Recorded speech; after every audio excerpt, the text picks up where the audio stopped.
Check, check.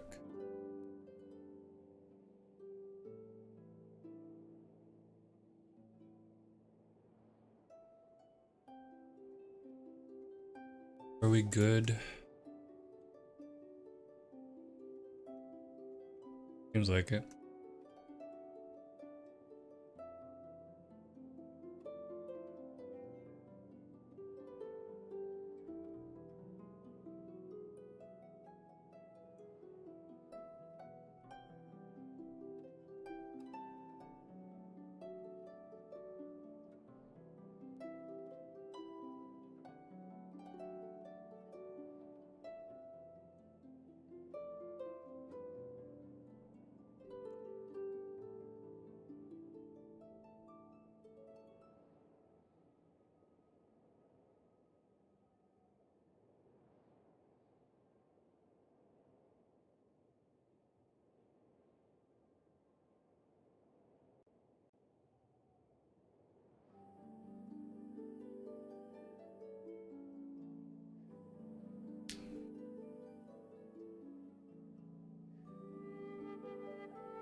Exceed.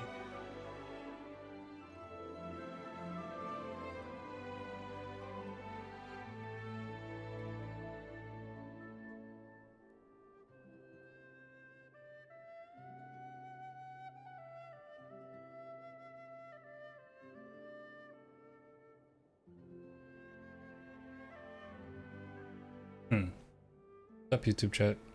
What's up, Crook?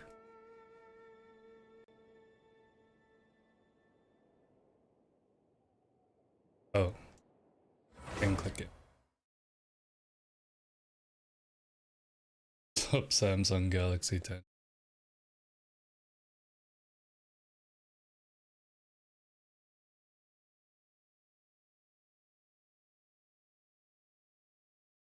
I wish the multi-chat showed me when people click hi on the YouTube chat.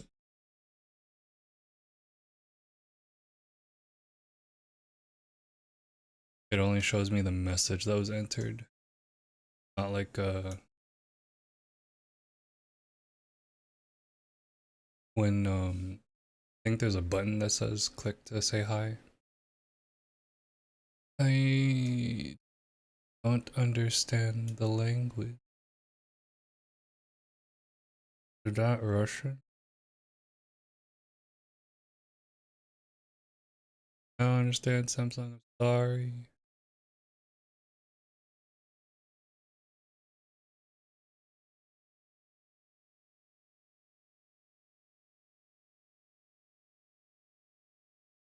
Hello.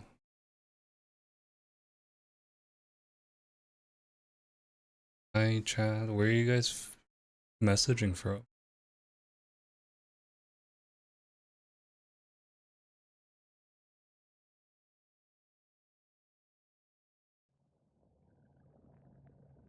Oh, wait, I saw that. It said receive likes for my constructs.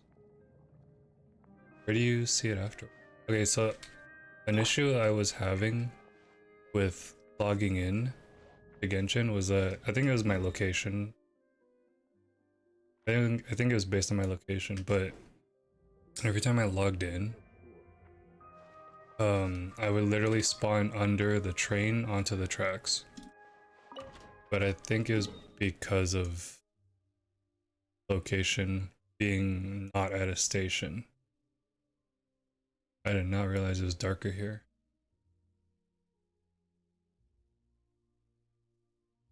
Extreme elements.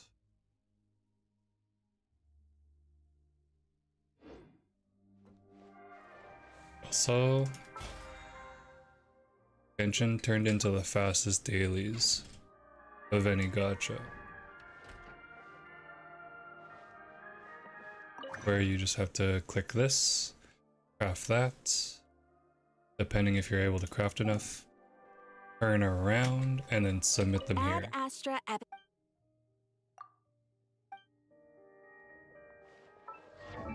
So I think I will rush dailies first, but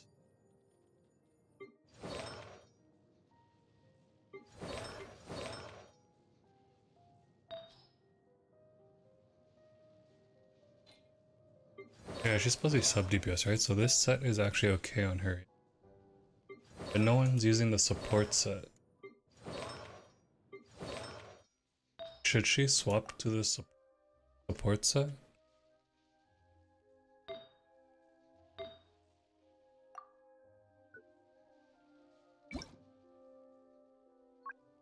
I only have 11.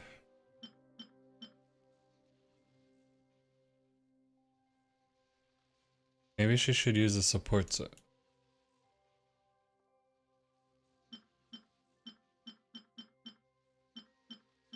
Just swap with Ether.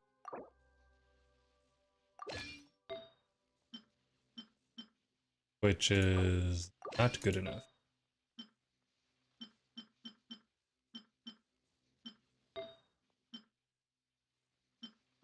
Cryo.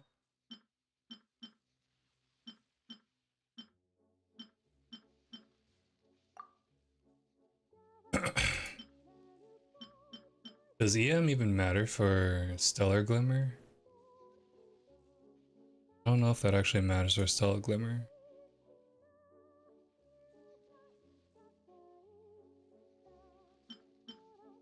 I wish this was Dark Perception.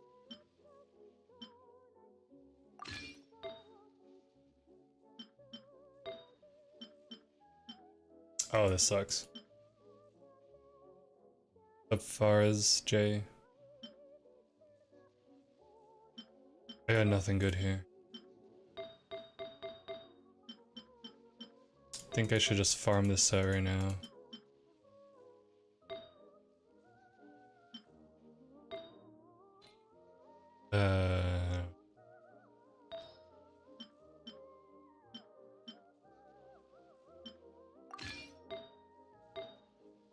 Yeah, whatever, just hold this for now. I should probably max these out.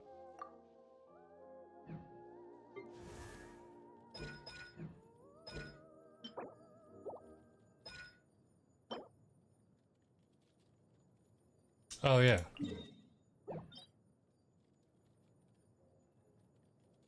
Okay, now that's Korean Samsung.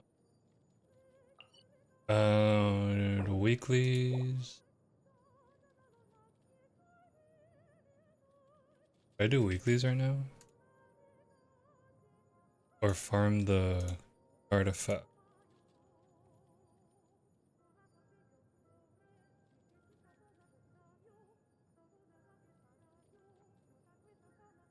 Hello in Korean.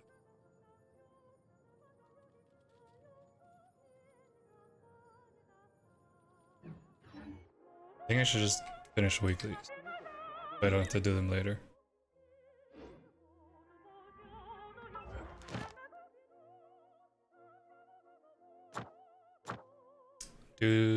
Yeah, finish dailies and then continue quests.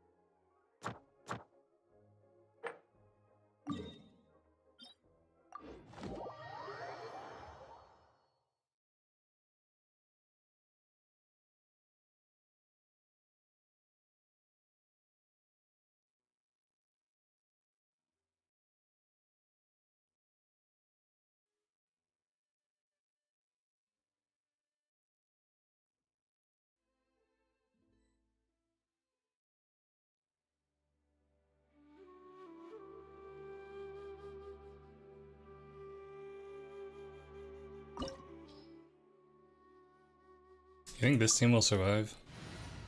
Probably. Yeah, C6 Chi-Chi to keep me alive. I don't know if Stellar Glimmer really works with this team or not.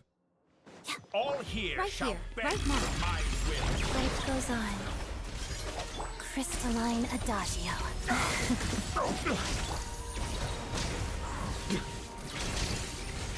Charge!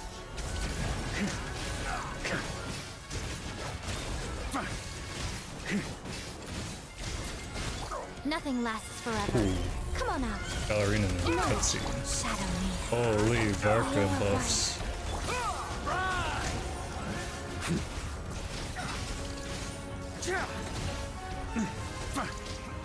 Thunder! Right now. Right here. Together. Witness the snow swan's grace. Pirouette. Yeah, this does not do nearly as much damage. Rise.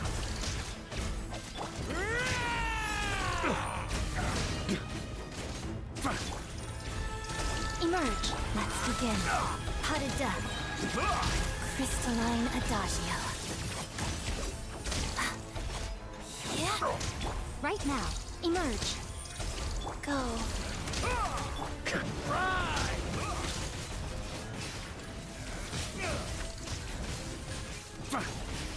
Thunder! Like, there's a lot of numbers, but not enough damage. Right now. Emerge. Right here. Shadow me. Oh, okay, I see you. With that, what was that, 200k? Get back! Emerge. Snatch it from my grasp! Run! You won't distract me this time! Let's begin. Pas de deux. Just Right here. like a little Right buzzing now. fly. Glorify. I'm always watching. Emerge. Waltz of the snowflakes. A petty trick! Rise! Maria sweeping in! Yeah, I don't think. Thunder! Okay, Stellar Conduct. Show them. Right now. Where'd he go? Together. Rise.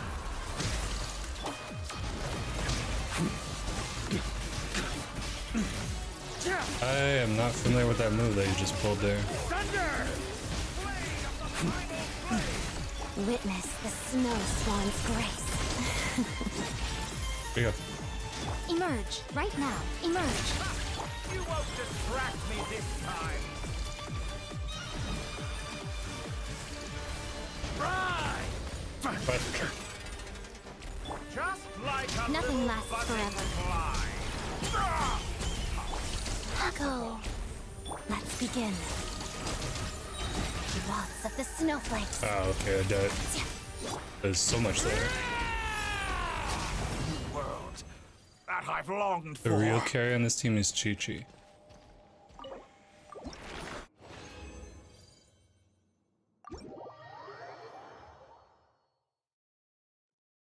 Yeah, Varka doesn't do his best damage with this. He needs Stellar Swirl.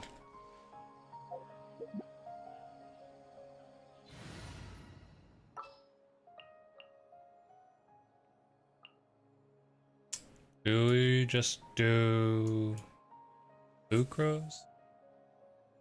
Actually, I'm pretty sure. Let's try those. Mizuki. Apparently she's busted, I don't sense any nightmares around here. but I don't have her built at all. What does she want here?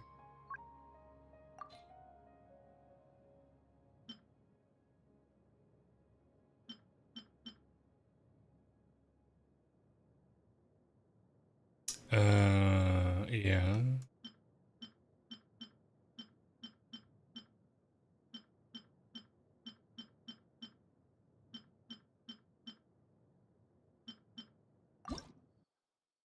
Can't build. Let me just quickly, not permanently, have this on here. Full double EM to. Do they change? Recommend? Nope. But is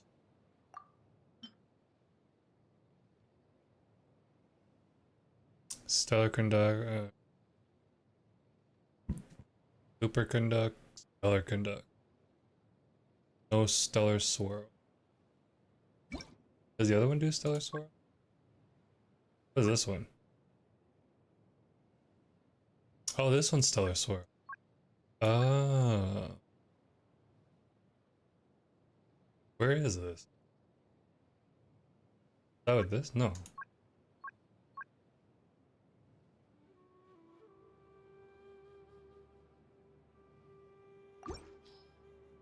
Where the heck is this one?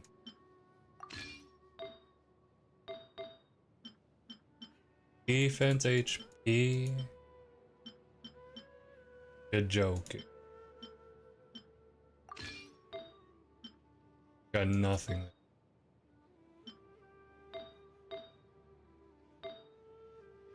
Wow, what a piece.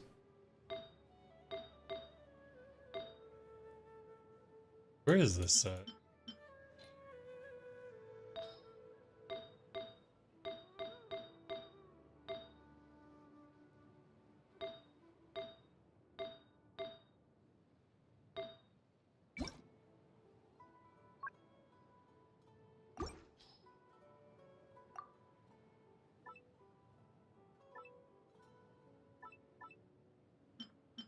Damn.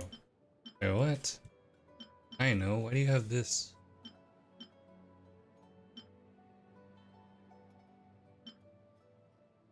What the heck is Ino using?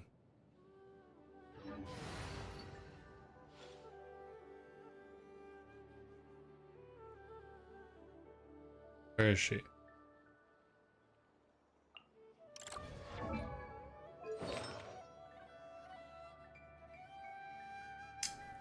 She was using two-piece.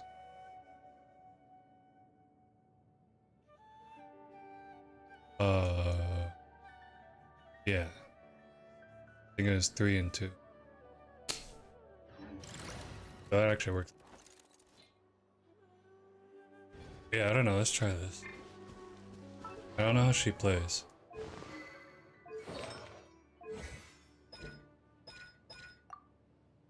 Really?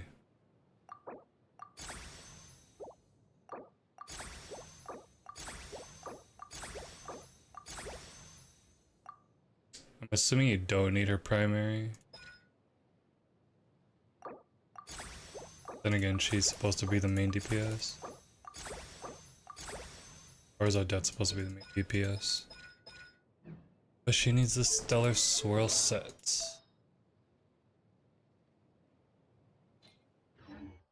Where do you get that? Oh, it is the new set. Oh yeah, this is older. I forgot.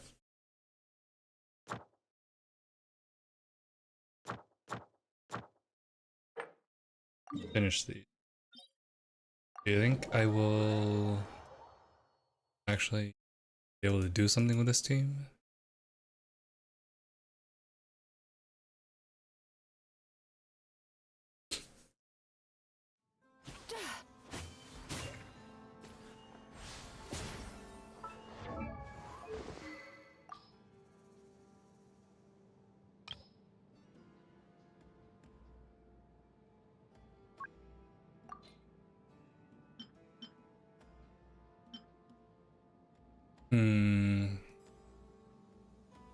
Elemental damage.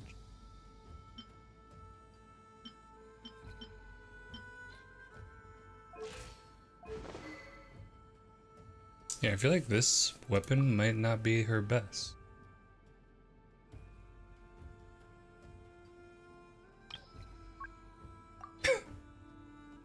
Get back to Sucre.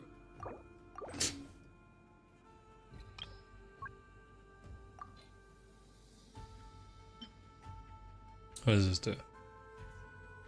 I thought Lisa was holding this. Oh, I think she's holding a defense shred. Maybe just give her this. Triggers electro-elemental reaction.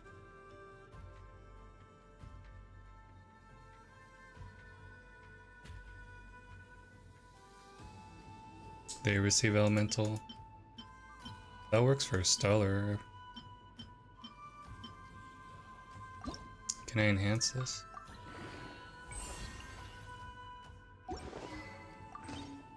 Keep it there.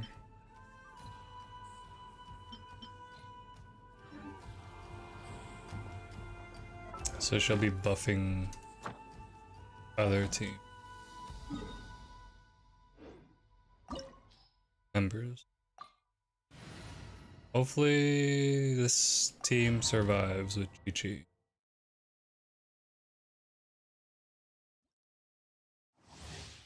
Probably will have to use the portals though. Together. Oh yeah, I forgot. I always forgot about this part.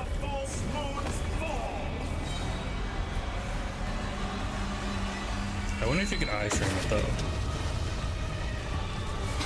Right now, right here. Life goes on. Crystalline Adagio.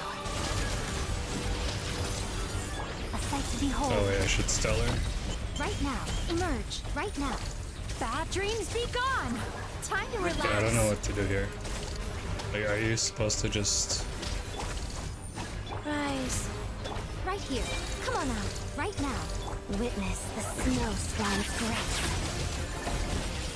Cast your worries to the wind. Sweet dreams. Do I actually just float around? Good. Keep it up. Look, it says stellar swirl. Emerge. Right here. Fine, I'll use this.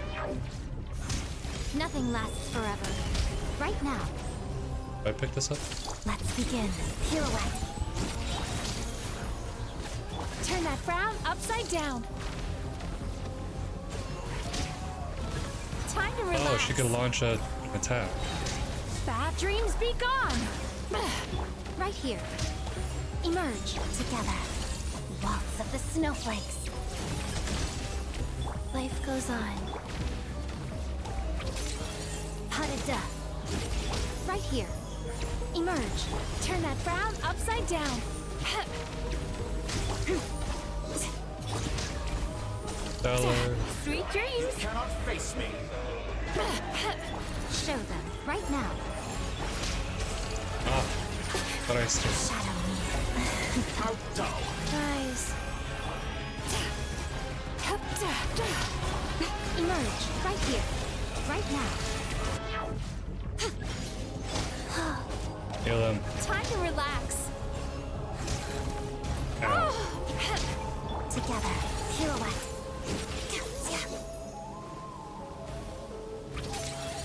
Right here. Right now. Emerge. Wheel of life. Crystalline Adagio.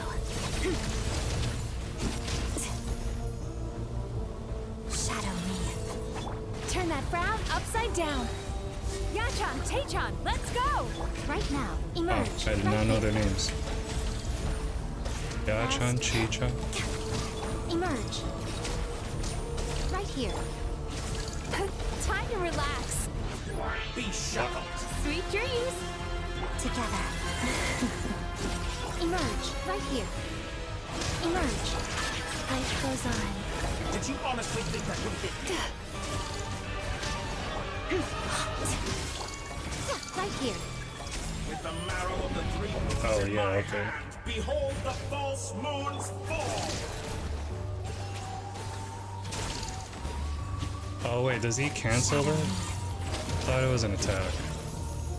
I think he's been canceling it. Together. Time to relax. Yeah, that makes more sense. Okay, so this is icy. This is the big damage. Bad dreams be gone. Right now. Emerge. Right now. Wheel of life. Let's Her begin. main...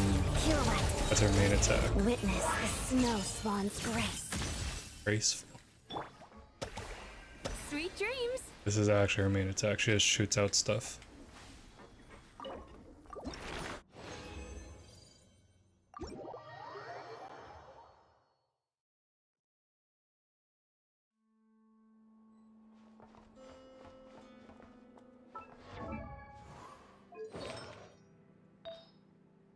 Yeah, let's farm this. But let me... Where's my train?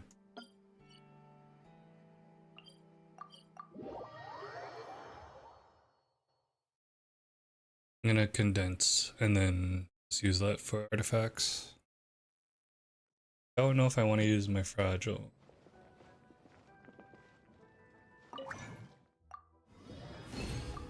Maybe I do. I only have 5.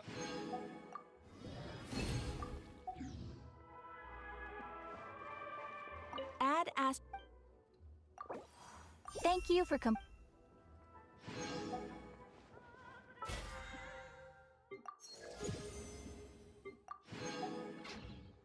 Oh, free. That was actually free. It gave me another fragile.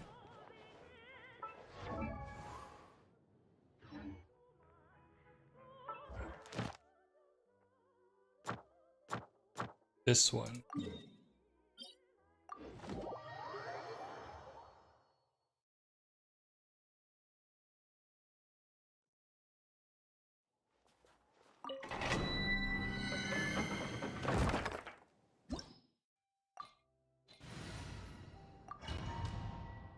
It wants stellar. What's it called? emerge right here. Emerge together. Life goes on. Time to relax.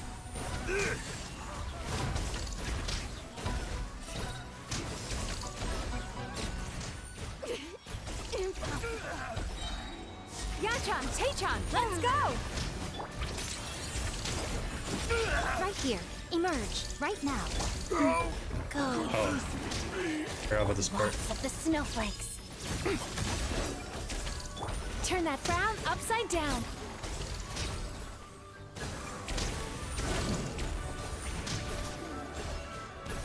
I'm always watching. Emerge. Right here. Shadow me.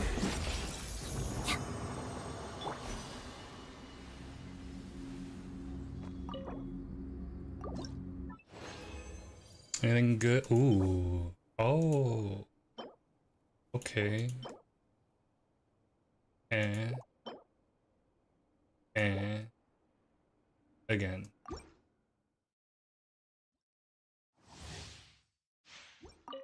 Together. Closer. Right now. Right here. Right now. Wheel of life. Witness the snow swan's grace. Cast your worries to the wind. Time to relax. Bam. Actually free. Emerge. Right here. Shadow me. Pirouette. Life goes on. Crystalline adagio. Turn that frown upside down. Yachan, Taechan, let's go! Holy. What's it called? Stellar Vortex. Right? Yeah. Crit rate. Yes.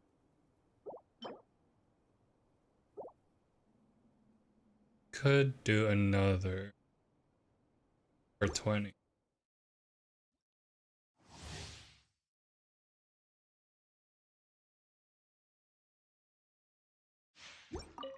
Emerge. Come no closer. Together. Sweet dreams!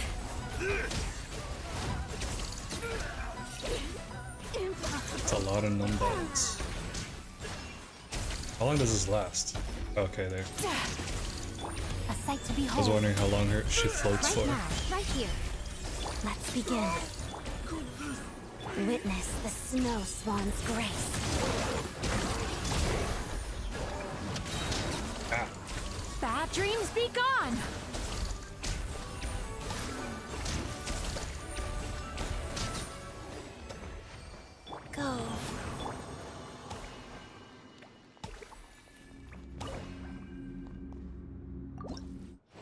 Regular resin.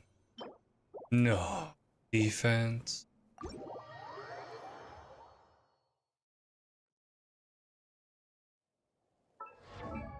Press off.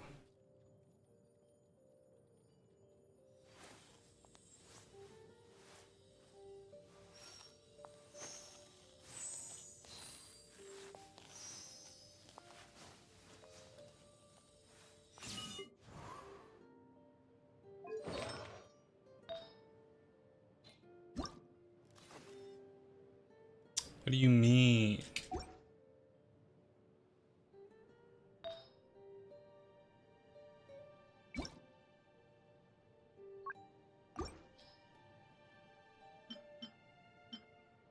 Oh, I don't want to replace such a good piece.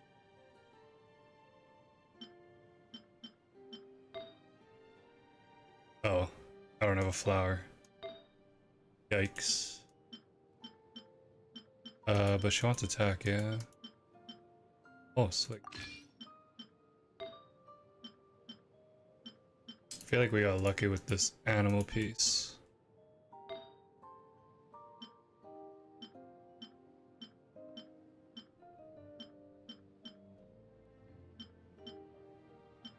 Do I do the 4-star here?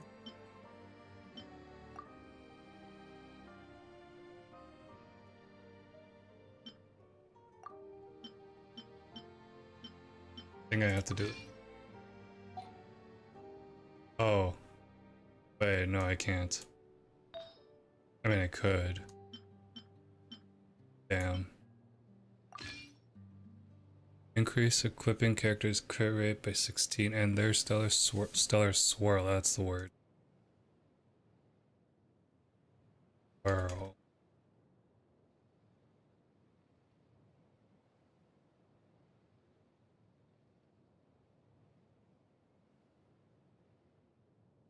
Not vortex, there's no vortex.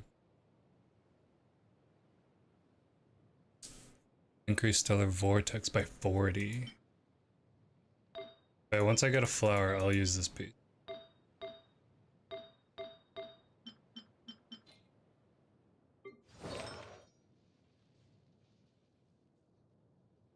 Increase stellar glimmer.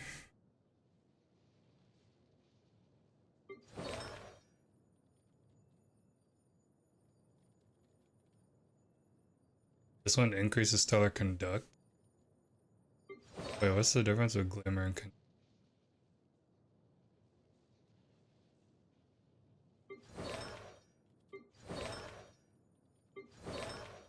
Is there a new recommended for Chi-Chi? What the? Why? Because it's HP? But she fails off attack. Unless they change. Oh wait, that's why. Attack of all nearby party members increased by 20.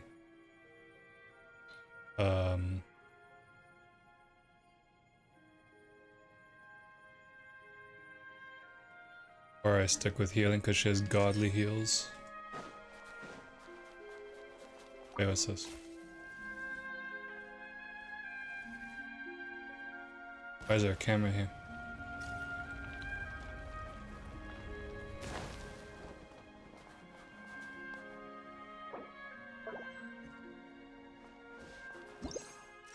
Oh, the bears?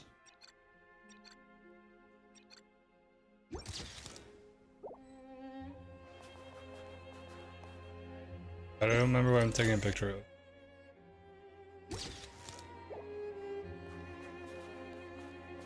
Where'd it go? Oh.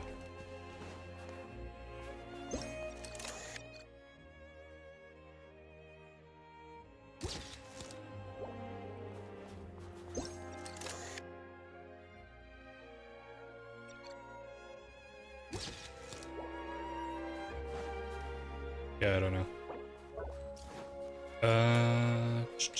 Wheel of life. Right now. Let me get these guys materials. Right now.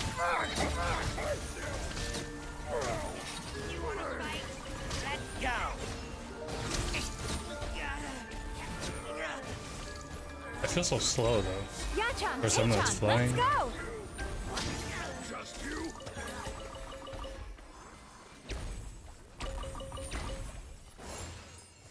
Like running is faster.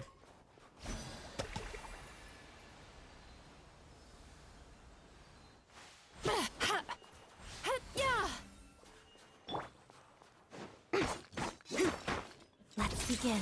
Harada. What? Okay. What was I doing?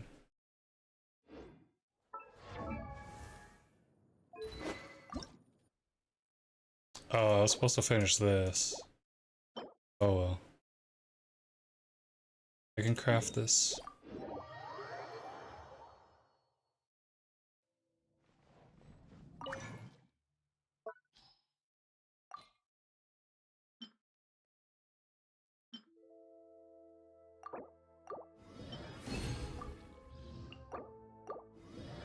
Done with that.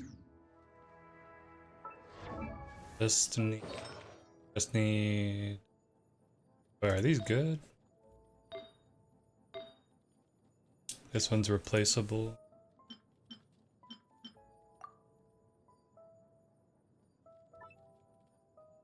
Color conduct. This is for main DPS though, right?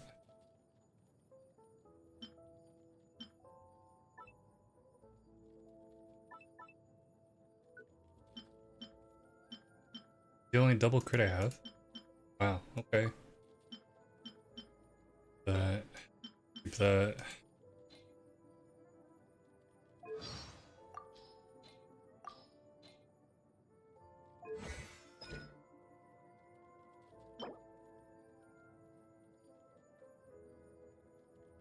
Wait, what do you mean I only have one? I can convert though. Craftable? None. Maybe should have farmed that.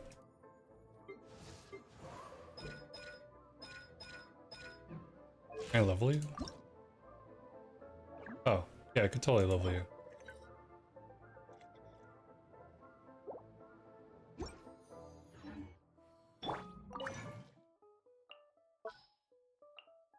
Just need some of this. Oh, that is a lot less than I thought I had. Some of this. Wait, no. This?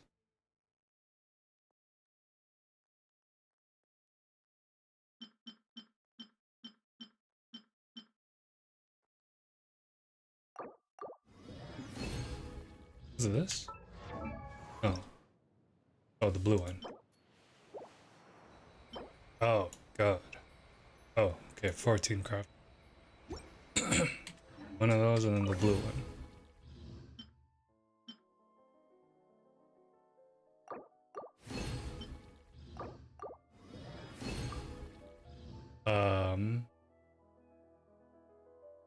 Blue. I just need 4? I forgot. What? Oh, now I need 4.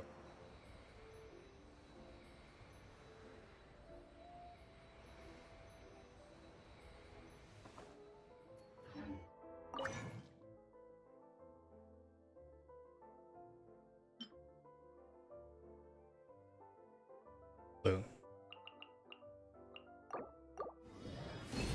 Get her to 80.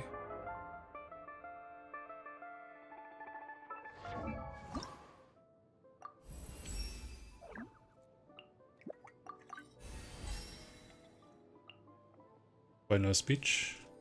Oh, I can 90 her. Yeah, I could totally 90 her. Never mind. Okay, craftable 4. Probably convert. Do I 90?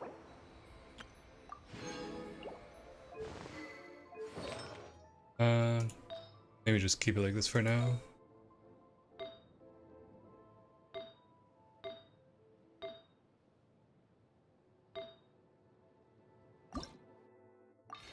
Surely this just rolls in favor, right?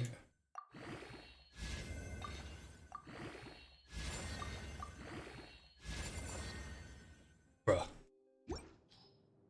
One in each. I think I'm gonna just roll this. Oh damn. At least one crit.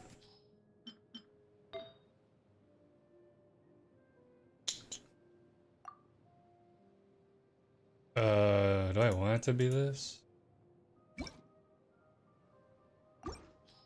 Oh, this is the only piece I have. Oh, it is an attack buff anyways, so... I think if I could get a crit, that'd be better.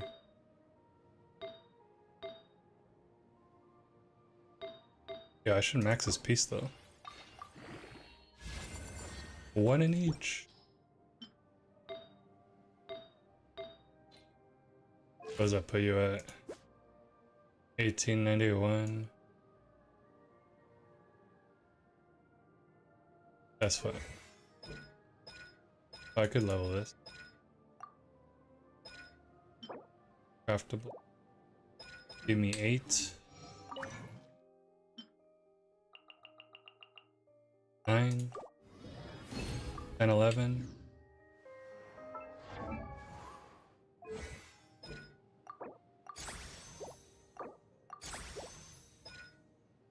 Ooh. 4, 3, and 2.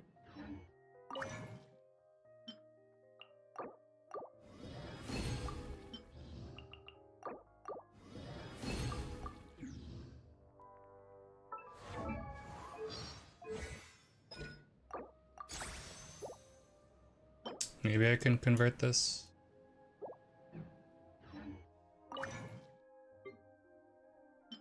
Oh yeah, I can.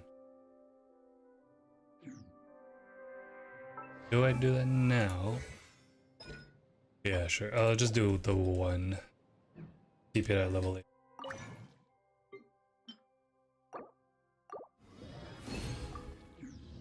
What else did I need? 4 and 6. 6.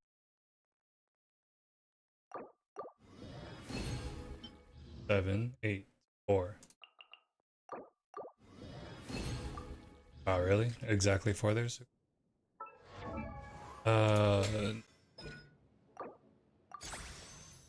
Confirm. Do I bother with this? Save the material.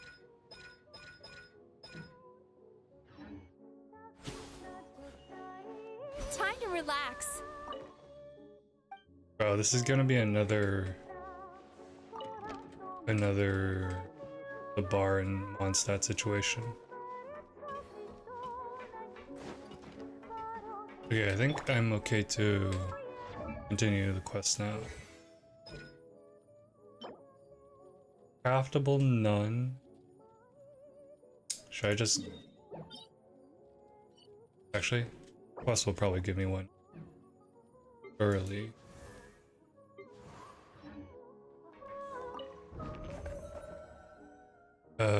Just go here.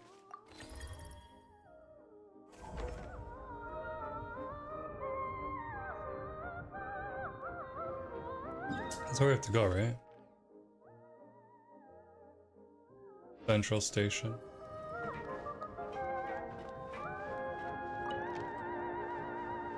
The map feels different orientation, so I don't know. Can I control it here still?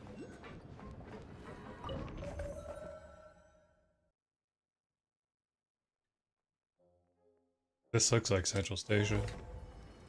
So I'm gonna just keep it. Can I do this at the same time? No, don't need to. What is this? Oh, this is Shadow Realm. Max stamina? Max Shadow Realm combat stamina. Oh. No ashtray, or no remote gems here, XD.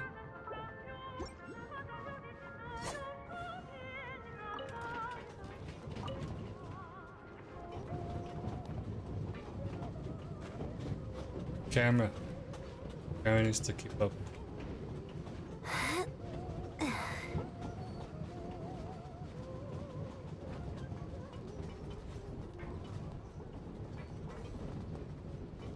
Shadow me. Goodbye.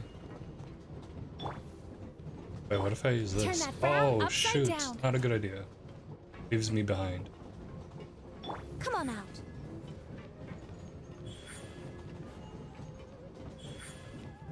Oh, the other train's there.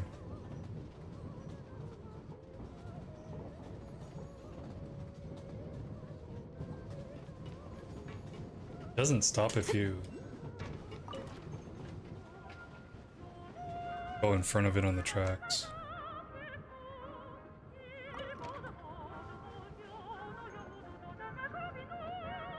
Don't forget your daily check-in.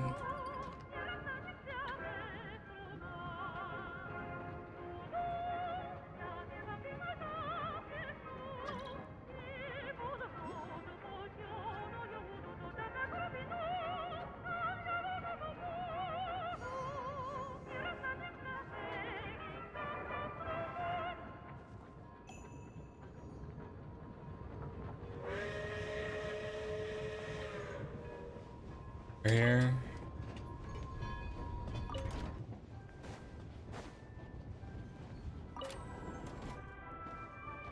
Oh. I didn't mean to. Okay.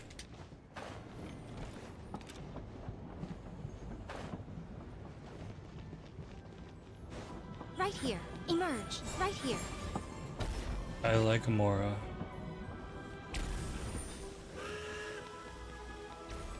You know, I forgot I could just teleport to the statue to get to the quest. Whatever. Take the long way. I actually haven't been on this side yet. There's tracks here? I have to unlock that? That's gray. Is that door open?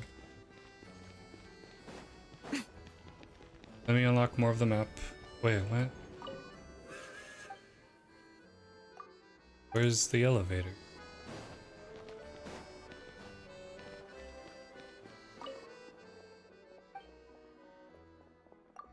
They're spawning in. Where's the elevator?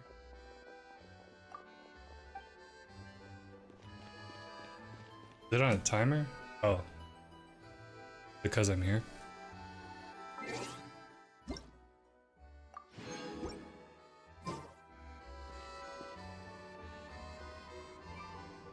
I think I need to adjust this.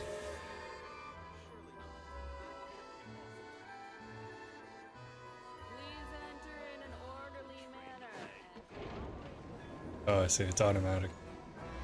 I could have just teleported. I'll just teleport. Into the Archon quest. How strange. This sword seems to be vibrating of its own accord. This is when we're supposed to get faint cryo. vibration, but it's getting stronger as I get closer to the statue of the Seven. Does this sword have some connection to the statue? Elevator. But all it does is vibrate, even when I touch it. That place I got this sword from was definitely out of the ordinary. Maybe I should try channeling the power of cryo. I already did.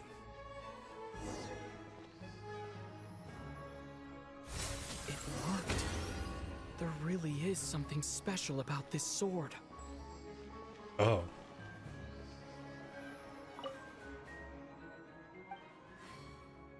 Oh. That's how you level it up? That's fun. Into foreign land. Slim chance of redemption. Oh. Fair rate. Awaken 7. You level up the statue, level up the sword.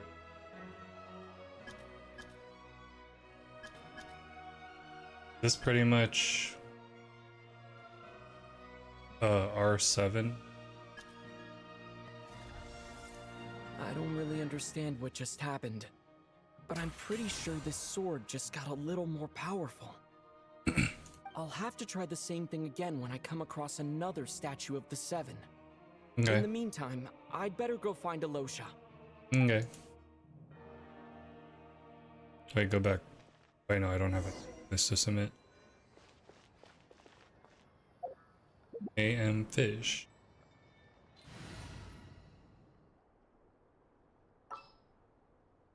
Go back to this team.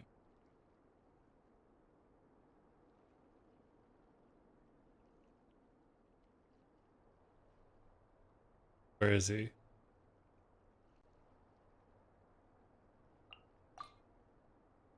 Eyes on the prize.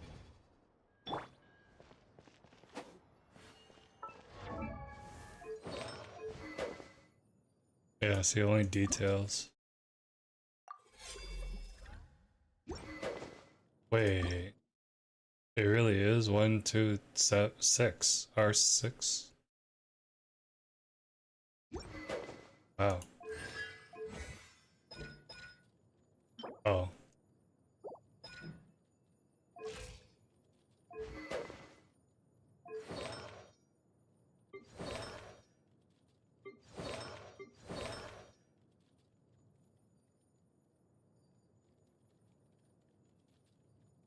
I don't know if this is ideal there, but sure. He's not buffing anyone. Is she already does this? Yeah, it does not stack.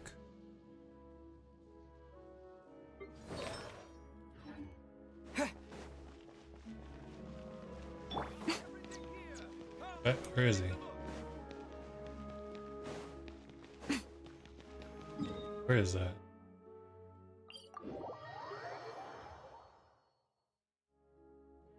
Right now, right here, right now.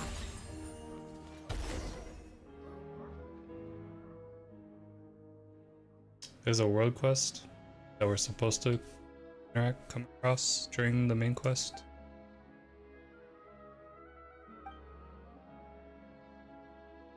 I forgot what they're called. Phase? Yeah. Phase and Thyrans. Thyrans are Zenless. I think there's a world quest because they're not talking.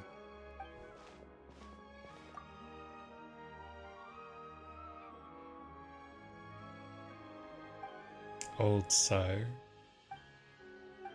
Yep.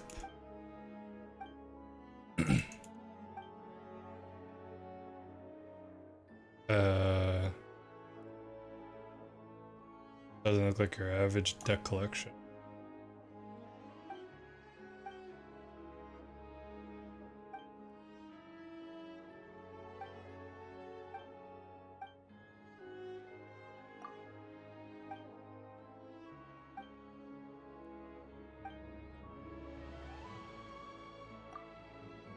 Any rules? We just fight? What?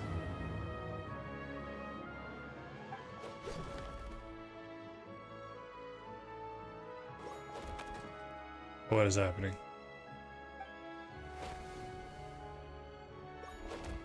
Slow-mo a stomp. Bro, what is happening?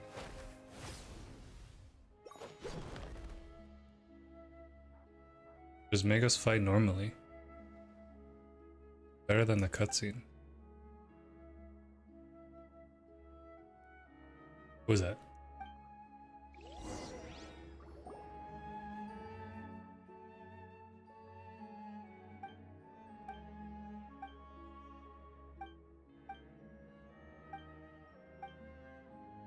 Let me do the main quest.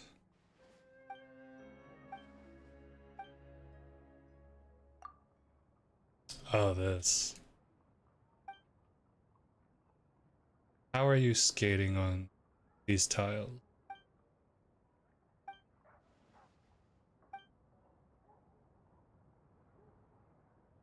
Sofia? Pavlovna.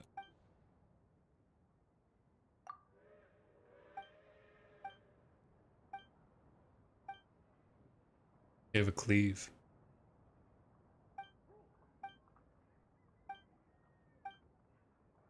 I didn't mean to start this different quest.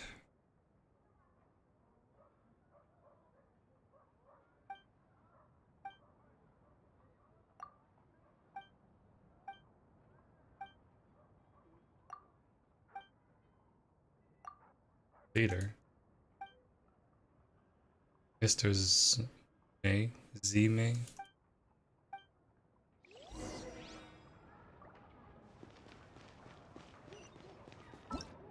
Oh. Doing main quest. Focus mode. That's what I should do. Navigate. Focus mode. What? Creating the deed tundra. Oh, you have to do this first. Right here. Emerge.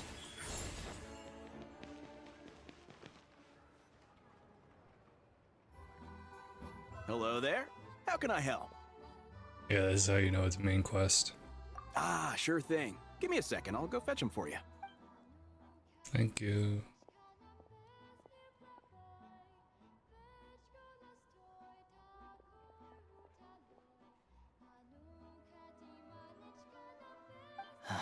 It's a familiar story. I've had similar experiences. Although Snezhnaya doesn't deliberately delay or withhold relief, those first few days of waiting for help are always the hardest. It's a fundamental contradiction. If emergency relief can't be delivered in time, what's the point in even calling it emergency relief? Orange Snezhnaya has enough energy right now. Not necessarily. I think there's a good chance that Kresny Crystal from Stratomoros will start flowing into the market.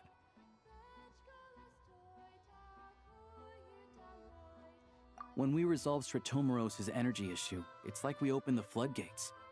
A huge backlog of Crystal is now available to the townspeople. There's no way they can use it up at once. A lot of them will probably stockpile it and slowly work their way through. Probably a good idea, since energy prices are only going to keep rising. But they're exactly. At the current prices, selling Crystal is an easy way for an ordinary person to make a fortune. Hey boss, how much do I have left in my account? 1 second. Let me check. So, you're planning on buying the Crystal out of your own pocket? Yeah.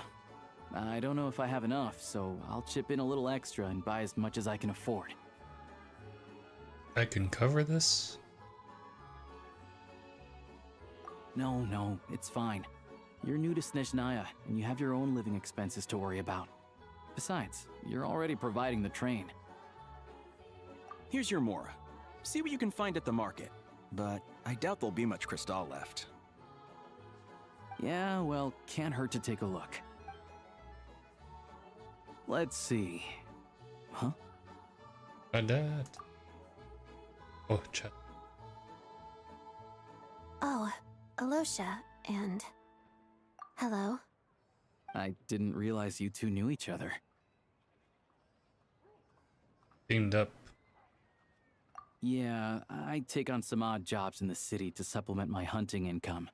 Sometimes I work as a cleaner or prop hand at the theater where Odette is one of the big stars, so I've met her a few times.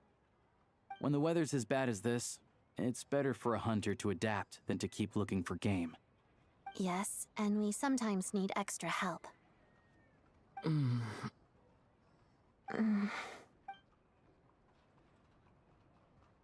Wait, why is the atmosphere so awkward? I thought things went pretty smoothly in Svietlolaidov. So, what brings you XD. here, Miss Odette? Looking for some new props? No. After I got back to the theater, I couldn't stop thinking about the situation in Svietlolaidovka. It bothered me so much, I couldn't focus on my dancing. So I decided I'd come here and see if there's anything I can do. You too, I presume. I suppose that's why you're here. I didn't feel comfortable expressing my true opinions in front of the Harbingers. Not least because ordinary Fatui like me don't even know what Project Stuja is all about. Without knowing the full picture, I can't make sense of it. And at some point, if things aren't making sense to me, I can't just keep going along with it. So many people feel the same way. They wish they could do Oh, something, why is but this all so kinds of focused? reservations hold them back. Explains why groups like the Rokot are springing up to fill the gap. Yes. Rokot. Well, that's one option. But there are risks to consider with organizations like that. The Fatui does not encourage their activities. Right, because things can get out of hand, and it's hard to hold the right people accountable when they do. I've heard about a few cases like that. Sandrone said Odette was on track to inherit the title of the Fair Lady. If so, she'll be able to find out what Project Stuja is really about. Still, it's probably a little soon to ask her about that. There may be more to the story. What's on your mind? Oh, you know. I think we can both agree that no matter which side you're on, it can't stop you from doing the right thing. Where there's a will, there's a way. I know what Rosaline did while she was abroad. You made the right decision, so no hard feelings. So, what's your plan? Oh, we were gonna buy some crystal. I heard there's some on the market right now. Funny. I had the same idea. In that case, let me pay. I can claim it back as mission expenses. Easy, Wordle. The real issue here is that government relief is behind schedule. Surely it makes more sense for the state to cover these costs than for us to pay out of our own pockets. True. It's a huge expense after all. Thanks.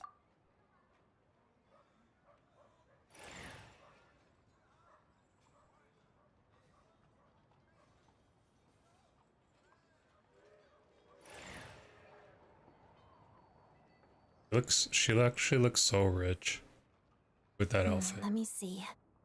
I'll take it all, please. Right. Choose mission budget under the expense category, but be sure to specify people. emergency rescue operation in the description. Otherwise, the normal reimbursement limit will apply. Let's book this train. Regulations say that if we need to transport Kresnik Crystal during Project Stuja, extra carriages can be added 1 hour before departure.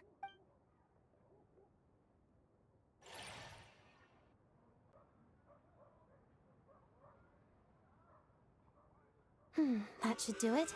The train will be escorted to its destination by Fatui guards.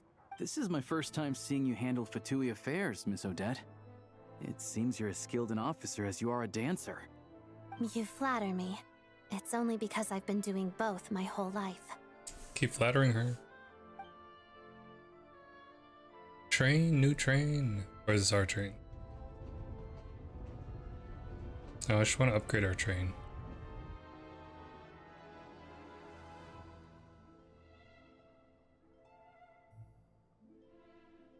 Glad we're in safe hands. Anyway, I bet you've been non-stop today, am I right? Any Yeah. idea how Paimon's doing? Nope. Good question. What's wrong? Who's Paimon? Oh yeah, you haven't His seen travel her. buddy. Hasn't been feeling well. She caught a cold right after they got to Snezhnaya. Sounds like she's important to you. I can't believe you've been dealing with this on top of everything you've been doing to help the people of Snezhnaya. I don't I've got want nothing that. going on right now, so I'll join you. I want to see how she's doing. May I come too?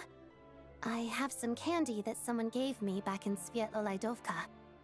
Plus, I know a little bit about relieving cold symptoms.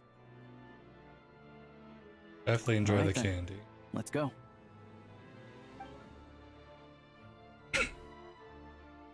Where's she staying in? I still Restaurant? don't know what the deal is between these two, but at least the tension seems to have vanished. A good sign, hopefully.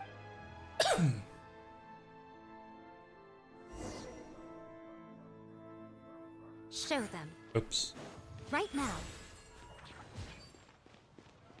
Emerge.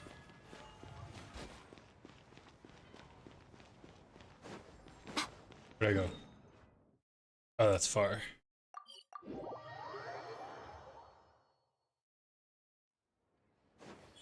Right now. Right here.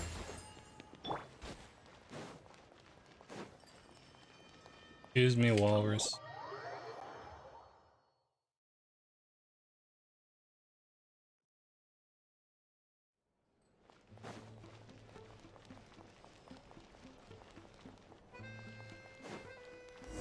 Oh yeah, Fatui guarding. Hello.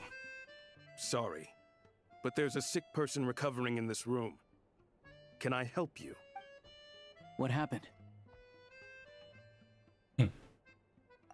Oh, please, excuse me. Are you the traveler? Could I take a quick look at your adventurer handbook? Master Child said I should verify your identity.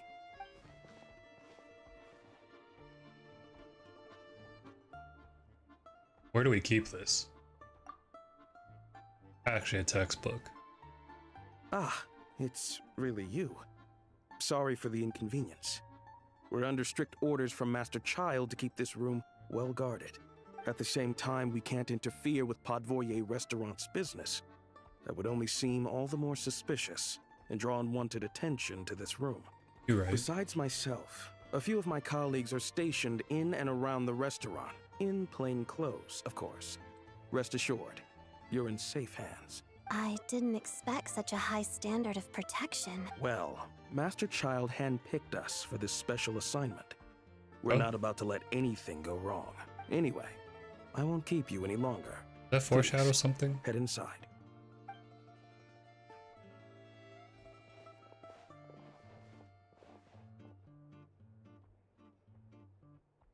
You up? Traveler! Alosha, you're back!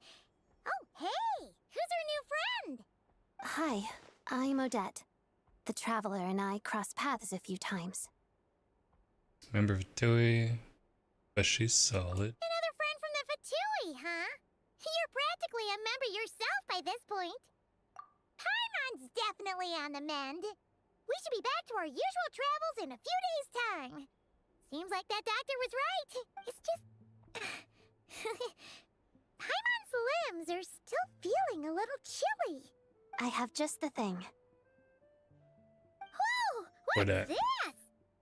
Is Fire that and ice. a flame inside an ice cube? Wait, is this real ice? How's it not melting? All keen observations. You're right. This is called core ignis. Whenever I've caught a cold in the past, I found I recover much more quickly if I place this by my bed. You're welcome to borrow it. Awesome! Wow! It's so nice and warm! Oh, it's like magic. Your name was Odette, right? How did you two meet again? Looks like she's in pretty good spirits. That's a relief. Any progress with your investigation yet? Nope. No surprises there, I'm sure. They're not likely to let anything slip.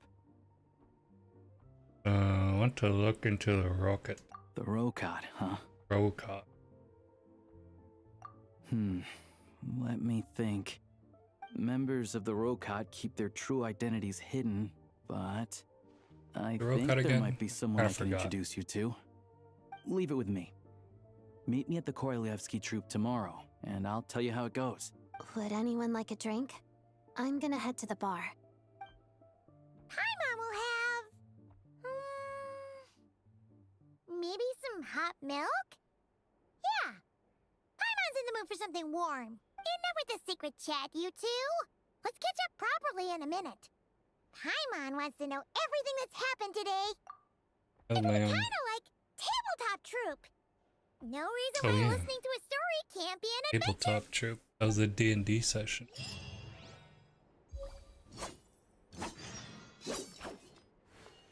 Journal rewards available? Where is that? That's outside. The heck? Wait, why are you still in bed? Oh, rest.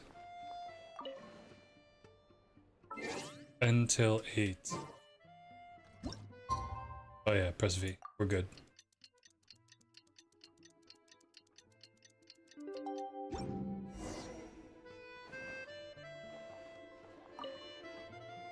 The boss is gonna give Paimon a copy of the latest newspaper to read. That should keep Paimon entertained. Who's the boss?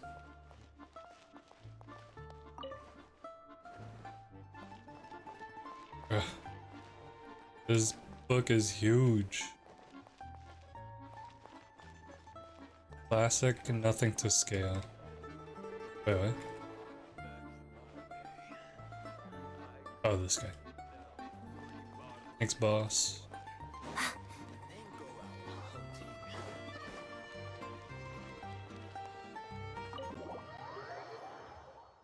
Went to the theater?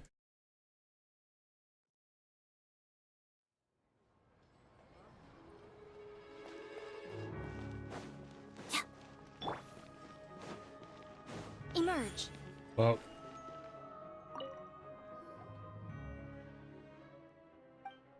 is this part of that other quest? Oh, I'm not in focus mode yet.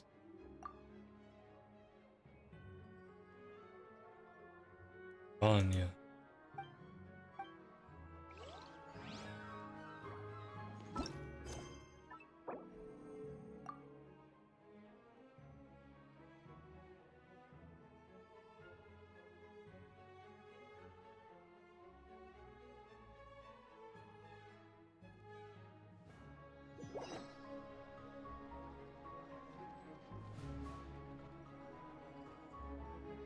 Right here.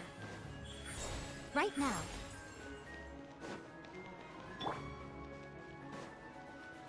Do this.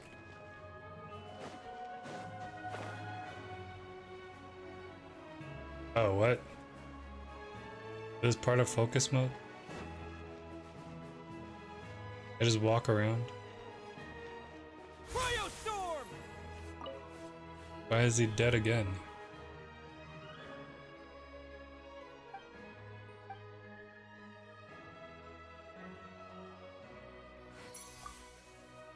Smack him in the face.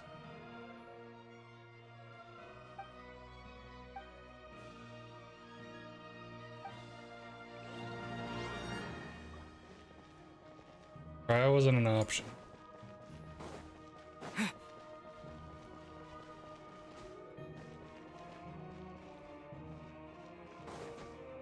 Oh, there's a lot of people here.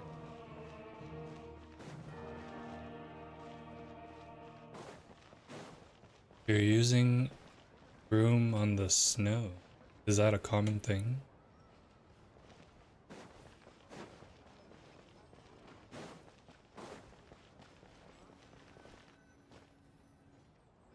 Ah, you made it. I've got some tickets, and I managed to set something up with the Rokot. It'll have to wait until after the show, though. Tickets? Happy to stay and watch? Pleasure. Here. This is the way in. This is the... Please present yourself for a routine inspection in accordance with theater regulations. Thank you. Ooh, new character. It's the bear dude. Anya? I know. Is that guy with the Fatui? Looks Yeah, are you like he's Fatui? waiting for something. Okay, all done. He's giving Thank you for your Capitano vibes. cooperation. Please proceed through to the theater.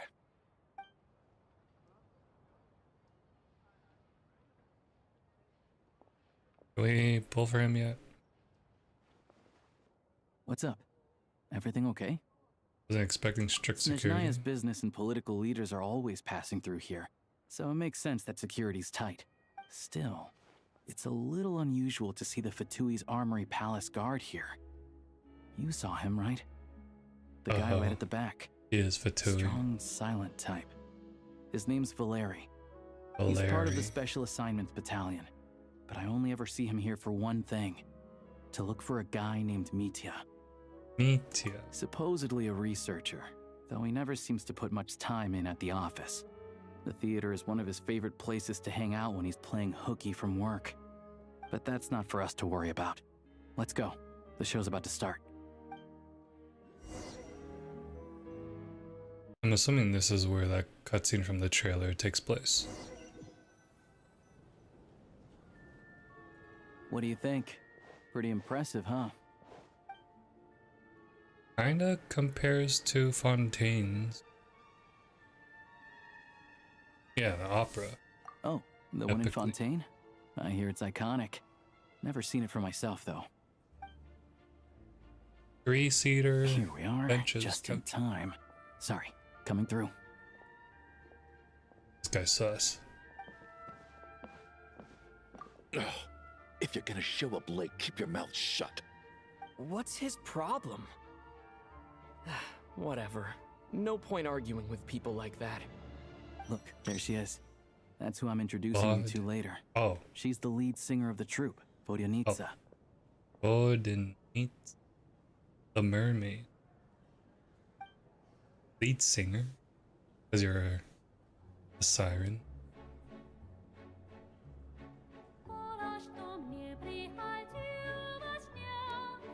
I see.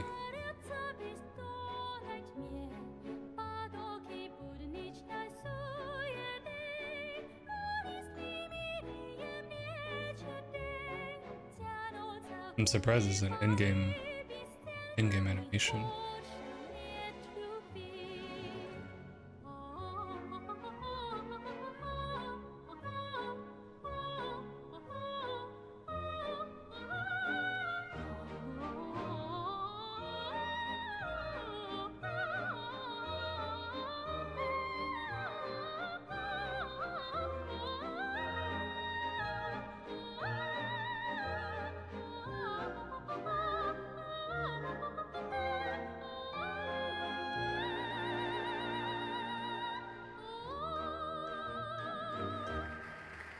I have to be right back. Can I pause this? This leads directly to the green room. Okay. They're expecting us. Right back. Vodonitsa will be waiting for us there.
Back. Auto.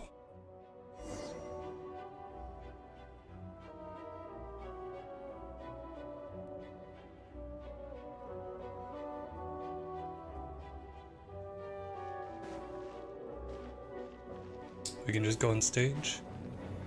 There's a back way. Both sides.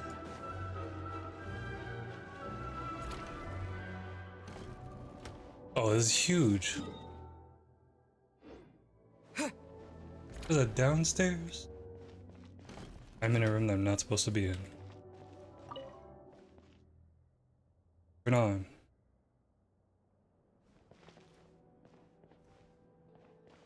I don't hear it.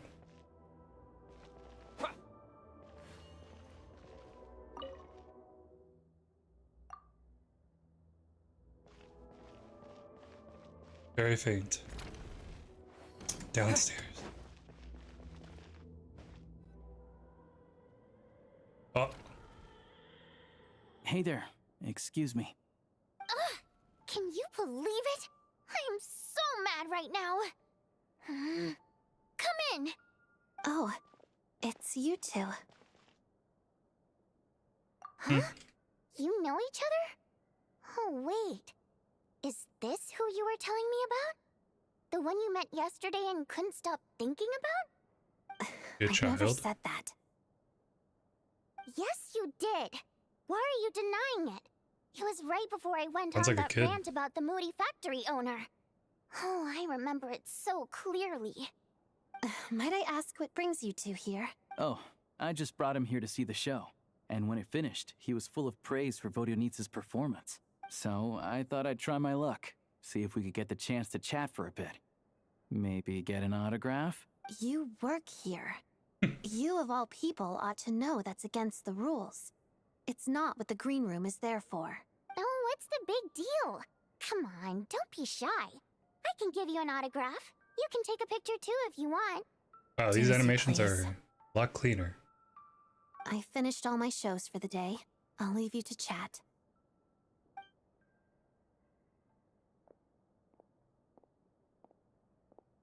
Wait, she's taller than I I wasn't expected. making that stuff up, you know. Those heels Odette's just too proud to admit it.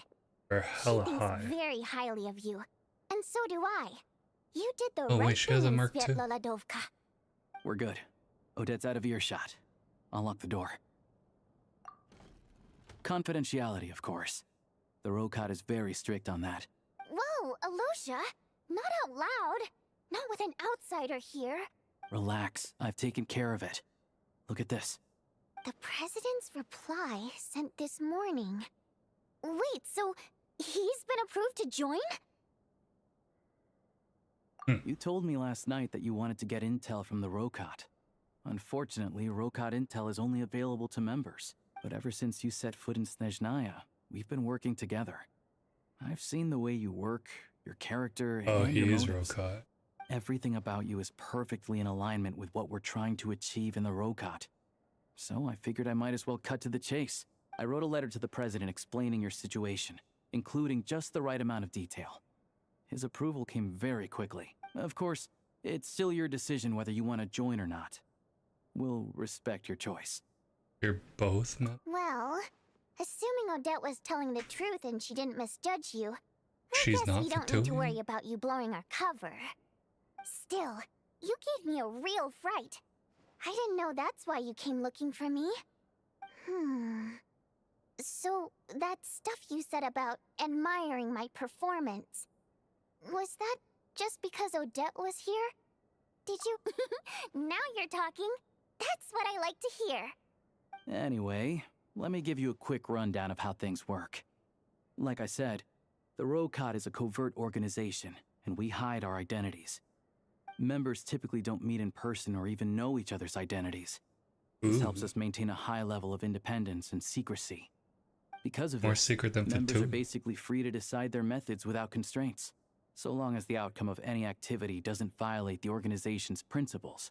How do they know they're After Rokot? all, we don't have any ostensible contact with each other. This way, anything goes Ostensible. wrong, no one else will be implicated. Beyond the freedom to choose how you operate, it's also your choice whether to act at all. We have plenty of members who have yet to take any action. In short, joining the Rokot in and of itself won't place any restrictions on your activity in Snezhnaya. There's a code of conduct you can read if it interests you. But basically, as long as you don't plan on using your anonymity to go around doing evil, you'll be fine. I tried reading it 5 or 6 times. Never made it all the way through. Even the most lackluster script makes for more interesting reading. Great. Oh man. Then I'll go grab an official application form. Be right back. What, it's just here?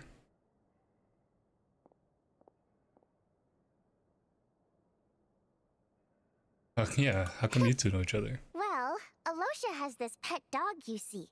His name's Tagarin, and this one time, Alosha brought him backstage. Tagarin took quite a liking to me, so I played with him for a little bit and fed him some treats. Then, the Rokot was out on a mission one day, and even though we were all in disguise, Tagarin recognized me right away. Just a coincidence, really. We didn't report it to the higher-ups, though, to avoid dealing with the fallout. What disguise were you in? My job at the theater, for instance. I really needed to make ends meet. By the way, what were you complaining about just before we came in? Did everything go okay with Chuganov? Everything did not go okay. That's why I was so mad.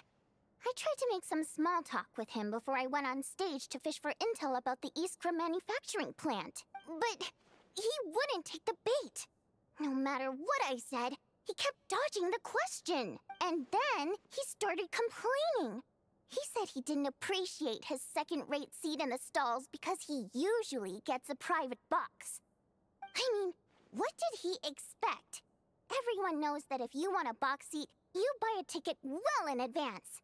What if he's But also instead, Rokat? he sends me a letter the day before the show when we're practically sold out. I had to juggle things around just to get him a half-decent seat, hoping he would appreciate the gesture enough to share some information. But nope, he didn't give me anything. Yeah, meeting Chuganov in person has definitely been a disappointing experience. Oh, you probably don't know who we're talking about, do you? Nope. Chuganov was that older guy you were sitting next to today. I I'm figured. sure he didn't make a great first impression on you either.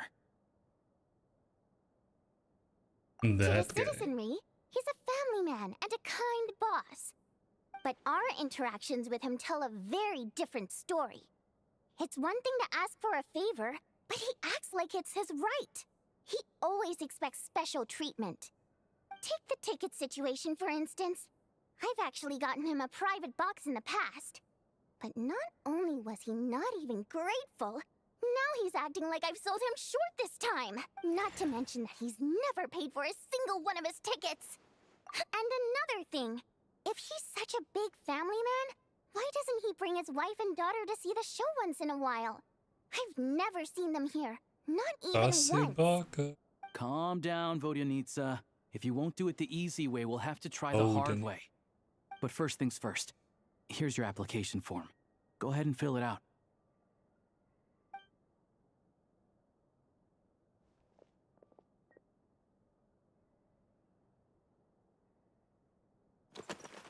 Oh.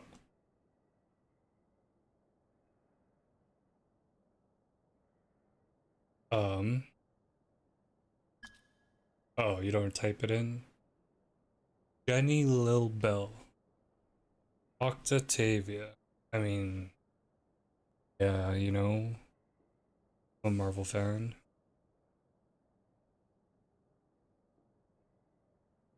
Is this Onrian? Faye Miller. Monpai. Paimon Monpai? Nice. Jenny Lil Bell. Octavia. Race. Dotoko. What's this one?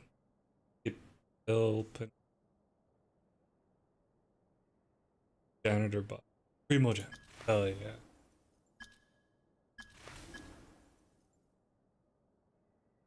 What? Oh, Wayfarer, Best Mimic, Seamount Abyss, the 12th. Oh. Tui? 7 Calamity. 12. What are the odds that this actually affects the gameplay? He's smirking. Like a different facial expression. Reason for application. What? I want to ordinary people. Oppose Project Stooge. Guys, cool. Here to put an end to organization. Part-time job. Mom told me to give it a try. Part-time job.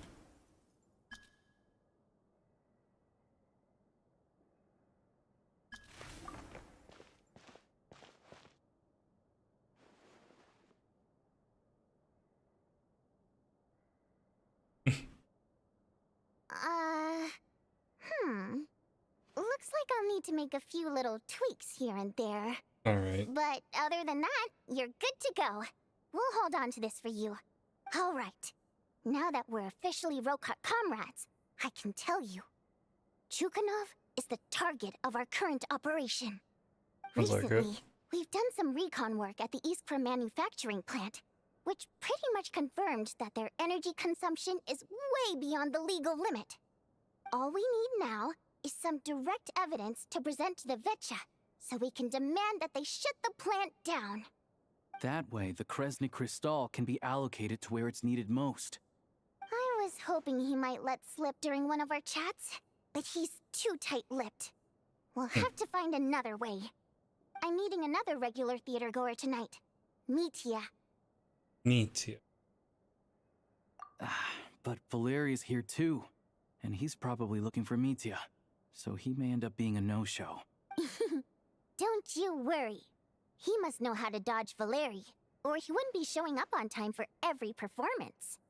Mitya is a renowned energy expert.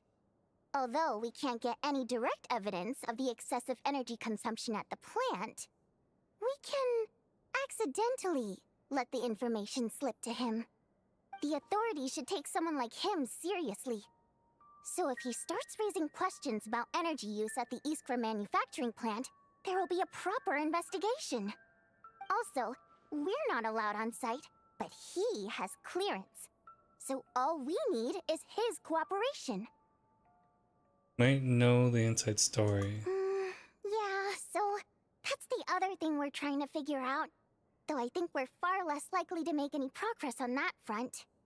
Still, I hear that Mitya is a bit of a chatterbox. So, who knows? Maybe if we catch him in the right mood, he'll let something slip. What do you think? Sound like something worth your time?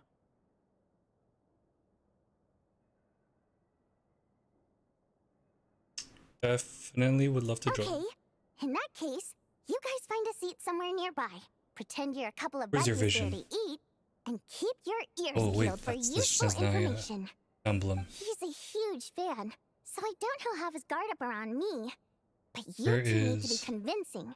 If he suspects gods. anything at all, he might stop talking. Sure. Body Don't worry. We'll make a God damn believable pair of buddies. pizza. Here we can manage a bit. Perfect! God You've sold needs. me already. Where's Now, your vision? help me tidy this room up a bit before we head out. Okay. What needs tidying? Everything.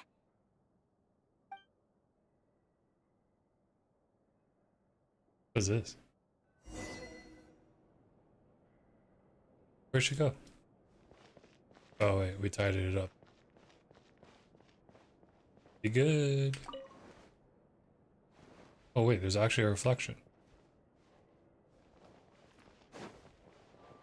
This is a nice piece. It makes music.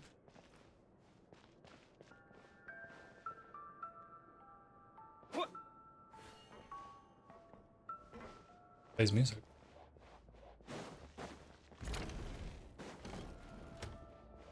How about this way? Oh. This is rehearsal?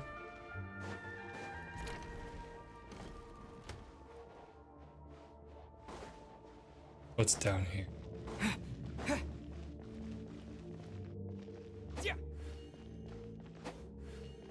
It's locked for now.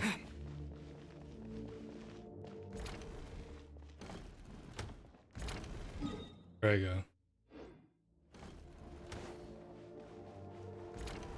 How about this side? No Oculus here? No one's watching the audience, right? Yeah, this feels a lot like Fontaine stage. What? Can I join?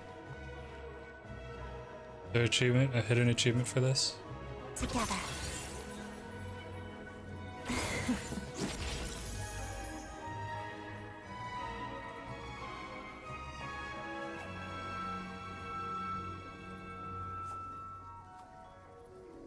Yeah, okay. Emerge. Right now. Emerge. Right now. Oh, what's this?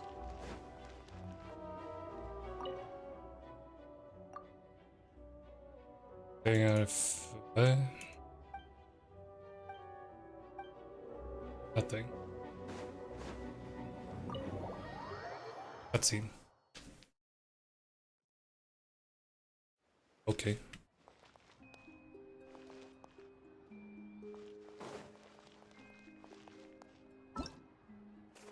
Rewards.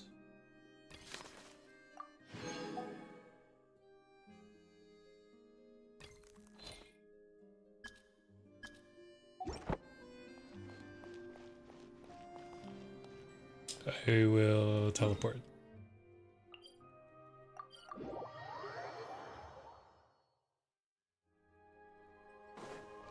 Right here. Emerge. Right now.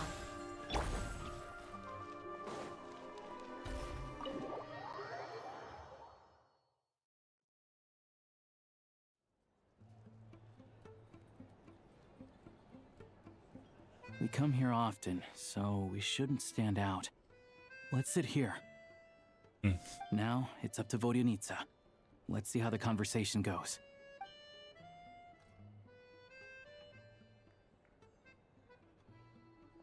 Oh, this guy.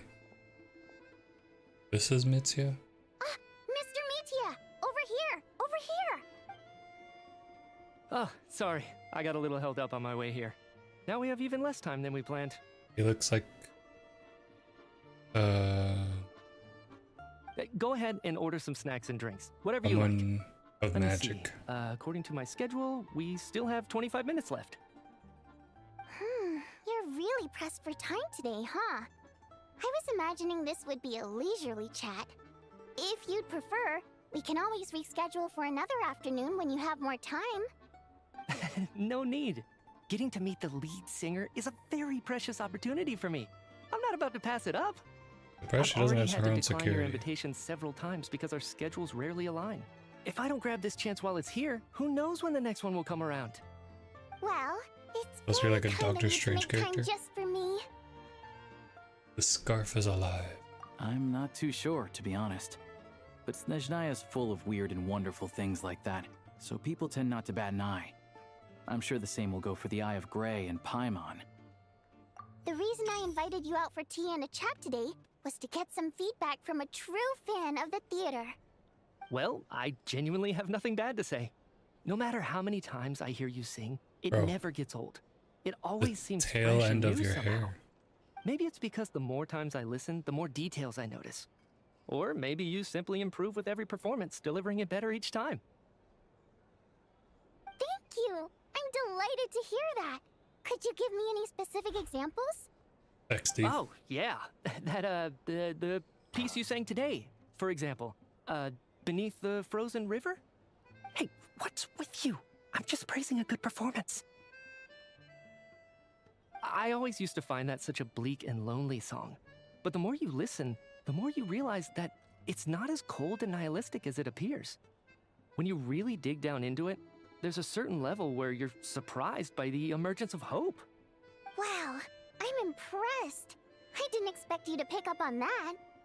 Actually, I only tried out that angle after talking with a composer. Still, Beneath the Frozen River wasn't on today's program. Oh, really? But it's a classic. You sing it every time. Almost every time. Oh, well then. Let me say a few words about that other all-time classic, Flying in the Wind from the Mountain Sparrow. I didn't sing that one today either.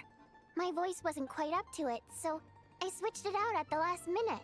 Oh, but, Sorry, Mr. Mitya, but you were at the theater today, yes? Of course I was. Remember? I said hello to all the troupe members before the show started. You, Odette, and the others. So what did Odette sing today? Elegy of the Snow-Winged Goose, of course. Correct. I see. I see. You find my singing boring, don't you? That's why you don't remember a single song. Looks like I'll need to cut a few from the program next time. No, that's not it. I swear. All right. I'll be straight with you. Yeah, I'm these sorry. animations feel My mind was wandering as you took the stage today. proved. I enjoy watching your shows because the exquisite performances stimulate the mind. It always sparks some inspiration for my research. So, whenever I get stuck at work, I come to the theater for a change of pace. Odette's dance during the elegy of the Snow-Winged Goose today was simply incredible. It got me wondering what she's been going through recently. That look of sheer defiance in the face of utter tragedy? It was so inspiring. I started scribbling in my notebook right away. Not that I made a ton of progress in the grand scheme of things, but I still think it was productive. By the time I snapped out of it, the entire show had finished. So what you're saying is, you didn't listen to my singing at all? Unfortunately Steve. not. I'm sorry. I don't know which is more disrespectful. The fact that I don't always come for the show itself, or the fact that I missed your performance. Seems like things are getting a little awkward. Mitya just stepped into a conversational minefield. If there's one thing Vodyanitsa doesn't like, it's people who show disrespect for her performance. This meeting was so hard to set up. Don't tell me it's already falling apart. It's fine. I suppose this is affirming in its own way. At least, it shows that our performance really touches people's hearts, right? She has to Don't know let it bother Kokomi, you. right? It certainly doesn't bother me. She's showing a lot of restraint. Well, I'll be sure to let Odette know That's how Cookie. much you adored her performance. Please don't say that. I always love your performances too. It's just that inspiration struck at the wrong time today. I'm usually all ears. I know, I can tell. That's why I value your opinion. I'm sure some people can't stand it when others praise their coworkers right to their face, but not me. Fair enough. I still feel kinda bad though. But you know what I really can't stand? People who only show up to the theater to pretend that they're cultured. Makes me sick to my stomach. Oh yeah, 100%. There are too many of those people around. By the time they're walking out the door, they've forgotten all about the show. What's wrong? You look furious. I don't know if you've heard about the boss of the Iskra manufacturing plant. He isn't even a theater investor, but he always demands the same privileges as actual investors. Box tickets only, premium drinks, even the right to request specific songs. Well played, Vodyanitsa. Seems like she's harnessing her rage to steer the conversation back on track. Now that you mention it, I've interacted with that guy before. I gotta say, everyone holds him up as an example of a benevolent businessman, but I don't know. I don't see it. Yeah, he couldn't care less about what's happening on stage. He's just there to flaunt his social status. I hate that I have to prepare programs for guys like that. What's the big deal with that factory he runs anyway? I asked around a bit and heard some pretty shocking stories. Sounds like he's just another greedy capitalist. Oh, really? Yep, the things people are saying are pretty damning. Low wages, insanely long working hours, equipment running around the clock. And as if that's not bad enough, he also strictly forbids his employees from giving any kind of interview. Project Stuja has now been extended so many times, we're at the point where crystal rations for the common folk are barely enough to survive on. Yet he even wants to get his greedy hands on them just to boost his own profits. If the rumors are true, he's in serious violation of the law. Interesting. So you've heard about it too? What? So it's really true? Who knows? I've only heard the same rumors you have. But there's no smoke without fire. The Rooster's been coming down on us hard lately, demanding that we track and trace every single batch of Crystal. My coworkers in the Department of Energy have been tearing their hair out over it. The Rooster? I didn't realize he cared that much. What Rooster? Even though there are no restrictions on Crystal trading, the poor will wind up freezing to death if we let the rich buy as much as they want. That's clearly unfair. Looks like we'll need to arrange an investigation into the Iskra manufacturing plant as soon as possible. I never knew you kept up with current affairs beyond the theater, Miss Vodyanitsa. You really have a heart for the common person. Most Fae in your position have long been indifferent to the plight of humans. Oh. Well, You're those a of us who choose to live in human cities are naturally going to pay attention to any significant Oh, upheaval. that makes sense. You're a mermaid. Isn't the Rooster a Fae himself? Does that mean Kokomi's a Fae? Surprised to learn that even someone with as much Yukosa's a Fae. experience as him is getting so stressed out over Project Stuja. What is the end goal of this project anyway? This is it. We're finally going there. I'm sure Mitya can sense on some level that she's fishing for information. But since their conversation is so relaxed, he might just let something slip. It's stressing me out too. If I'd only made better progress with my research, things wouldn't have dragged on this long. Oh, so your work is related to Project Stuja? That's right. The Armory Palace needs a brand new energy source. Not the power of the Light Realm and not elemental energy. Right now, the only thing that meets the requirements is the power contained within stellar linchpins. But harnessing that power is costly. Each step of the process requires enormous amounts of Kresnik crystal, from extraction to quantification to attempts at conversion. Progress has been painfully slow, and the team is getting burned out as time goes by. Sometimes I see people staring into space as if in a trance. Could it be that this new energy source has side effects? No, it doesn't affect us, because the energy is used for... Arf. Okay, I got it. Stop choking me. Sorry, I can't talk about that. I think we're all That's why you just have a scarf. exhausted. We've been working ourselves to the bone for so long with so little progress to show for it. It's no wonder people are struggling to stay motivated. Seems like I owe you an apology. I shouldn't have gotten so mad at you for not paying attention during the show. Don't worry about it. I count myself lucky, to be honest. I don't envy the people who work closely with the Tsaritsa herself. I'd much rather be in my current position. At least I don't have to shoulder any major responsibilities. So they're trying to develop a completely new kind of energy. And we didn't get to hear more. Censored by a scarf. Who would have thought? Oh, dear. It looks like my time is up. I'm afraid I have to leave. I'm so sorry. We ended up barely talking about the theater. That's okay. It was a pleasure chatting with you, really. Let's make up for it next time. Yeah, hopefully once the work pressure eases up a little, I'll be able to focus more on the performance, and then we'll have more to discuss. We touched on some confidential issues today. I'd be grateful if you could keep it between us. XD. Could have gone worse. Nice job. Why was Mitya in such a hurry to leave, though? Ah. They're bare. Sorry, routine inspection. Aren't they working together, technically?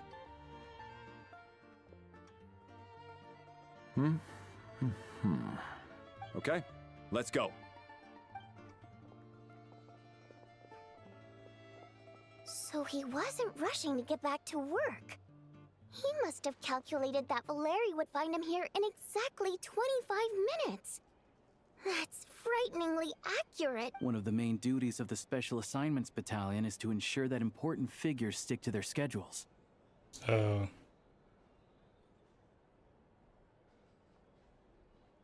arch enemy. All right, time for us to get going too. Excuse me, check please. We'll settle our check too, then. Oh, hello there. Mr. Mitya paid the check before leaving. He also asked me to pass on a message. He said it was an honor to share his tea break with Miss Vodyanitsa and her two friends.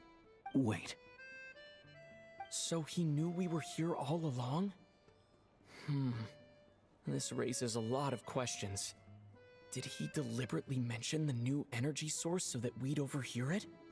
Maybe his work isn't confidential after all. Maybe the key here is the purpose of this new energy. I guess that's the next thing to look into.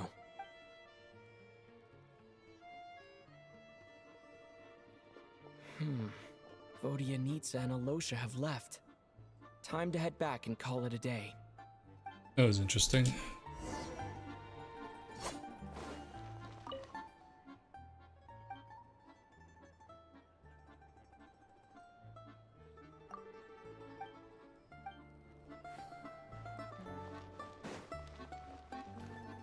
We're back. You're back! Here pretty early today. Paimon was just gonna mention that. After she woke up today, Paimon felt like her temperature was completely back to normal. But her strength still hasn't returned. Still, there's some good news. Paimon thinks she might have figured out the source of the problem. It's like there's... What? some kind of mysterious power affecting Paimon. Figures. Paimon's never felt this way before during any of her travels.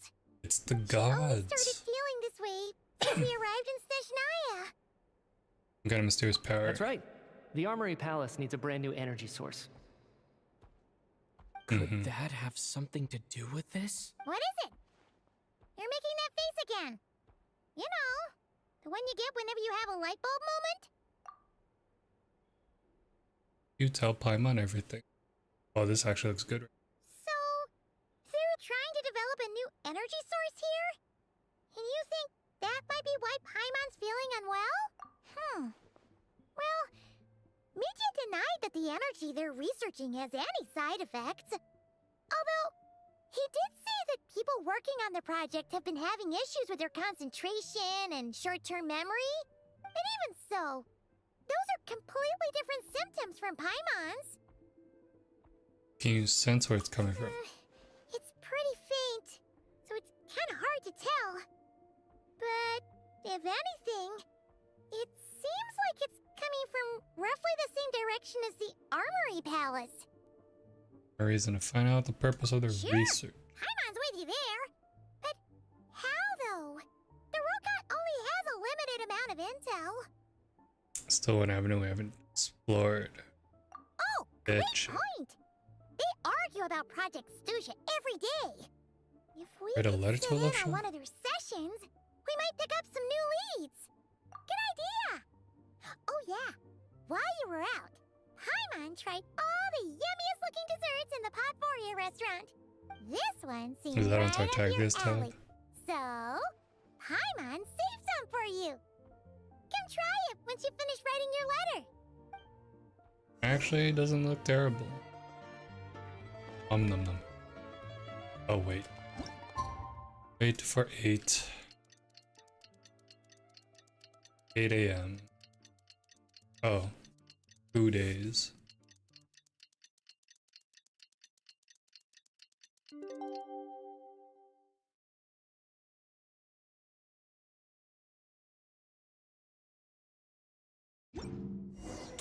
Alosha replied.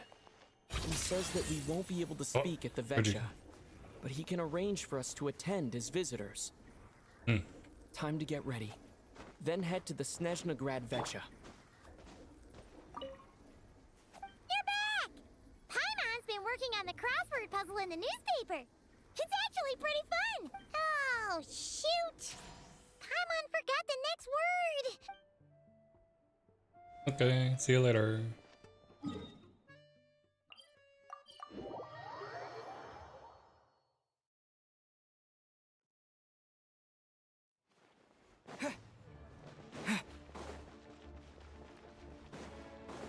I'll get that chest another time. Oh, you're here. Ah, Miss Vodyanitsa, prima donna of the Korolievsky troupe. Prima What donna. a surprise meeting you here. Will you be sitting in on a session of the Vetcha? Sorry, I'm not taking interviews today. Oh good, you're here. The session's about to begin. Let's get inside. Please wait, Miss Vodyanitsa. Could you introduce me to your new friend? XD.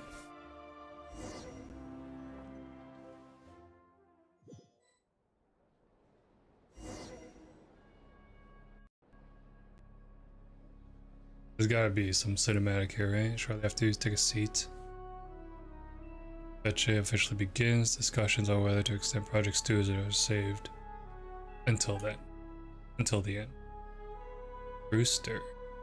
There is various energy-related statistics. Dull, lifeless room suddenly becomes very animated. The meeting.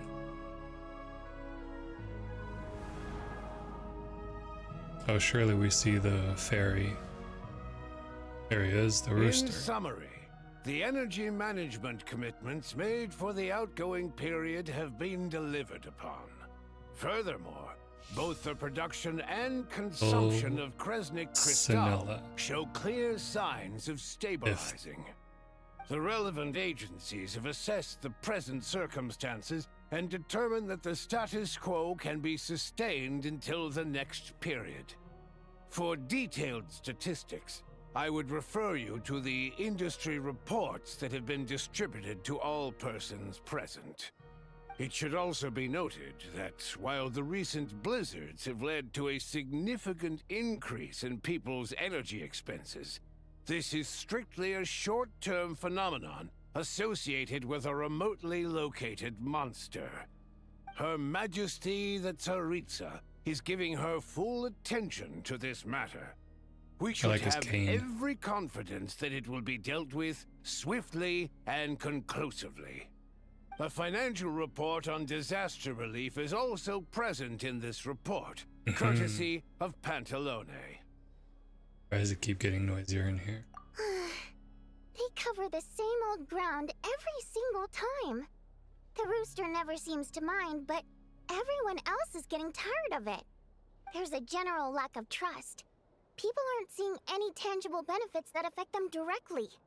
Of course, none of that will be reflected in any of the reports on the table. Yeah, if it weren't for these hard copy documents, I could have at least made something up. Meaning to ask, why are you still here? Why are you acting so chummy? Oh, don't mind me. I'm just out here trying to hit my interview quotas. Bring out the kvass. Ever read it? Best-selling newspaper in town. If I remember correctly, you guys don't even have a sales permit. You have to sell from stalls on the street. Okay then, best-selling street stall newspaper in town. Still counts. Sassy. Order! We will now open the floor to the representatives. If there are no further substantive Tartaglia, issues Pantalone, to discuss, we will then proceed to a vote on this motion. Who's the fourth seat? Snezhnaya has a long tradition of treating members of the Fatui armed forces and their dependents favorably. But recent surveys shows that Fatui families in remote areas have access to 15% less crystal than the average civilian family in Snezhnograd. It's been said many times before, but it bears repeating now. What a cast. There needs to be a clear and consistent rationale behind how crystal is allocated, or we will soon face see the top immense of our public heads. backlash. Perhaps you wouldn't need to keep repeating yourself if you would hear me out for once. I say again, true consistency exists only in principle. In the real world, fairness is relative. You appear to treat resource allocation as a simple function of production and population. So what about when the equipment used in production breaks down? Have you factored that into your equation? And do you even know how long it's been since Snezhnaya last conducted a census?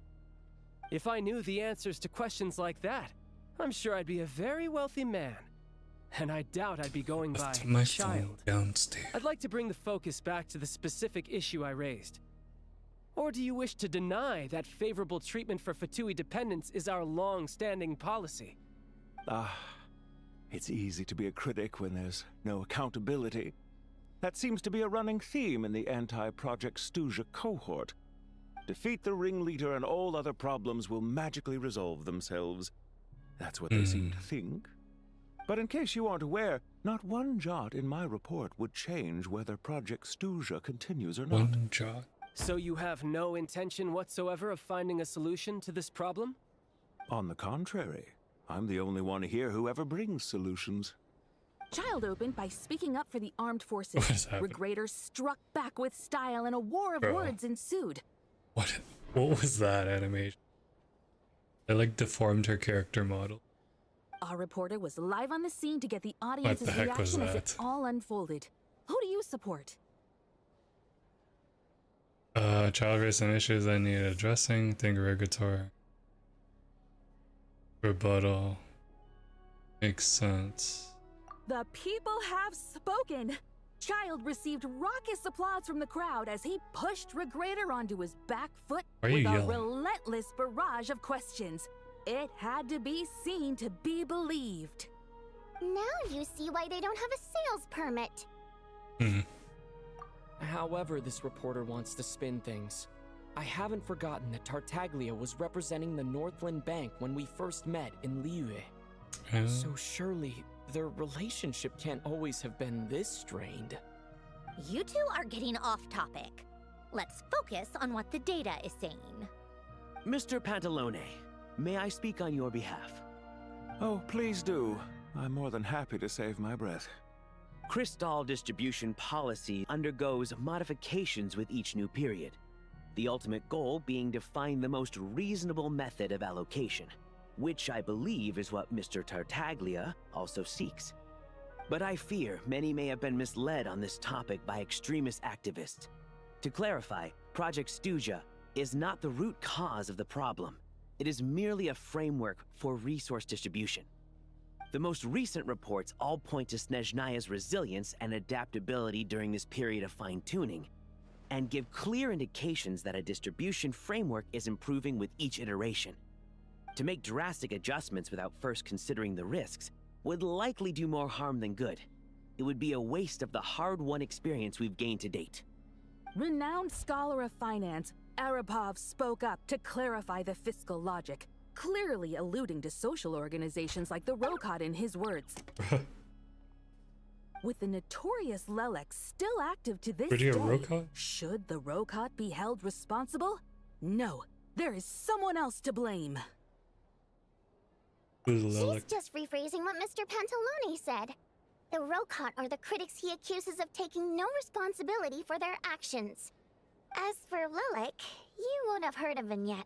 He's currently the most famous member of the Rokot. Well, more like infamous. Ending Project Stuja has become an obsession for him. Unlike the more decent ones among us, he believes that votes in the Vetcha are all that matter. So whether it's threats, coercion, or bribery, he'll use whatever means necessary to get people to change their vote. There's more to Rokot? And since we're already on the subject, what do you think of Lelek's methods? Are you for or against? I suspect there's more to his story. Well, whatever the story is, his actions benefit us all. We stand with Lelek. At least someone here wants to take this discussion seriously. I've been considering that issue myself. What you really need is more precise regional data, right? I think it would be easiest to let the Fatui handle it, since they're already in charge of Crystal shipments anyway. We may as well get them to collect some data while they're at it. Whatever you need, you can ask the Fatui to look into it for you. In terms of supervision, I think the Druzhna would be a good fit. I had hoped to discuss this with Miss Vesna, but sadly, she's not present. I will be happy to take a note of your suggestions and present them to Commander Vesna for a decision upon her return. The Commander has always taken a keen interest in Project Stuja. However, given the Druzhna's demanding workload, I'm afraid it may prove difficult for them to provide any practical support. Let us refrain from jumping to conclusions until a concrete and actionable plan is in place. My apologies, Lord Rooster. There are numerous issues to address here, including manpower, time sensitivity, and reporting lines. Nevertheless, I support drafting a proposal. Follow the usual procedure, and it can be raised as a new motion for all parties to evaluate at the appropriate time. In that case, I'd like to share one thought before the proposal is drafted. The issue of time sensitivity was raised just now, which I presume relates to the official reports. In fact, the Energy Commission already collects regular statistics on each urban center and its surrounding area. Would these be of any use? That's a good idea. I read every issue of Sviet Lolaidovka's report, and although my focus is mostly on the section about equipment operation, the energy consumption statistics also yield a lot of insights. Be that as it may, does no one see an issue with using local data to determine Crystal quotas? In the long term, it seems like a very risky solution. Not if they are used purely for reference. So long as we have the report from the Northland Bank's headquarters to corroborate it, no one will be able to fool me. Very well then. It appears that this arrangement is acceptable to all parties. Yeah, sounds good to me. The members reached a provisional consensus on the issue of improving treatment for Fatui soldiers.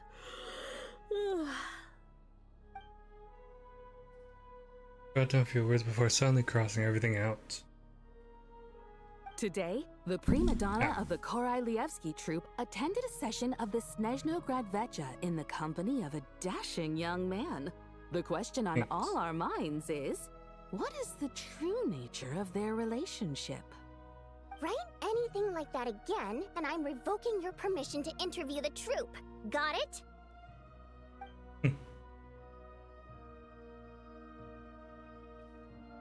All parties opportunity to express their stance.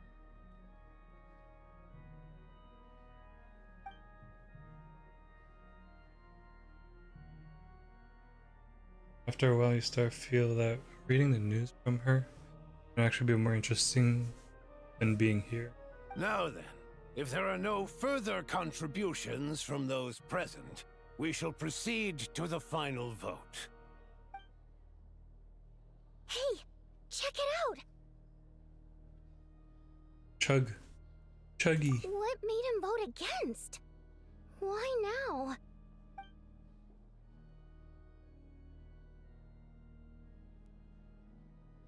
The votes have been tallied. Those in favor of continuing Project Stuzha total 61%, securing a clear majority. That was too close. The margin has shrunk yet again. Chuganov was a huge loss. I'll bet Lelek is behind this. I wonder how Pulcinella will respond this time. Chuganov. I see. Lelek strikes again. Yes. Go, Lelek. Yeah, he's dead. Once Project Stuzha is defeated, our unwavering support at Bring Out the Kvass will finally pay off when we make our comeback. I can taste our victory already. In accordance with the result of this vote, Project Stuzha will remain in effect until the next Vecha period. Finally, may I remind us all, I think Chuggy's we dead. debate only for the greater glory and solidarity of our nation. May the aurora shine ever on, and the tundra always stand firm. The session is concluded.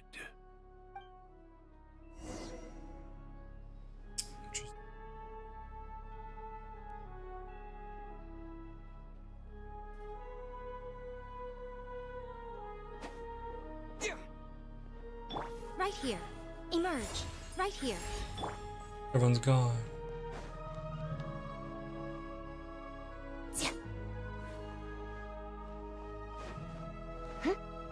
Can't climb. How do you get up?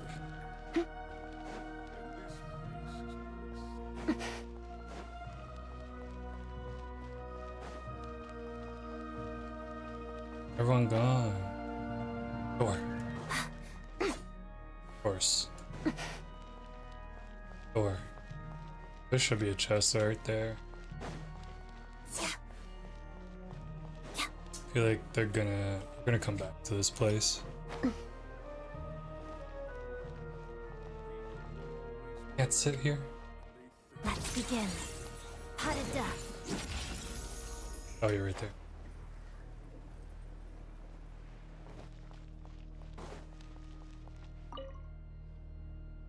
I have to say, I really wasn't expecting Chuganov to vote against Project Stuzha. Chuggy.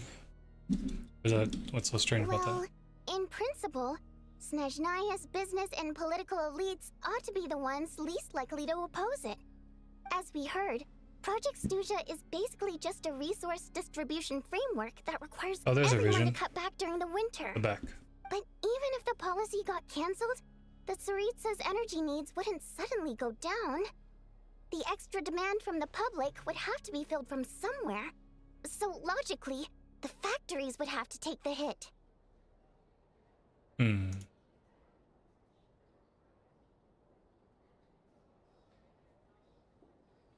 I got a letter from Mr. Mitya just before today's session. He said he's confirmed that there are issues around overtime and excessive energy consumption at the Iskra manufacturing plant. In a situation like this, once the Rooster receives the report, he'll order the factory to halt production and submit to an investigation before issuing a penalty. But that's a week-long process, and thus didn't make it onto the Vecha agenda this time. I don't think he suspects anything so far. Production stopping entirely. Exactly. And as you know, he's a very selfish person. I was originally gonna try and flip him after he received notice of the official sanctions. My plan was to convince him that the whole thing was completely unfair.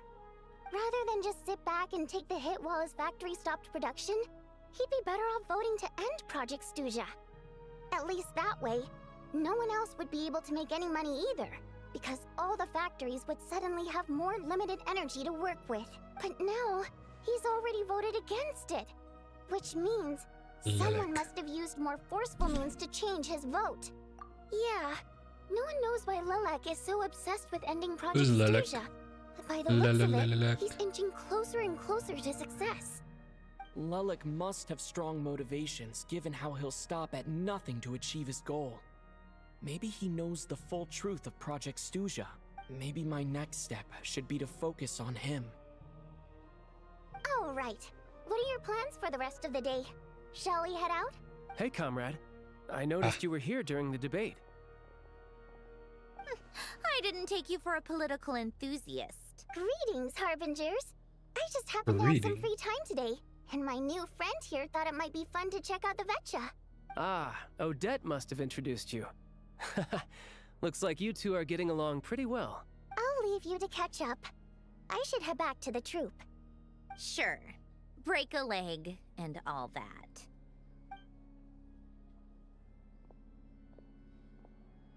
Thought it might be fun to check out the Vetcha, did you?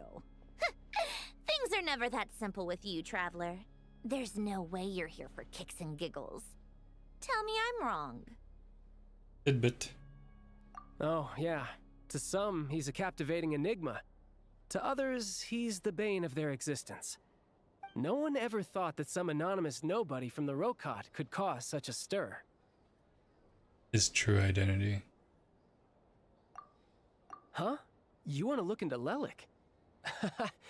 Then I'm sure his days of anonymity are numbered. What do you think, Snezhnaya? Fine by me, I guess. If the Is Traveler he the vampire-looking guy? manages to expose Lelik, it'll be doing Pulcinella a favor. In return, it seems fair to let him in on what we've learned so far. My thoughts exactly. Sharing is caring, after all. Head back to Glupov and grab the files on Lelik. It's easier to just pull the records than go through the rigmarole of getting the Traveler a visitor's permit. As you command, child, sir. In that case, since we're going to be waiting anyway, I'll have someone brew a pot of black tea. Okay. Who's pouring that? One common thread among the many incidents Lelik has been involved in is that the victims are all too scared to share any real information about him. Clearly, he must have threatened them in some way. His modus operandi is to silently infiltrate the scene and leave a threatening letter behind. But neither the letters nor the crime scenes ever yield any clues to his identity. So all these files have to offer are short statements by the people affected. They don't give us a lot to go on. If nothing else, it shows we're dealing with a trained professional who's versed in counter-surveillance. Yes, and to that point, he often strikes in highly secure locations. The victims are high-ranking and influential people who take their personal security very seriously. Somehow, Lelik slips right into their rooms without making a sound. There's never any eyewitnesses, nor the slightest trace of a break-in. If he can get in and out undetected, it means he can strike without warning. Not that that's ever happened so far, but the thought is enough to scare these people sleepless. It's hard to believe that a human being could pull this off flawlessly every time, so they switched the focus of the investigation to Faye. Unfortunately, no one's found anything yet. Careful, don't underestimate me. Although truth be told, I'd probably find it hard not to blow my cover. Direct confrontation is more my style. We haven't ruled out the possibility of Lelik being human. It's just, there can only be a handful of people in all of Teyvat who'd fit the profile.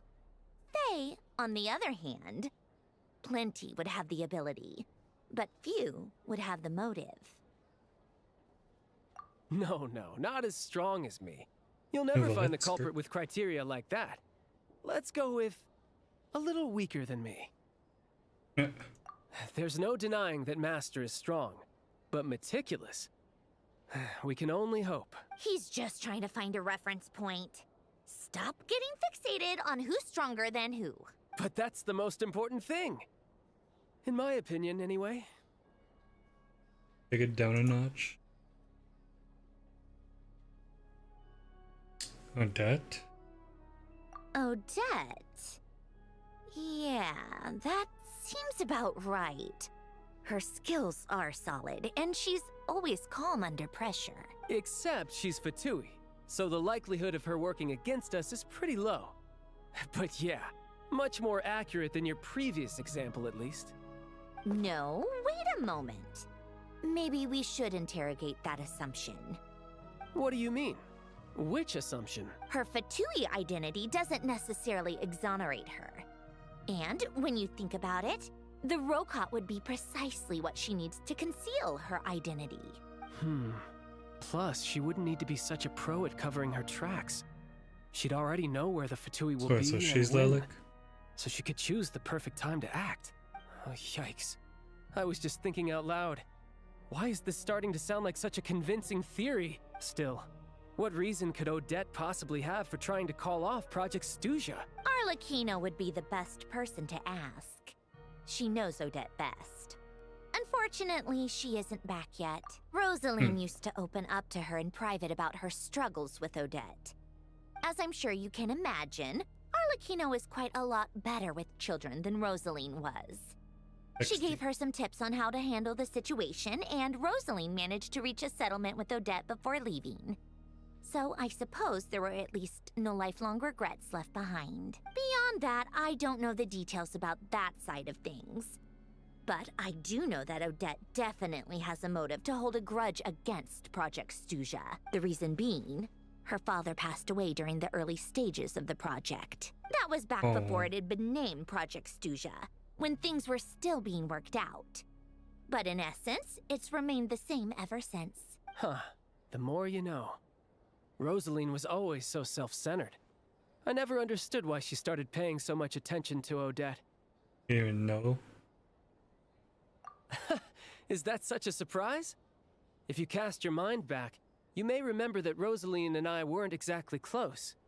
We had tea together a few times, but that was about it. Odette's past is no secret. Her father was a fatus and her mother was a very famous ballerina. On the surface, it looks like she followed right in her parents' footsteps. But the truth is quite a different story. After her father passed away on a mission, her mother was overcome with grief. She broke her leg during a performance and could never dance again. Oof. Odette was only interested in ballet at the time, but this tragedy left the family with both breadwinners gone. They could barely make ends meet.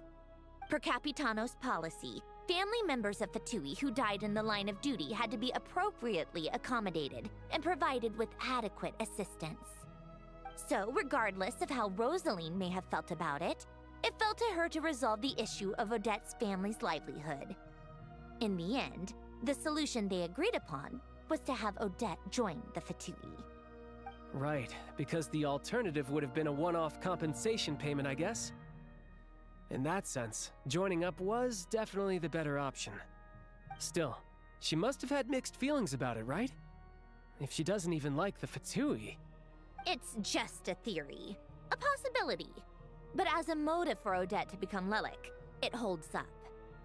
That said, I have no idea where Odette's head is at right now, or what her conflict with Rosaline was about. Plenty of people were on bad terms with Rosaline. I have no intention of trying to figure it all out. I actually want to mend a relationship with Odette. But there's not much point in discussing that now. Yeah, back to Lilac. Since our investigations so far have turned up next to nothing, we've got nothing to lose by trying a new angle. Funnily enough, Tonya and I had actually made plans to go to the theater tomorrow to watch Odette's rehearsal. Unfortunately, thanks to this Lilac situation, I'll be stuck working overtime again. Which means you can go in my place. No point wasting the ticket. Plus, you'll get to meet Tonya. Spirit Seeker. Quite the classic ballet. It was passed down through Odette's mother's family for generations, though it hasn't been performed in years. But Odette's been practicing it diligently, and it's finally ready for a return to the stage. Excitement is through the roof. Tickets for the official performance sold out long ago. Tonya's excited for it too. She's desperate to see it no matter what. Personally, it's not really my kind of thing, but since she's my little sister, I had to figure something out. I've actually seen it several times before. Little brother? The story's pretty straightforward. The lead Do we get to see him character again? follows a trail of clues left behind by Tommy a grew spirit, up. gradually recovering her memories along the way. It's a tale of love and regret. So not exactly reinventing the wheel, at least by today's standards. But when that classic melody kicks in and the lead character begins to dance, it always gets me. It really is beautiful. Not an easy dance to do justice to, though. I know it's always been Odette's dream to perform this piece, but I'm not sure she's really ready. In that case, I think that even if she is Lelik, we should wait until her performance is over before we respond. I'll let you take it from here, comrade. Investigate. Wait, I'm Odette.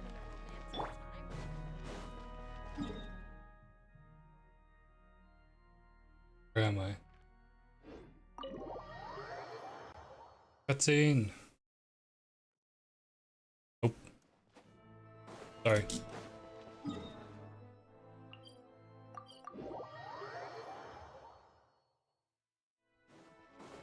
Back to the restaurant to tell Paimon.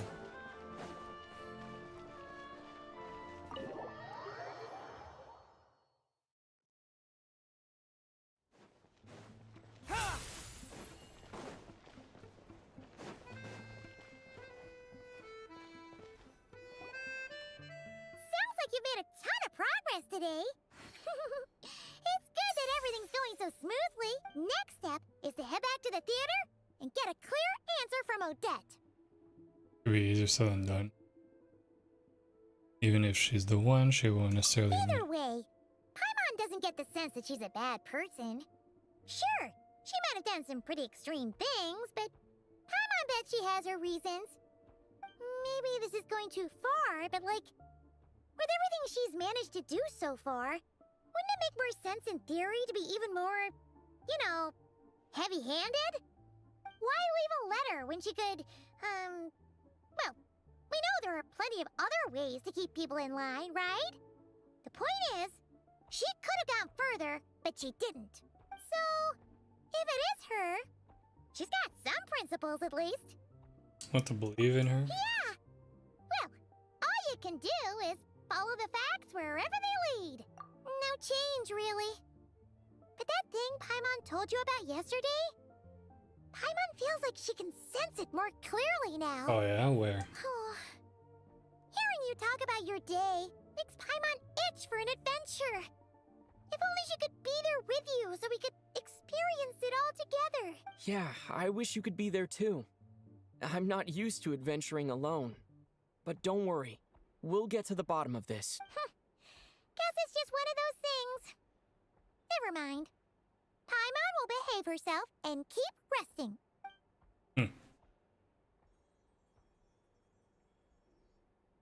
If Odette is Lelik, she may well have inside information on Project Stuja.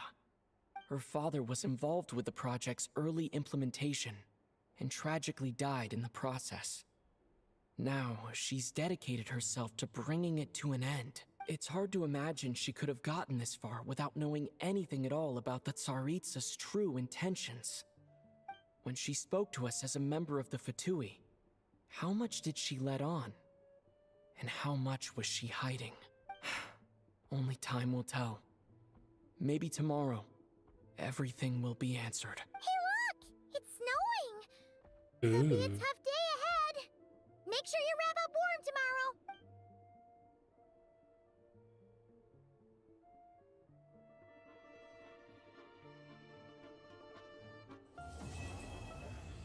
tomorrow. Act 1 complete. Journal.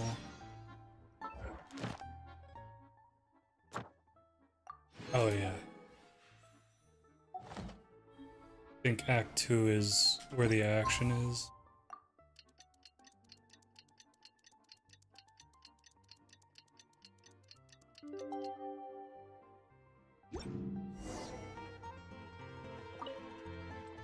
You're back! Paimon's been... Oh!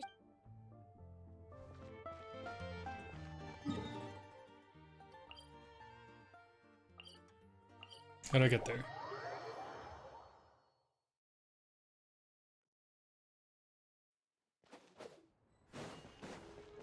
Rewards? Ah.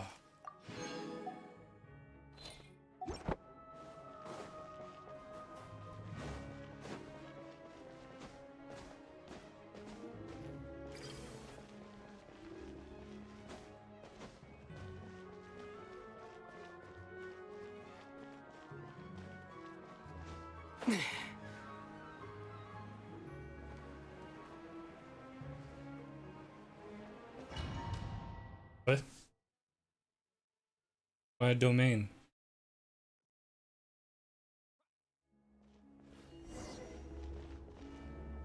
It's blizzarding. Yeah, there's something. Something's gonna go down here.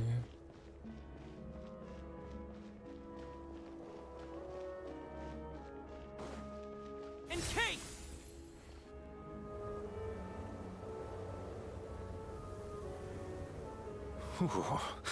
It sure is cold today. I wonder how much heavier the snow's gonna get. Here to see Odette? I just need to see your tickets for the preview. Perfect. Thank you. I'll hold on to your tickets. Come on in. It's freezing outside. Wait, will you hold on to the ticket? Wait. Someone's watching us?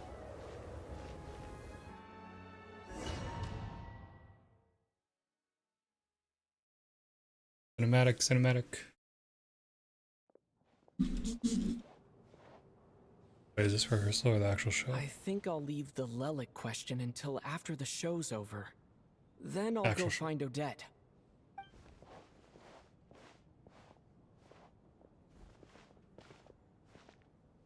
Child said he was originally going to come with Tonya. So I'm guessing Tonya's already here somewhere.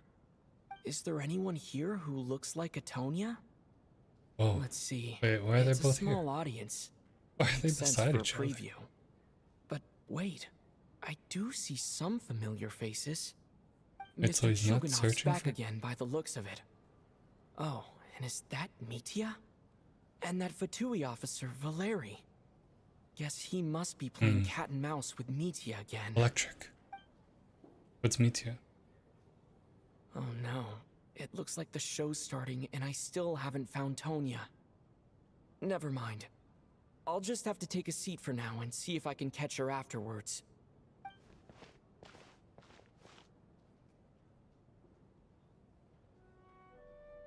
No, I changed the outfit.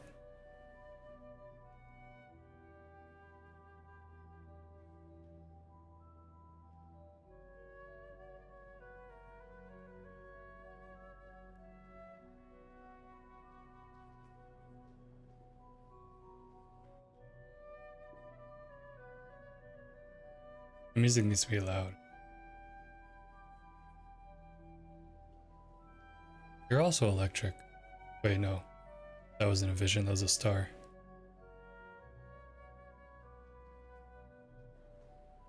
The lights flicker.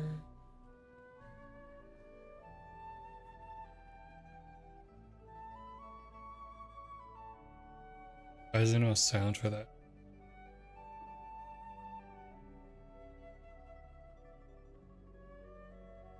Oh yeah, because the weather outside.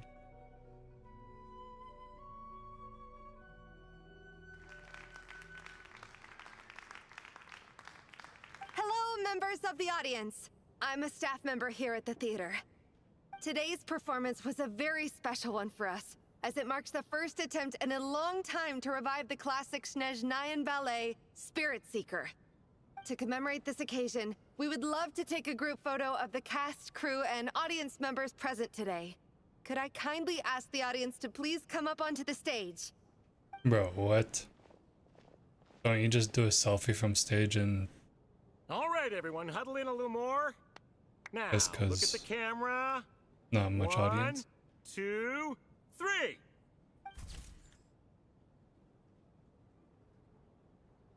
Bruh. Why are they in the same photo together? Wait, Alosha's here. Wait, which one's Tonya? This one's Tonya.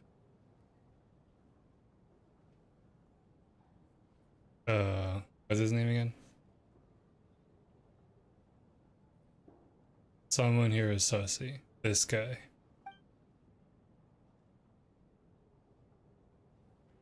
Are you quite satisfied, Mr. Energy Scientist? I rather hope you don't have any other escape plans to add to my workload today. What are you talking about, Sarge? This was simply my way of inviting you to watch Miss Odette's new show with me. And wasn't the performance spectacular? They came together. In the future, I heartily encourage you to take a leaf out of my book. Find some soul-nourishing pastimes to enrich your time outside of work. It was indeed a fine performance, but I must correct you on one point. This is not time outside of work. Yo, this guy versus... Working hours and non-working hours are just a social construct. Human technology can never advance if we're too rigid in our thinking, Sarge. May we leave now? Guy. Already? I mean, I was kinda hoping to soak up the atmosphere for a little longer, but... Where's your vision? No. Okay, guess I'm pushing my luck. Didn't seem like too much to ask, but fair enough. Off we go then, Sarge. Back to the land of working hours. Lead the way. Oh, yeah. That has to be her. She's the only person in the audience around Tonia's age. Excuse me, are you Tonia? Huh? Your brother's busy today, so I took his ticket. Don't worry about him, he's fine. Oh, okay. Sorry for the trouble. What's wrong? Are you sick? No, I'm fine. It's nothing. Maybe she caught a cold on the way here because of the weather.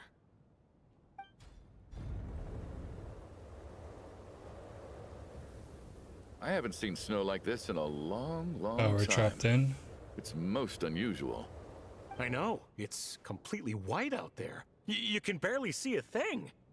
I've never seen such heavy snow in my life. Let's wait it out for now. You'd be lucky not to freeze to death in this weather, let alone find your way. Well, look at that. Maybe we shouldn't be in such a rush to get back after all. What do you think? Let's wait and see. Why do you need to take it so seriously? Fate has given us this wonderful chance to take a break. We owe it to ourselves to make the most of it. Come to think of it, there's a small inn not far from here that always keeps plenty of extra blankets on hand for guests. I know the route well. Shall I head over and borrow a few blankets? That way, anyone in a hurry can wrap up warm for the journey back. Just remember to return them next time you're over this way. Sir, there's really no need to go to all that trouble. Hey, it's no trouble at all. Wait here, I'll be right back. Ed. Ed? What a kind gentleman. Peggy. Very good. My wife and daughter are waiting for me at home, so I shall be heading back as soon as I get my blanket. So... are you expecting us to go back to the Armory Palace wrapped in blankets too? Don't worry about that. I made arrangements in advance. Should I not return to the Armory Palace within 3.5 hours after Operation Showtime begins, an armed squad will be sent to collect us. They will escort us back. You are one of our key military personnel, so any weather-related risks must be eliminated. Operation Showtime? Oh, so he's pretty much putting his body. Every single time you drag me back to work when I sneak out, it's a whole official operation? I gotta say, you've really turned this into quite a moral dilemma for me. It's snowing pretty hard out there. I think you should stay here for now. You seem a little under the weather. Sure. My brother might come pick me up in a bit anyway. Time to get to work. I should head backstage and find Odette. I need to look her in the eye and ask her about Lelik. Excuse me, are you looking for someone? Odette?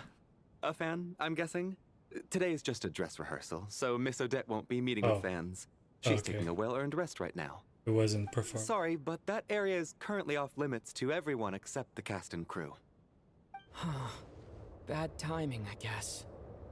Well, I might as well stick around.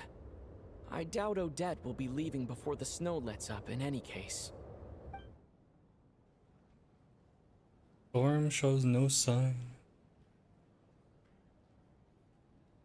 What happened to the gentleman who went to fetch the blankets? Dead. How has he still not returned? Why is the door I was still thinking open? the same thing. It's still snowing very hard. Do you think something might have happened to him? Yeah. Whatever the reason for his delay, I must say I hate nothing more than people who make empty promises and fail to deliver. Well, I have to treat my employees like that on occasion, but that's different. Dead. The You seem anxious, snow Mr. monster. Valeri. It's been nearly 4 hours since I left the armory. The army should have arrived to extract us by now. They know how much I despise tardiness and disrupted plans. There's simply no reason that they shouldn't have shown up by now, barring exceptional circumstances. Surely a snowstorm like this one counts as such. Few things in this world can stop the Snezhnayan army, Mr. Mitya. And a snowstorm is certainly not one of them. Yeah, Why but don't it's you no go out and take a monster. look? They might be right outside, waiting for your orders before they dare come in. An absurd hypothesis. I have no intention of leaving your side for even a moment until I have escorted you back to the Armory Palace. This doesn't look like an ordinary snowstorm to me. That guy who left earlier, it looked like he just vanished into thin air. Either that, or my eyes were playing tricks on me. A man-eating snowstorm? Come on. Night hasn't even fallen yet. Spare us the ghost stories.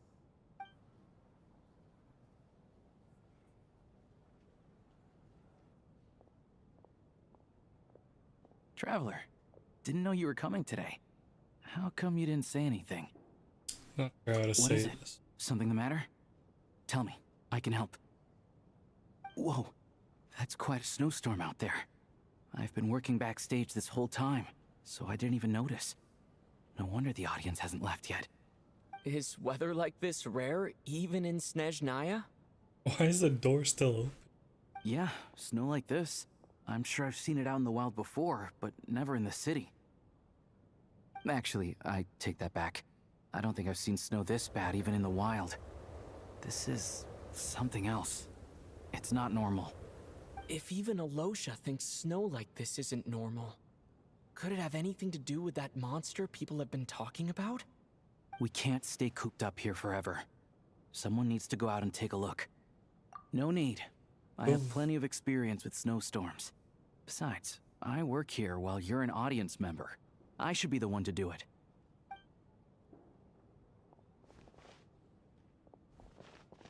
Everyone by the door. Careful not to let the snow soak into your shoes.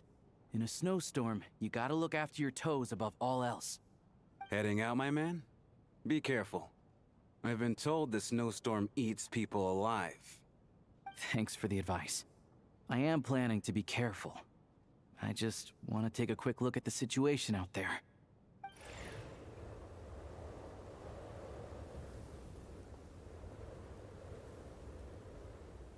Dead. Oh, not dead. He's back! He's back! How was it? What's going on out there? Did you see any soldiers patrolling the area? Something about this storm isn't right. There's no one out there. I didn't see a single soul. And something in the air gives me the creeps. This isn't your average snowstorm. I suspect it might be related to recent events in our nation. I strongly advise everyone to stay here until the snow dies down. Are you serious? So all of us are trapped here now? That sounds a little far-fetched to me. You want to go outside and see? Here you go. I, for one, am not risking my neck in that weather. This just turned from a minor delay into a major hassle. We can only hope that our friend who went to fetch the blankets just ditched us and went home. Is it really that bad? But my daughter, I won't be able to read her a bedtime story tonight. Huh?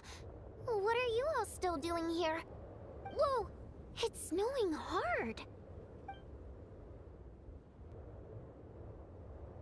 So now we're stuck here? Oh, this is terrible! Luckily, It was just a dress rehearsal today, so there aren't too many people here. On the bright side, the theater's always well stocked with supplies. If the snow still doesn't let up as we get into the evening, you can spend the night here, everyone. At least, I assume that's alright? Odette? Fine by me. This seems like a sensible backup plan under the circumstances. My thanks to the theater for being so accommodating. What are you staring outside and praying for, my man? You anxious to get home too? My man. Oh, Your Majesty the Tsaritsa, I beg you, please do not let tonight's snowstorm stop. This is a golden opportunity to spend the night under the same roof as the two top stars in all of Snezhnaya. It's a once-in-a-lifetime experience. I think I've changed my mind. Sir, if you so much as look at us funny, you'll be seeing stars in a whole other way. Behave yourself, or you'll be begging for that blizzard. It's getting colder. We need to keep the indoor temperature up. Close the door and lock it tight. Let's head somewhere warmer.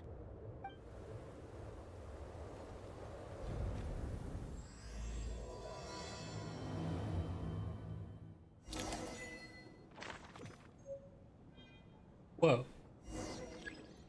Why do they end up shooting each other?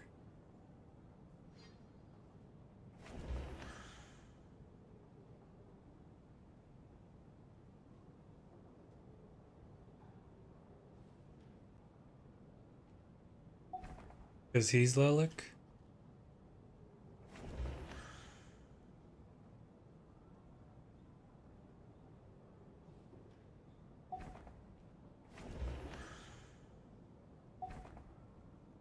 Wow, now we're playing Clue. Rampana.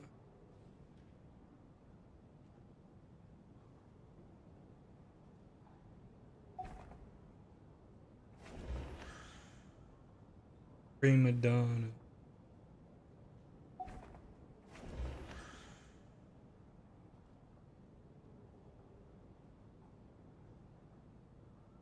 Next Harbinger, the Fair Lady.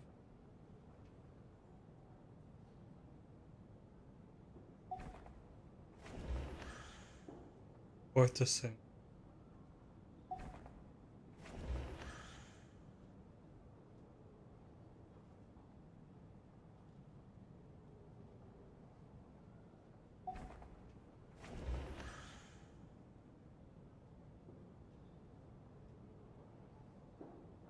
Factory he operates is known for excessive energy. Yeah, I don't know this guy. Foolish.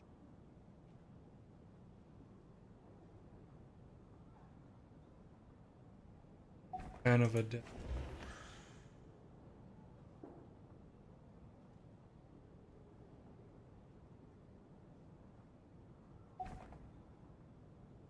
Either him or him. Larry or Alosha.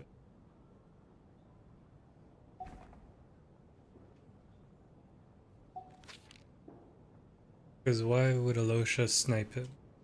Oh no, he was protecting... He was protecting whoever Alosha was sniping.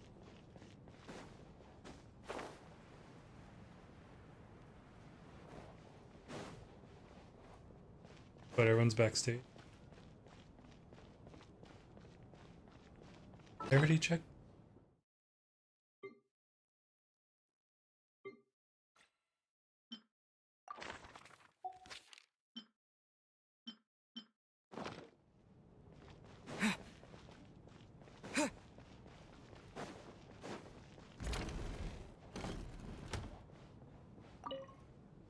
And then there's the aristocrats. Easiest of all to deal with. You don't need to use any force whatsoever. All you have to do is show them the rope you plan to tie them up with. Do you know why? I don't. Do tell. Because nothing horrifies them more than the thought of a cheap, coarse rope leaving creases on their precious million more coat. They'll do whatever you ask to avoid that fate. Unexpected, but funny nonetheless. Tell me another one. Well, look at that. I got myself a new listener. Hey there. Let me introduce myself. The name's Shram, and I'm a mercenary. The kind that gets paid to do odd jobs for rich folks. And I am Chuganov, an entrepreneur. If my name is unfamiliar to you, you will no doubt have heard of my factory, the renowned Iskra manufacturing plant. Are you really that famous, Mr. Chuganov? How come I've never heard your name before? Excuse me? Is that a joke? Or are you being serious? Oh, I'll have to ask my rope later. He's probably tied up more entrepreneurs than I've ever heard of.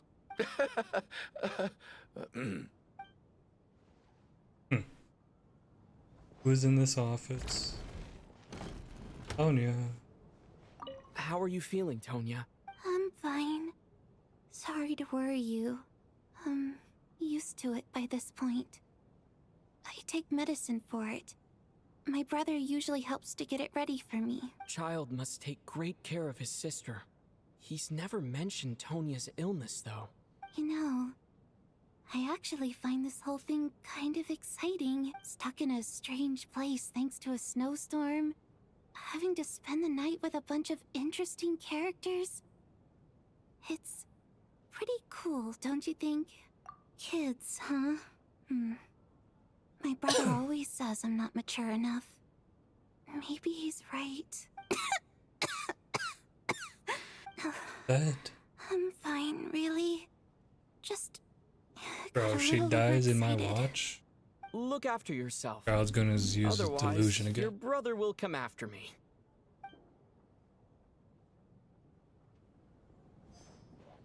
My husband has major trust issues. To him, I doubt even this snowstorm is a good enough excuse for me to stay out all night. That's the price of marrying into wealth. You'll get used to it. I'm not about to stop you if you want to leave.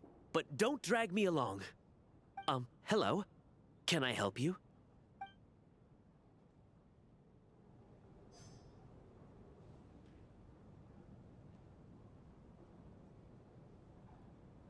Sorry, one sec.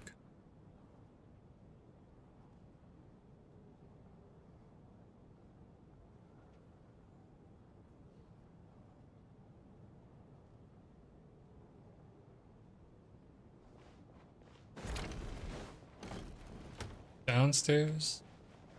Can't go downstairs. This is highly irregular. A delay of over an hour during an operation like this theoretically warrants a Harbinger-level response. I wonder what the issue is. The storm, or something else. Sarge, Where's your vision? The day you learn to let go and just enjoy moments like this is the day you'll finally understand the meaning of life. Ah, why, hello, sir. I believe you were the one sitting at a nearby table back at Podvorye Restaurant. Any friend of the theater's star performers is a friend of mine. It's a pleasure to meet you. I'm Mitya from the Energy Commission. Greetings. Major Valeri, head of the Special Assignments Battalion. Armory Palace Royal Grenadier Guards, 1st Regiment. I am here to ensure Mr. Mitya's personal safety. Please let me know if I can be of any assistance. Mr. Traveler, I cannot help but notice that Miss Odette is stealing glances at me. Any idea what that could be about? I've racked my brains, but I can't think of anything I might have done to offend her. Perhaps she noticed me spacing out during her performance? Keep racking his brains. What? You mean I really did do something to upset her? Well, thanks for letting me know. Yo, Mel, thanks for the likes. Good to see you. So, Mr. Mitya, is your work related to Project Stuja? Yes, that's right. The higher-ups in the Fatui transferred me from the Energy Commission to the Armory Palace slip up because again? they wanted me to... Yeah, okay. Really? I can't even talk about that? Pretty sure it counts as part of my private life. All right, I won't Where's say your anything. vision? You have like every Sorry, crystal Traveler. color. As you can see, I'm afraid this pleasant chat will have to end here. Let me see. It wasn't that star, was it? Oh, it is. Wait, that's different. You're not from Snezhnaya? You're Electro. Yeah, what the heck? Your vision is way different than that. This is highly irregular. This is Genshin. I haven't played in so long. Looks different. Yeah, it is Genshin. Theoretically warrants a harbinger. It's the new response. update. I wonder what the issue Snezhnaya is. update. The final region. Storm, or something else. Oh yeah, or the scene. Yo, Mitya is not a normal vision user. Maybe is, I don't know. I don't know what he is. I don't think it's ever been this lively backstage before. I didn't know you were coming You today. play with Traveler? Hey, have you seen Traveler? Yeah, because we I get heard he Cryo was Traveler coming this today. patch. Have you spoken to him at all? I'm with you. This could But be also just this the is the main chance we story. need. Yeah, I gotta figure out a way to coax some more intel out of him. I want to know why he suddenly changed his stance on Project Stuja. What exactly happened before the most recent Vetcha vote? For the Rokad, or just out of personal interest? Shh! There are Two other people Rokads. around. Don't say the R word. That's crazy.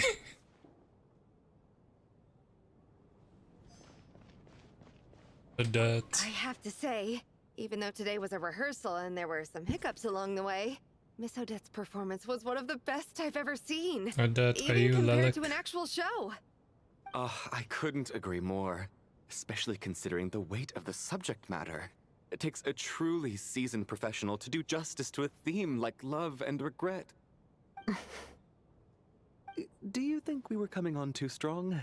Yeah. Odette's ignoring us again. What about you? What did you think of today's performance? Oh, you want my opinion? Wasn't paying attention much? Don't be rude.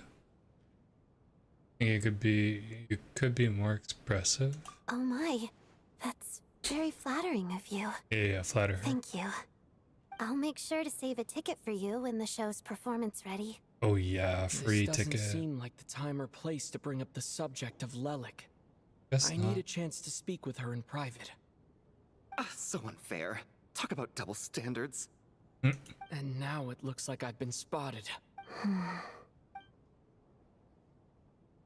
You know Mitya too? No, I don't. I just have a feeling that he might be dangerous. Feeling Mitya is Lilac? Time flies by as people make How's it lighthearted. looking, Alosha? In a circle. No change from this afternoon. Heavy snow with no sign of slowing down. Where's the Saritsa? Where did... Oh, May I I know. have your attention, please? The storm is unlikely to stop tonight, and it'll be even more dangerous outside at night than it was during the day. We at the theater owe everyone here a duty of care. Therefore, we strongly suggest that you stay on site overnight and avoid going outside unless absolutely necessary. In a few short moments, we'll give you a tour of the theater's various quarters.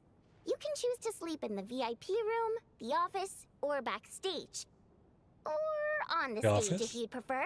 We won't mind. I'll pass on sleeping on the stage. What if the snow is stopped by tomorrow morning? The early birds in the audience might think we're part of some experimental new show. A drama about sleeping? That could be fun.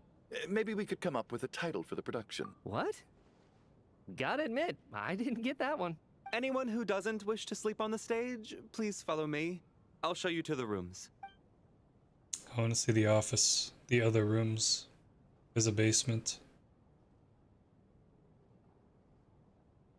I guess I'll call it a night. Though I feel like I won't sleep very well without Paimon here. I'm sure she'll be worried that I haven't made it back yet. But as long as she looks out the window, she'll probably realize what's holding me up. I wonder if she's feeling any better yet. At least she hasn't been getting any worse. Separated Still, again. I should try and get back first thing tomorrow morning. Ooh, dream story? Are we wet? Yeah, it's a dream. Domain.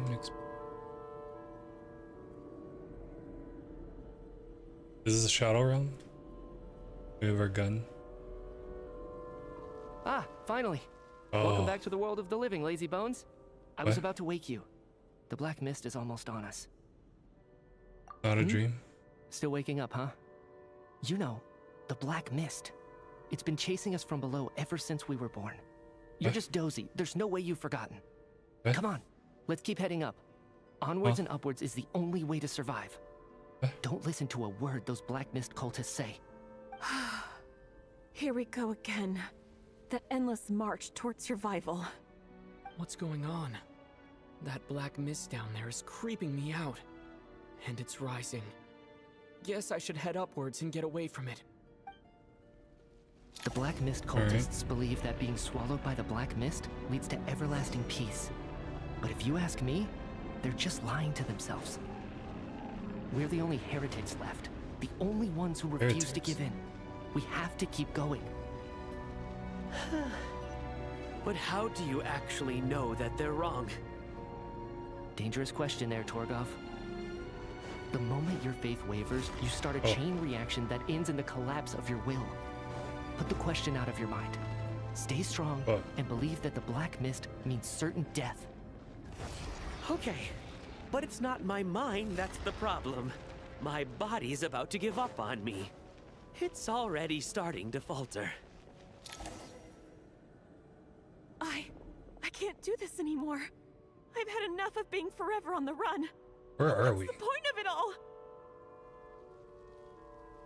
All this will pass eventually, I promise. Keep fighting. It will be worth it. You accuse the Black Mist cultists of being liars. But you're lying too. There is no end to this path. It keeps going up forever. There was never any hope to begin with. The cult of the Black Mist has poisoned your mind, Sobolova. Are you thinking of giving up as well? I am. I think I'll take my chances with the Black Mist over this perpetual torture. As much as I detest the Black Mist cultists, I'm just too weary. Then I bid you both farewell. Let me put my personal opinions aside for a moment and say, I hope that you both find peace within the Black Mist. Gonna give up on them? Fate always appears so impossibly complicated. But at moments like this, its raw simplicity is laid bare. Their fate was sealed from the instant they entertained doubt. From then on, the outcome was both inevitable and irreversible. Let's go. Interesting.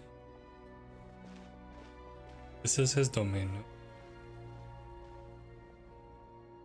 Torgov and Sobolova are gone. I never thought the day would come when even they would be swallowed by the Black Mist. It's just you and me now.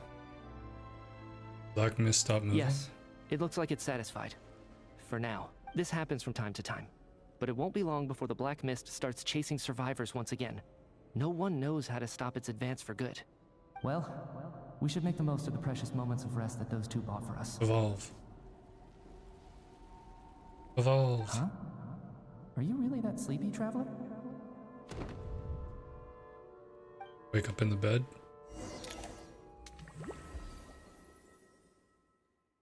We're wet again. Help! Somebody, come quick! Someone died. What is it, Huguenot? Now we're playing Clue. What's wrong? Huh? Is it morning already?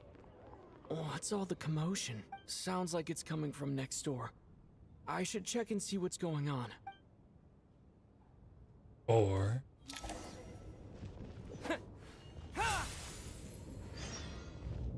Alex's confession.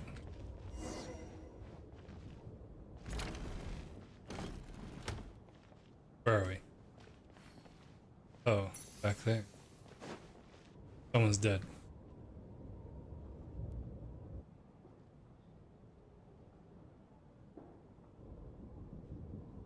Who's here? Everyone except... Don't look, Miss Tonya. Stay here. Okay. What happened to them? Oh, what? They froze? The two of them? From the dream? Yeah.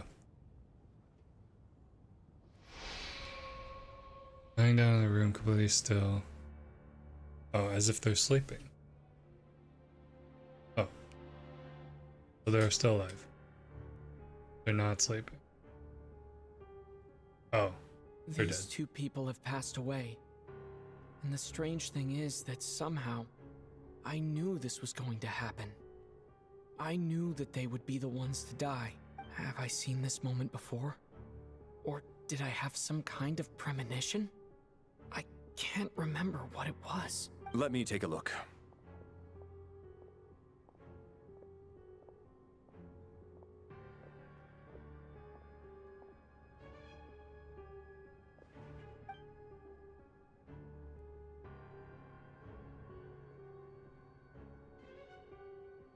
No vital signs in either of them. They're dead. The cause of death, however, remains unclear. No wounds on the bodies, no signs of a struggle, and no skin discoloration caused by the buildup of toxins. But just last night, Yeah, they we still were have their chatting color. and joking away. This is so sudden. Could they have had pre-existing medical conditions? Even then, the odds of them both dying of sudden complications on the same night are extremely low. It's hard to believe that they died of natural causes, nor does this appear to be a suicide. Who was the first to discover the bodies? It was me. But these deaths have nothing to do with me, officer. I got up early because I wanted to see if the snow had stopped. Then I noticed that the door to this room was open, and it looked like there was a man and woman inside. I just went over to see what was going on. I had no idea they were... I can corroborate this. I was doing my morning exercises near the stage. When I saw Mr. Chuganov heading this way, I followed him. I can also confirm that I didn't see a single person approach that room before him. The snowstorm was raging all night, and it's still going now. There's no way someone could have come in from outside, correct? You mean an intruder? No, not possible. I slept by the door last night as a precaution. There's no way I wouldn't have noticed if anyone had tried to open it. Everyone, split into pairs and search the theater for anyone in hiding or any signs of suspicious activity. I'll follow up with a full search of my own shortly. Domain. Go. There is no time to waste.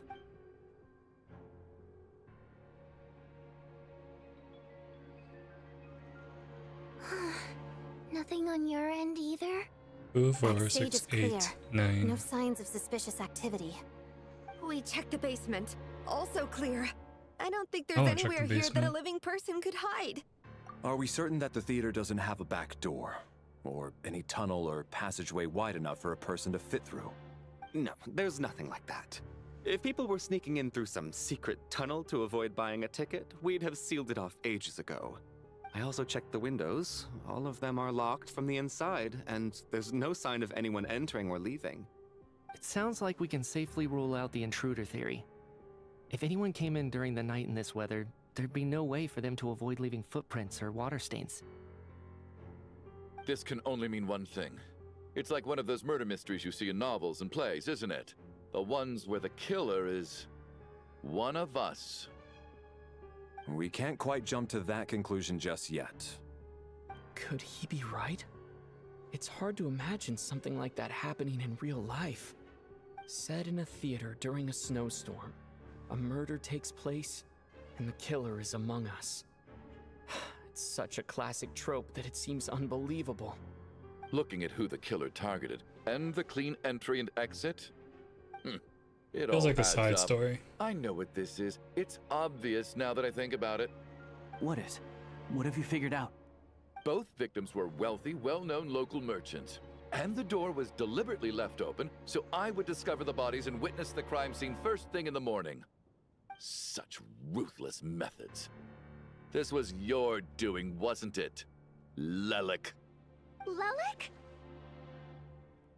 You mean Lelik is among us? And he's the killer? Lelik. I know this code name. Member of the Rokot, anti-Project Stuzha. Always works alone. I've read the case files at the Armory Palace. Walk me through your reasoning, Mr. Chuganov. What do you know about Lelik?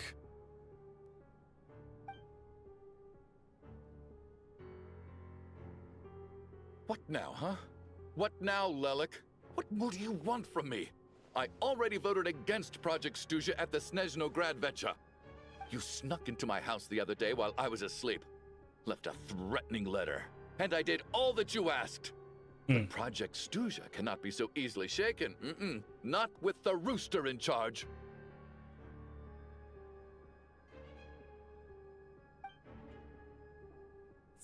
he really was threatened by Lelek. That makes sense. And now you're resorting to murder to threaten me.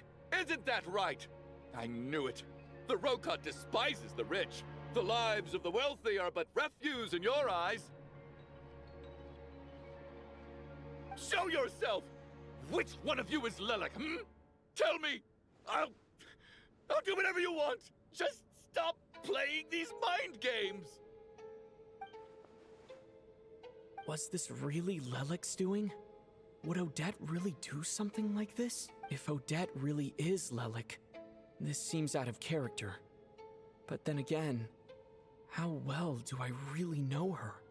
I'm probably the only one here with a compelling theory about Lelek's true identity. But if I reveal it now, I'll be putting Odette in the line of fire. What should I do? I don't think it's likely that Lelek killed anyone. At least from the stories I've heard. He's never killed anyone before. And his name has never come up in connection with any murder cases. Besides, even if Lelek did want to threaten you, why resort to such an extreme and roundabout method? It's not his style at all. Vodyanitsa doesn't know that Lelek might be Odette, but her assessment is pretty much identical to mine. Miss Vodyanitsa, why do you suddenly feel the need to speak in Lelek's defense? Defense? Oh, no, it's just... I'm worried that we're jumping to conclusions here, so I wanted to share my point of view. Also, I don't think the Rokot is as bad as you're making it out to be. Well, if you think I'm so wrong, what's your theory then, Why don't you tell us who the killer is? The case is still evolving, Mr. Chuganov. Please do not prevent others from expressing their opinions so early on in the discussion. Even so, there's no denying that the recent threat received by Mr. Chuganov may well be an important clue. So there's still a good chance that Lelek is right here among us. I can't do this anymore. I don't care if it's still snowing outside. I have to get out of here. Whoa, take a beat. We all know it's far too dangerous out there. Even the soldiers couldn't get to us. Go out that door, and you might not live to tell the tale. And whoever this Lelek is, they're surely not going to murder anyone in broad daylight. Be sensible, my man. You're safer inside. As much as I regret having to say this, I'd like everyone to cooperate and refrain from exiting the premises until further notice. Because as things stand, every one of us is now a suspect. Unless anyone has further information to share, let's adjourn for now. Feel free to keep searching for clues, but make sure you don't go off alone.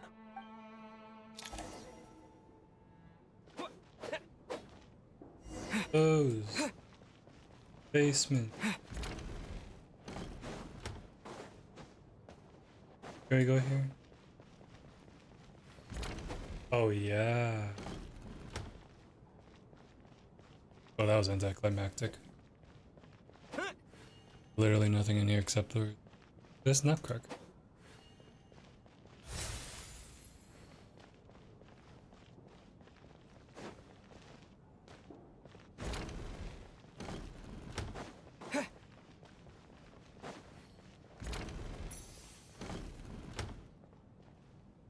You're right. That was my bad. It was a knee-jerk reaction. I didn't think it through. Luckily, no one suspected my identity. Oh, phew. It's just you. I thought someone was eavesdropping. Since Vodyanitsa and I were on the same page earlier, I think I should share my thoughts with the Rokot members first.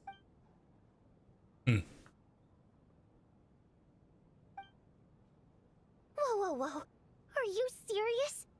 I don't know if this counts as gossip, but it's definitely on track to be the juiciest this whole year. Odette? Really? Odette? Oh god, how dumb does this make me look? Lelek has been right under my nose this whole time. Nah, she's Lelek. Actually, it's exactly what you'd expect. Sometimes, hiding in plain sight is the best strategy. Oh, it's Alosha. And now that you mention it, the more I think about it, the more sense it seems to make. It all adds up. What They are we have up no to now? wound marks. 1, 2, 3. Maybe it's not Alosha. 4. It was the black man. Odette's identities. She's my coworker. specifically a ballerina, and also a Fatous, a member of the Rokot. Now, Lilac. Oh, wait, she's Rokot? It must be so exhausting. I just want to give her a hug. I guess since I've always known her as a member of the Fatui, it never even crossed my mind that she could be involved with the Rokot, let alone be Lilac. I don't understand. If she's with the Fatui, what reason could she have for being so opposed to Project Stusha? Probably best if you ask her that in person. Well, since you waited until now to bring this up instead of announcing it to everyone earlier, does that mean we're all on the same page here? Yeah. Lilac may not follow orders from the Rokot leadership, but as far as I'm concerned, she's never crossed the line. If anything, her actions benefit the poor. We need to confront her face to face. Do you think she'd really admit to being Lilac? I don't know. We'll have to see how it goes. For now, we'll work on the assumption that she didn't kill anyone.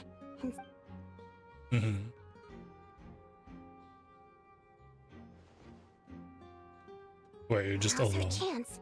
Odette's alone. Let's go. Hey, Odette. What is it, you guys? Shh. Keep your voice down. We need to talk. So, you're Lilac, aren't you? Alright, fine. You don't have to say anything or explain yourself. Just hear me out first. None of us believes you'd kill innocent people. Whoever murdered those two people last night, it wasn't you. The Traveler was the first to figure out your identity, but he kept quiet during the discussion just now. Still, it's clear where the group consensus is heading. Everyone believes Lilac is the culprit. If your identity is exposed, you'll be in a really bad spot. We're your colleagues, and we know what kind of person you are. I don't want anything bad to happen to you. So, can you clue us in? Tell us everything. The more we know, the more easily we'll be able to cover for you. Alright. Yes, I'm Lilac. Oh. And no, I'm not the murderer. She is, though. And thanks, but I don't need you to cover for me. Actually, I'm planning to reveal my identity. Huh? You're gonna reveal that you're Lilac? Here? That's right. I'll admit I was surprised at first when Chuganov guessed that I was here. It was just a lucky guess, but it caught me off guard. But after taking some time to assess the situation and confirm where everyone stands, I don't believe I have anything to worry about. Are you sure you don't need a second opinion? Given the circumstances. Mr. Valeri! What?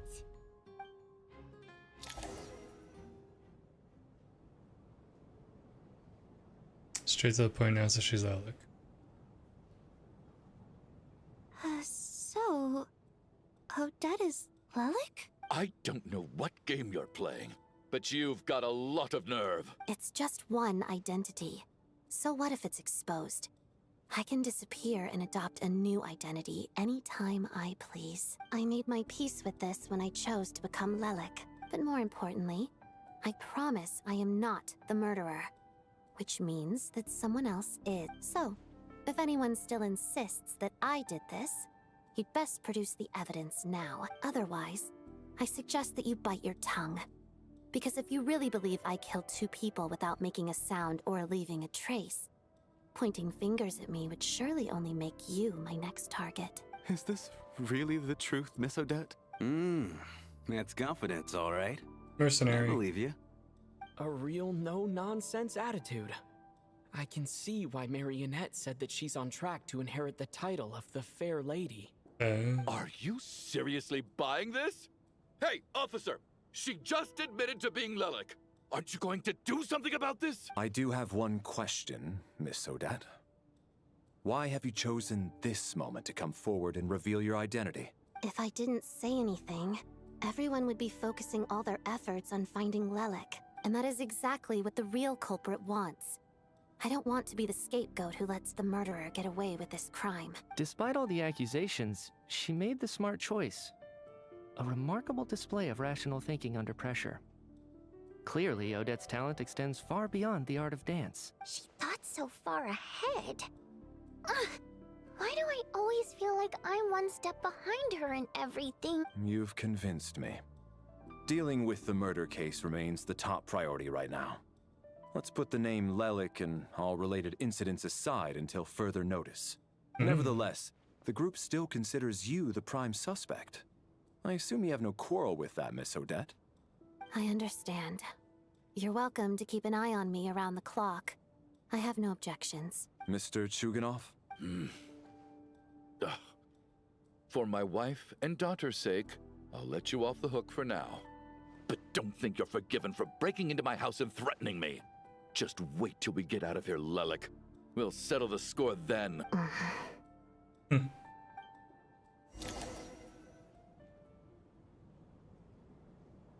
She does give Fatui aura, or Harbinger aura. Good work, Lelik guard team. And Lelik too. Here, have some hot water. Hot water? Where's your vision? Turns out Valeri knew about my exploits. So now I've been told I have to guard Lelik with him. Shouldn't you be facing my way if you're guarding me? At the moment, it looks more like you're my bodyguards. If the true culprit is indeed still at large, as you have claimed, we must keep our guard up against them also. Don't worry, Tonya. We'll get through this. Once the snow stops, the officials will step in. The investigation will get easier, and then we'll be safe. But once the snow stops, won't everyone just leave? Water. You're gonna miss She us, killed huh? them. Well, some of us work at the theaters, so we'll still be here. I'll even give you a special backstage pass. Really, Miss Vodyanitsa? That's awesome! Vody You've made killed a them. fan for life. Aw, you're so cute, Tonya. All right, let's swear to it. I promise to give you the pass, and you promise to never change your mind about being my fan. Promise.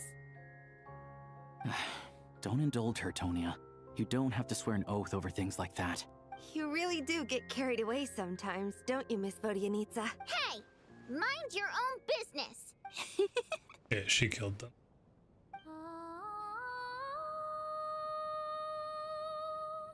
He's a siren. The default, she hypnotizes people, right?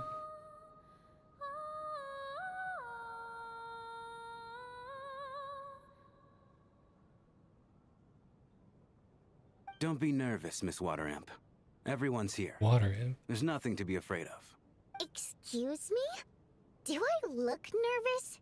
Don't be ridiculous. No. You sound nervous, lass. Oh. Wait, but how... Okay, plenty of people know that I'm a water imp, but still... How come you understand our primary mode of expression? Primary mode of expression. I've not come across that concept before. Do enlighten me, Vodyanitsa. Well, it's just... We water imps tend to communicate our emotions to each other by singing, rather than facial expressions. The emotions we convey through song take precedence over our facial expressions. So, we think of it as our primary mode of expression.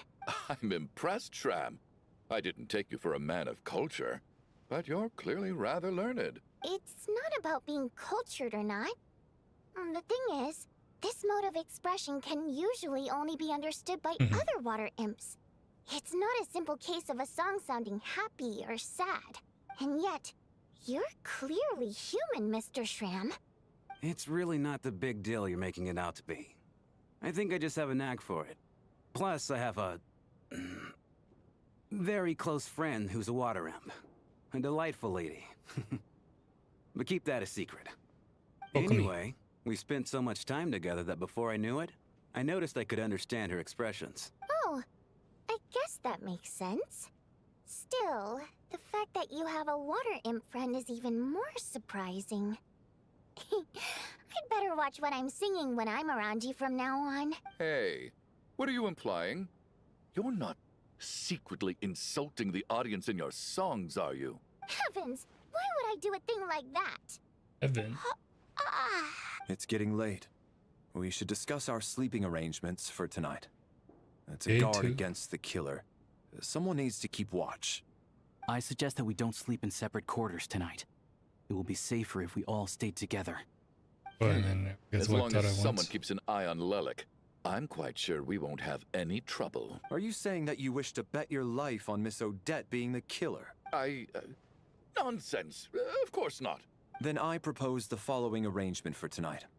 The Traveler, Odette, and I will form the Night Watch. We'll sleep in shifts, but 2 of us must be awake at any given time. Let me think about this for a second. An excellent idea. This allows us to handle the night watch while also keeping an eye on Lelik. Meanwhile, the rule of taking shifts in pairs resolves the other issue. Namely that we can't necessarily trust the Traveler or Valeri either. I expect that plan took you quite some time to come up with, didn't it? Actually, our field combat manual outlines a similar approach. Although the scenario there involves guarding prisoners overnight during field operations. That being said, I must clarify that I harbor no disrespect towards you personally, Miss Odette. In fact, Lelik's numerous covert operations make fine textbook examples for military agents. I care less about respect and more about the fact that you just robbed me of 2/3 of my sleep tonight.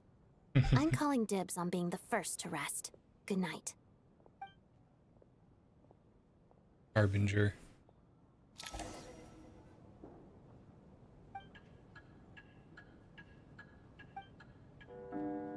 Everyone's sleeping on stage when it's seen right out of Curtis Theater. Eventually the time comes for the first shift. It's almost time. We should wake Odette. How are you faring? Not sleepy. Oh, not going to argue with that.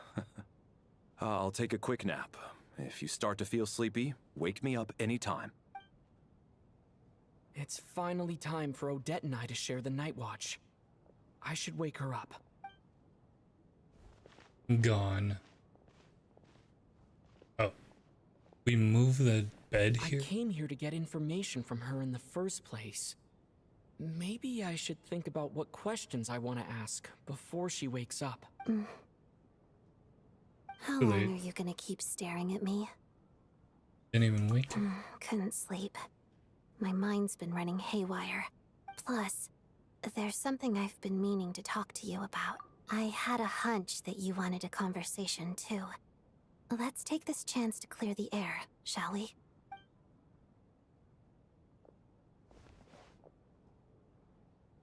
I just had a simple question for you, really. It's, Rosaline. In her final moments, did she have any last words or anything? I Well, it see. wasn't me. Well, that was all. I have no other questions. It was No. Electro She was Archon. utterly ruthless in pursuing her goals. That kind of person should be hard to miss. And yet, even though I never approved of her methods, and she was an abrasive person, the fact remains that I am indebted to her. I heard a little about that from Snezhnaya. She told you. I guess that makes sense. I think she and Rosaline were on pretty good terms. Well, she didn't know the full details. Yes. Rosaline wasn't the kind to gossip about this sort of thing. Not that it's any huge secret to me, though. When I was a child, I had to join the Fatui for the sake of my mother and me. I trained under Rosaline. It was extremely grueling, and it didn't exactly come naturally to me. All I could do was try to ignore the biting cold and practice, practice, practice. I was a newcomer who'd managed to make a good first impression on a Harbinger. There was pressure to live up to her expectations, to be worthy of the fair lady's reputation. Every day was a struggle against the cold, pain, and fatigue. And most nights, I struggled to fall asleep. After enduring all that, I've become almost immune to the sensation of pain. I suppose that was the cost of survival. Surely, any child who had to experience that would grow to hate her lot in life. Don't you think? Paid an enormous price. So, I put an equal amount of This effort how you into my nap? ballet. Because in my young mind, that was the only way to defy my fate. You just nap sitting telling down. her, the Fatui's Hunched demands over. and your expectations of me are not what I wish for. One day, I will leave. I think she probably blamed my poor performance in training on my passion for ballet. She knew my heart wasn't in it. One time, when I was secretly practicing a dance at night, she suddenly showed up. I knew she was there to catch me red-handed. I told her, "You don't deserve to watch the dance I learned from my mother." She looked stunned. I guess she was surprised that I lashed out first, before she had the chance. But strangely enough, on that occasion, she wasn't fierce with me like she was during training. Instead, she fell silent for a moment, and then left. After that, she never interfered with my dancing or asked me how it was going. Very proud. She was. But even now, whenever I take out this core Ignis, I can't help but think of that night. Of the look on her face. Sort of. Although gift might be too kind a term. Moth? This is her flame sealed within ice. A symbol of her favor, yes, but also her way of keeping an eye on people. She knew the location of every piece of core Ignis. If any recipient started acting suspiciously, she'd be on to them immediately. Trust her to make even a mark of approval feel suffocating. So, when news of Rosaline's death reached Snezhnaya, many people immediately crushed their core Ignis. It gave them a profound sense of relief, like they'd broken free from her shackles. But I kept mine. With my sensitivity to pain being as dull as it is, the warmth from this core Ignis is one of the few things I can still feel clearly. I still wonder, did she really come to stop me that night? I wasn't sure, but I was scared, so I said some really awful things. I guess she didn't leave anything behind. Not that I expected her to. It's fine. It's just a bit of a shame that we couldn't settle our differences before the end. I kinda wish they animated those scenes. She did. Are you sure she was talking about this event? Valkino gave Rosaline some advice and that Rosaline went to see you. Huh. No, she didn't. I didn't even find out that she'd gone to Mondstadt until a while after she'd left. Wait, in that case... Go see the name. Okay, I will. Thanks for letting me know. There's something I'm trying to figure out.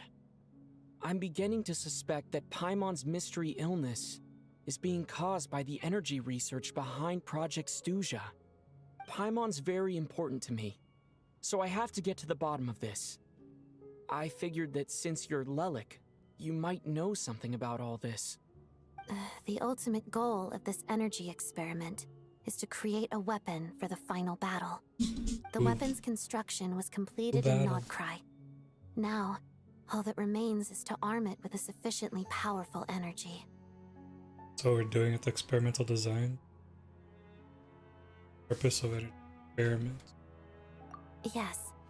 The weapon's development and all the related experiments are overseen by Lord Piero, the Jester. And the lab is located deep within the Armory Palace. I'm not sure why this experiment would be making Paimon feel unwell, though. The best way to get to the bottom of it would be to go there in person.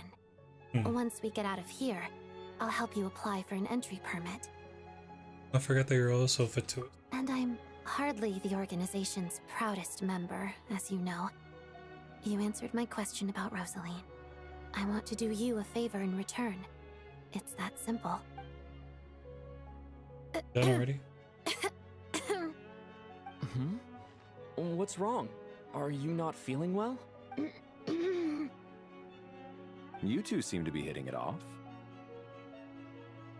I thought you were sleeping. Of course I was. In the military, one learns to fall asleep quickly, even in the most inhospitable environments. It's vital to staying alert and energized. Why? Is something wrong?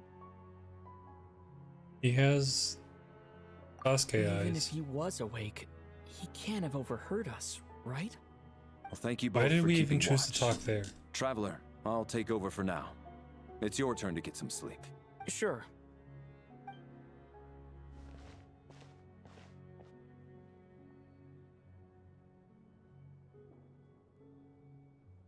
This is our second night here, but at least I've found out a little more about Paimon's condition. I hope she's been sleeping well the past couple of days. Why do I feel like I'm being watched? Seriously? Is this payback for when I stared at her earlier? But I thought she was asleep. It's so weird. Never mind. I'd better try and get some sleep myself. What the heck? Actually, it just accepts it.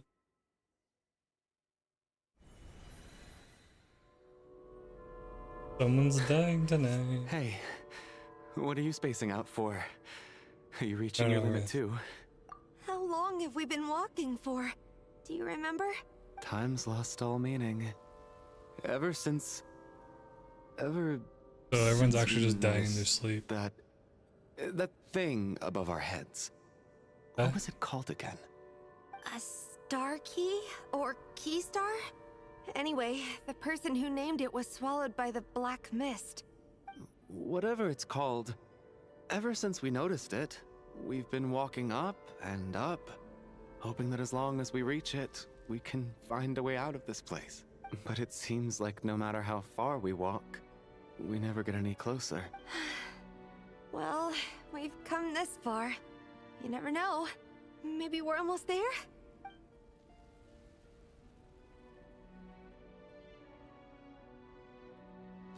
Oh. Oh wait. Health bars. Can I go in it? Yeah. Yeah, of course.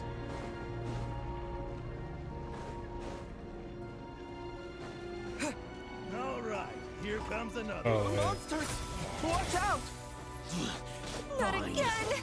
I've lost count of how many times we run into them. Be careful. They're a hammer. Hey, tough guy.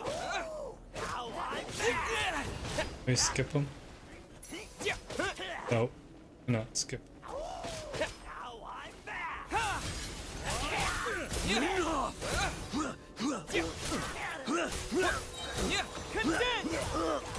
Shut up.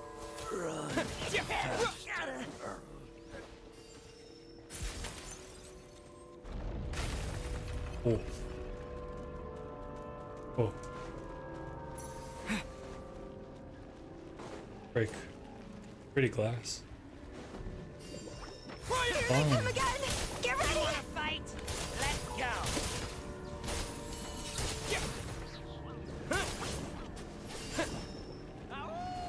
Is that a beaver? That's a beaver. That's cool. Fighting frog! Ow.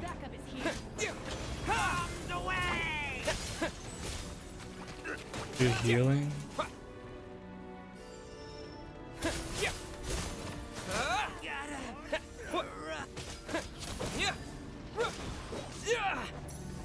Wait, how did I freeze you?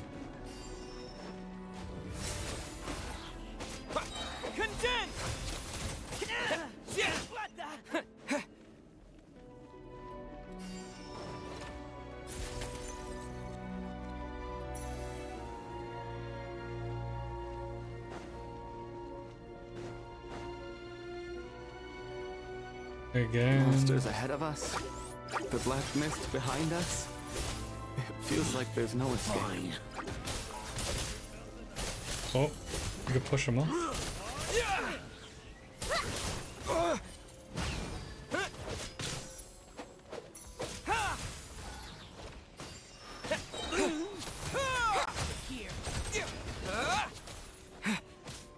Where did the other side go?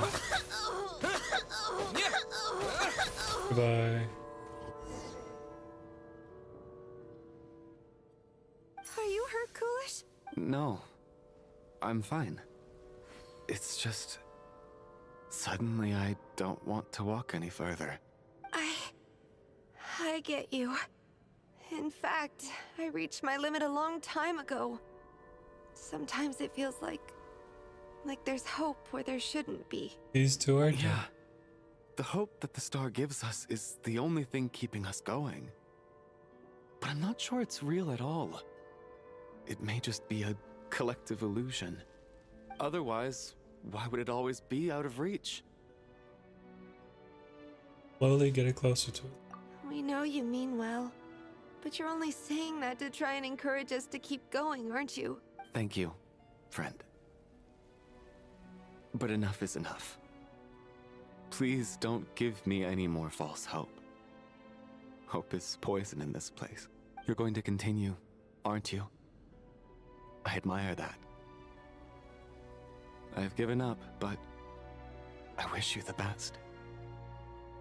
May there come a day that you catch up to the star and leave this godforsaken place.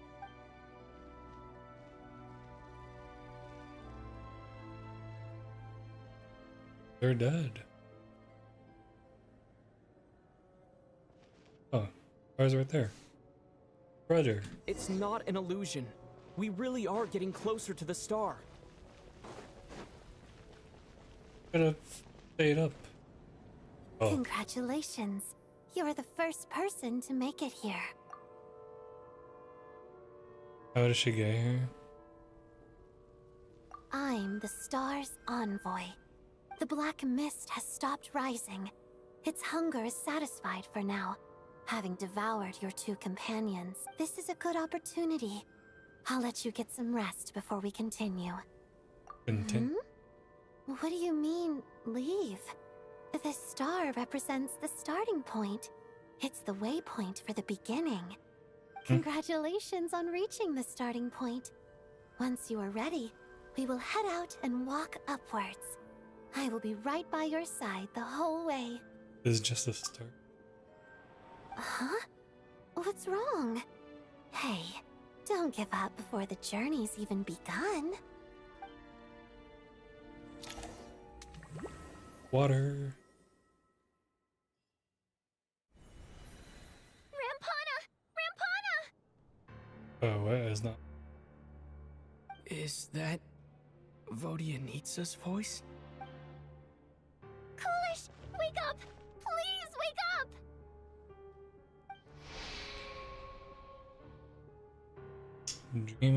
Drama about sleep.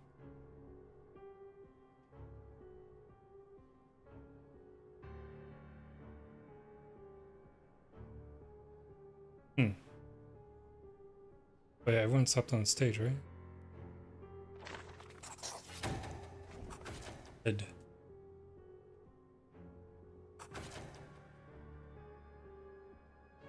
The situation is identical to that of the two casualties yesterday. We cannot ascertain the cause of death. At least there are some elements that we can rule out this time. They slept on the stage with everyone else, so I suppose the surrounding environment can't be a relevant variable. Rampana. Coolish. Weren't some of us keeping watch last night? 3 of us, in fact. How could you not notice something was wrong? I'm as confused as you are. Certainly nothing unusual happened on my watch. Likewise, and from what I've observed so far, both Miss Odette and the Traveler can be trusted. No incidents during my watch? To be honest, I didn't get a wink of sleep last night. I couldn't help but think I was the target, so I just laid there with my eyes closed. I heard the Traveler and Lelik chatting, but otherwise I don't recall hearing any commotion during the night. Me too. I didn't want to wake everyone up, so I was concentrating hard, trying not to cough. I hardly slept at all. If anything had happened, I'm sure I would have noticed. Then, what could possibly be causing this? Once was bad enough. I can't believe it happened again. I worked closely with Rampana and Coolish for so long. I never imagined that one day they'd on this stage of all places. Florianitsa. 4 victims in just 2 days, and we still don't have a single lead. I need to get to the bottom of this as soon as possible. And above all, keep Tonya safe. I'd never be able to look Child in the eye again otherwise. Still snowing? Yes, I just checked. Still no sign of anyone outside either. So we only have ourselves to rely on. If you ask me, this killer can clearly strike whenever they please. The Night Watch was a useless endeavor from the start. Lelik must be an expert in poisoning. Clearly she used some poison that can't be detected on the corpse. Here we go again. Listen, I was already thinking to myself last night, was Lelik's reason for revealing her identity the real story? Well, now I have my answer. It most certainly was not. She's been playing us for fools.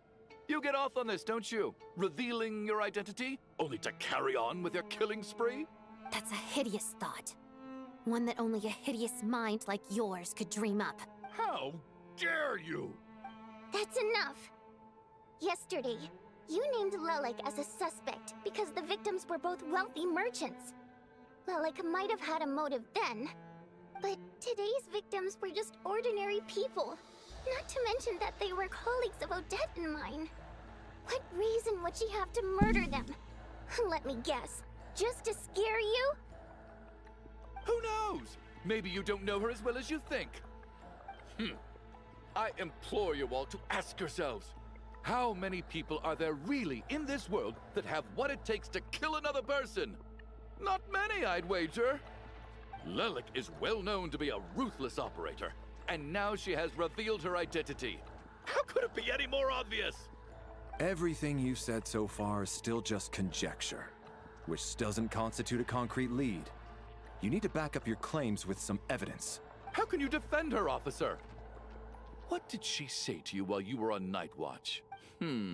Maybe I shouldn't be so surprised. You military types are always colluding with criminals to target the rich. All so you can get your grubby paws on our hard-earned fortunes, then tell us to fall in line. The Fatui, the Druzhna, and the Rokot. Thugs, the lot of you. Which one's Druzhna? Oh, the fairies. Don't you dare! Sir, but you were the one who told us not to stop other people from expressing their opinions yesterday. 4 people have already died. Only yesterday I was chatting with Mr. Coolish. Then we woke up in the morning and he's turning against one another is the last thing we should be doing right now. Little girl. Even if Mr. Chuganov is a puffed up pig-headed Mr. windbag who Chuggy. doesn't have a clue what he's talking about. He's still one of the victims here, isn't he?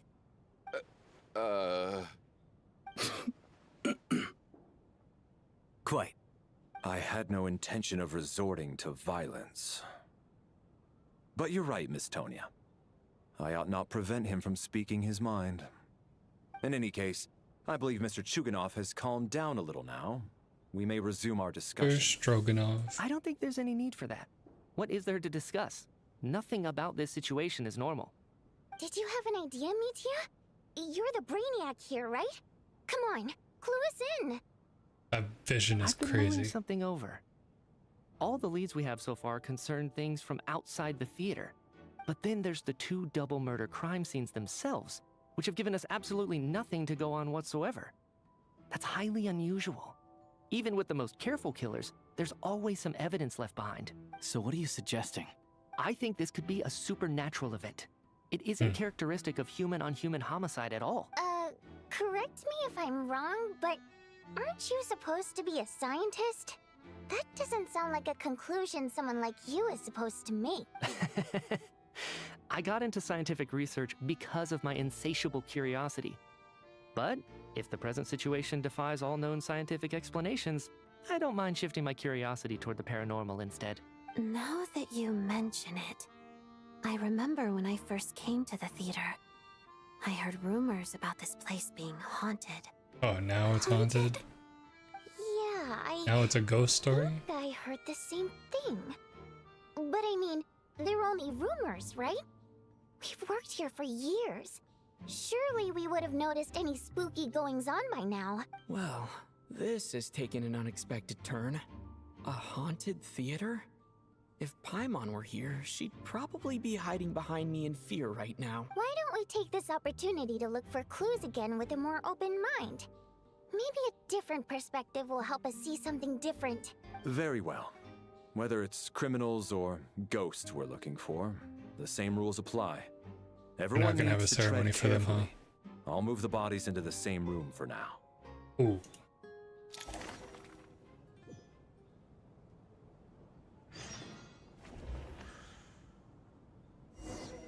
Mysterious.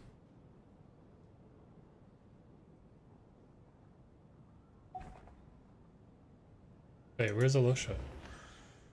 Is he not there the whole time? Alosha, where were you that whole time? Oh, you mean they closed the side off?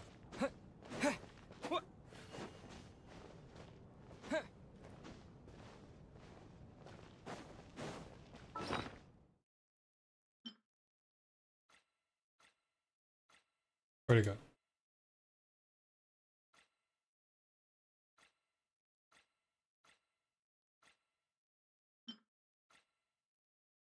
Where is it?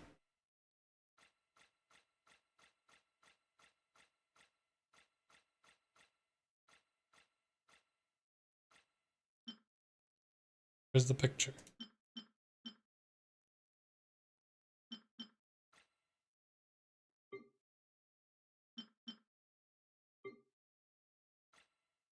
Huh?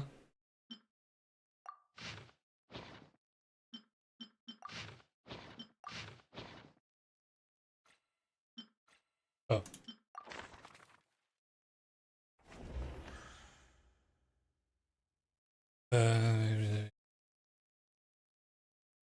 Where?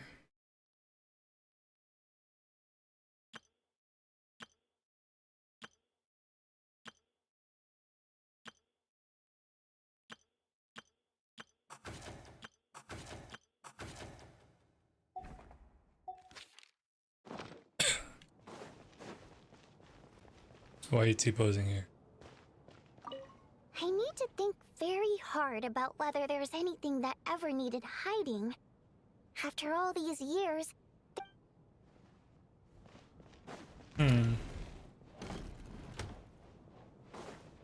Why?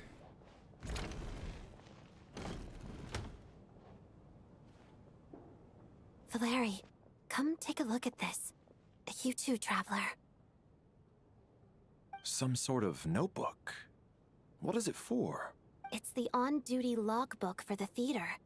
Coolish was the main person to use it. He mostly used it to record any unusual incidents during a show, audience numbers, exit times, and so on. Holding this book. Yes, he'd always have this logbook with him when he checked tickets at the entrance. This should confirm a lot of key details about the recent show. So, you find anything unusual? Yes. The number of people. I've checked and double-checked, but the numbers just don't match what's recorded in the logbook. Apparently, we have an extra person among us. Are we certain that logbook is accurate? Could someone have sneaked in without buying a ticket or something? Unlikely. Coolish took his duties very seriously. Not to mention that this was a dress rehearsal, meaning smaller audience numbers and tighter ticket restrictions than usual. Everything would have been well within his control. We no longer have our tickets with us, do we? They got collected on entry. I assume there's no way we can check them again. Unfortunately not. The theater recycles tickets. Once people are in the door, they don't tend to leave until the show ends. So we collect the tickets at the point of entry. Too bad Coolish is dead. That's... Alright. Still, I'm inclined to believe that this discrepancy in the head count is significant somehow. Did an extra person just materialize out of thin air? Alosha. Or Mitsuya.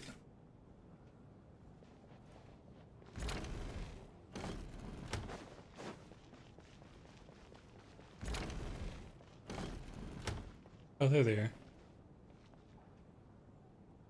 Ah, Traveler. Since you're here, come take a look at this. Alosha found it. We're both curious to hear your perspective. It appears to be an investigation report. And the focus of the investigation was the rumors of haunting we heard about earlier.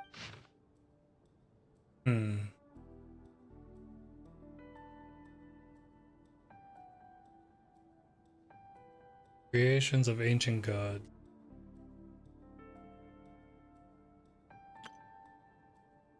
Leyline. Investigation report into supernatural sighting.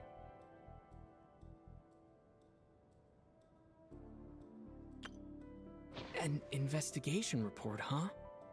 Looks quite old. This person's name looks to be of Sumeru origin to me. The theater manager must have hired an investigator once specifically to look into this issue. But it doesn't look like anyone ever looked at the report. Presumably, the manager wanted to know if the supposed haunting was dangerous, while also being fearful of word getting out in case it affected the theater's business. Anyway, the bottom line is, the haunting is actually real after all. It's caused by an obstruction in the ley lines. Is there any chance this is the key to finally making some progress with the murder cases? Ley line problems are pretty unexceptional to me by this point. And while it certainly offers an explanation for the ghosts, it's hard to imagine what connection it could have to these two murder cases. Some of the language that appears at the very end of the report caught my eye. Angel civilization, ley line renovation? My area of research doesn't touch on any of that, so it's completely outside of my wheelhouse. Huh? A piece of paper just fell out from the report. It landed right by your feet. Death is near. Be ominous. How unnerving. It was tucked inside the report, so it must be a note left by the author. Death is near. Is that supposed to be what's going on here? With us in the theater? But if so, how did the author foresee it? Could he predict the future somehow? Maybe things are more complicated than we thought. No, wait a second. If we take the report and the note at face value, they completely contradict one another. The report definitively concludes that the hauntings in the theater are harmless and cannot affect the real world. But the note seems to be warning of potential danger. The question is, what exactly does the note mean by death? Simply describing our situation. Referring to the victim? Perpetrator? The various ways we could interpret this keyword lead in completely different directions. Let's pause our analysis here for now. I think we need more information.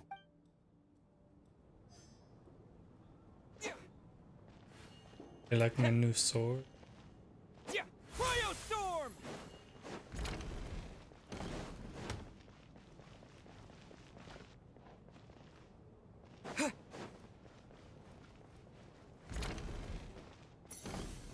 Oh, yeah. Tonya, did you find anything? Not yet. Still looking. So... By the music. Are we, By the music. Are we supposed to be looking for something paranormal? I think I'd prefer teaming up with you than looking around on my own. This looks like somebody's notebook. Shall we read it together?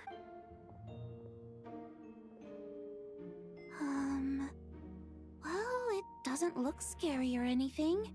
So I guess it should be fine. Alright, let's read it together.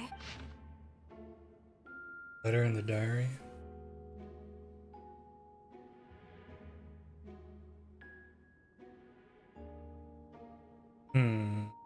Oh. Never consider the feelings of us water imps.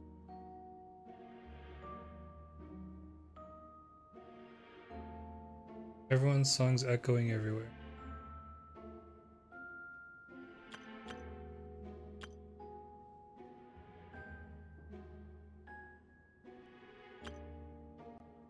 This is Vadia.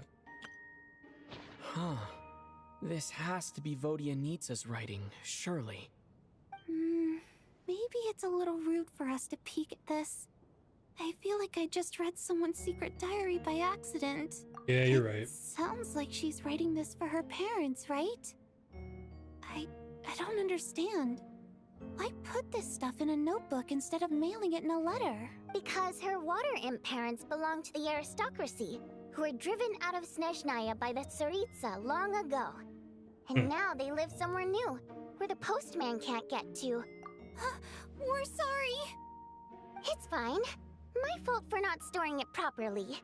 I can't leave things lying around and expect them to get ignored when everyone's scouring the place for clues. All right, give me my notebook back. I'll take over the investigation in this room.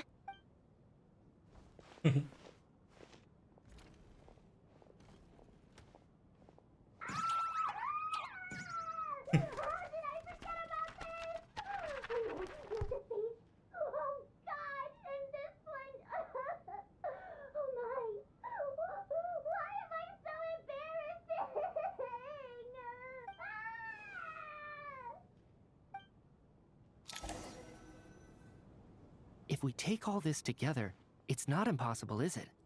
If anything, it's the natural conclusion. Oh, I beg to differ. This sounds to me like a product of a researcher's vivid imagination. And perhaps it's because I'm still viewing this through the lens of a typical murder investigation. But still, I'm struggling to be persuaded by your theory. Does it really sound that far-fetched? All right, well, let's treat that as speculation for now. I do agree with what you've said, so let's go with your idea for now. Good. Okay, now that we finally have some meaningful leads, I think it's time to reconvene. Let's get the others. What leads?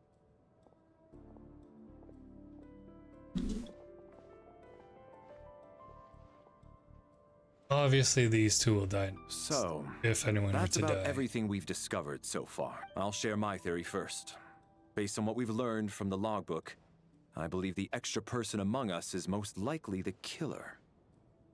If the killer had simply bought a ticket, it would have greatly increased the risk of their identity being exposed. I expect he or she either hid in the theater ahead of time, or found a way to slip past the ticket inspection.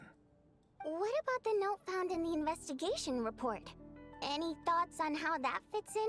The killer may have simply planted it there as some sort of sick joke. I've seen my fair share of psychopathic killers. They love playing cryptic mind games. So, it has nothing to do with the haunting of the theater after all. This theory makes sense to me. If we have an audience member unaccounted for, chances are they didn't come here to watch the show. Could it really be that simple? So, in other words, all we have to do is find out who got in here without a ticket, and all our problems will be solved? Then let me make one thing clear. All the theater staff should be well aware that I came here for the rehearsal legitimately, yes? There's no way I'm the one who didn't have a ticket. It's true. I hear you used every trick in the book to get a hold of that ticket, too. Everything short of throwing a temper tantrum and rolling around on the floor at the entrance. I most certainly did not degrade myself in such a way. Probably a stupid question, but I might as well ask. Did anyone here get in without having their ticket checked? Guess it was naive of me to expect them to just admit to it. Especially after the unprompted Lelik reveal. Once was already a miracle. Twice would be unfathomable. Most likely extra person who entered without a ticket. Alosha. Because he works there. As things stand, the audience head count doesn't add up. I guess we can rule out the theater staff members. Okay. Audience. 1, 2, 3, 4, 5.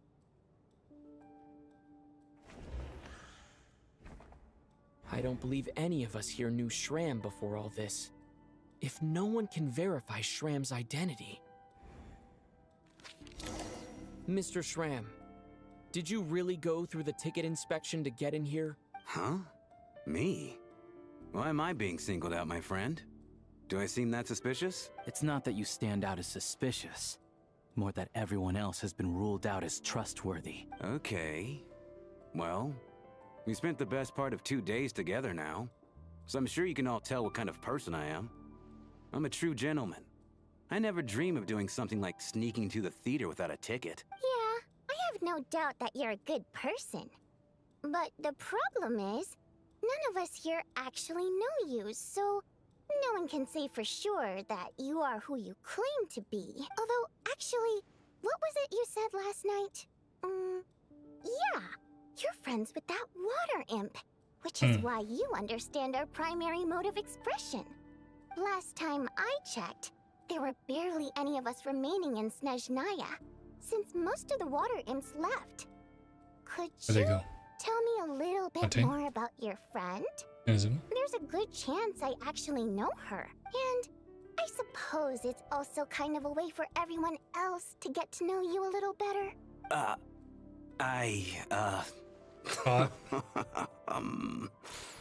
Good grief. Are you blushing? Pull yourself together, man. Stop giggling like a teenage boy. It's... Hey, revolting is a little strong. All right, fine. I'll admit it.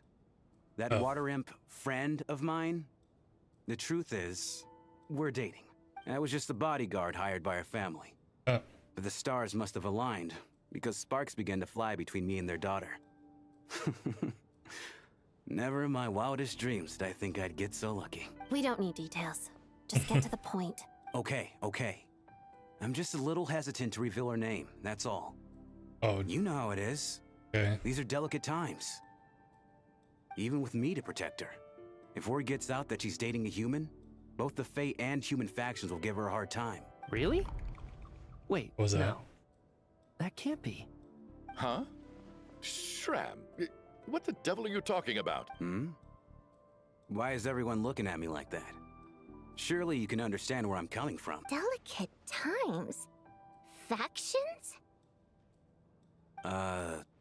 Yes.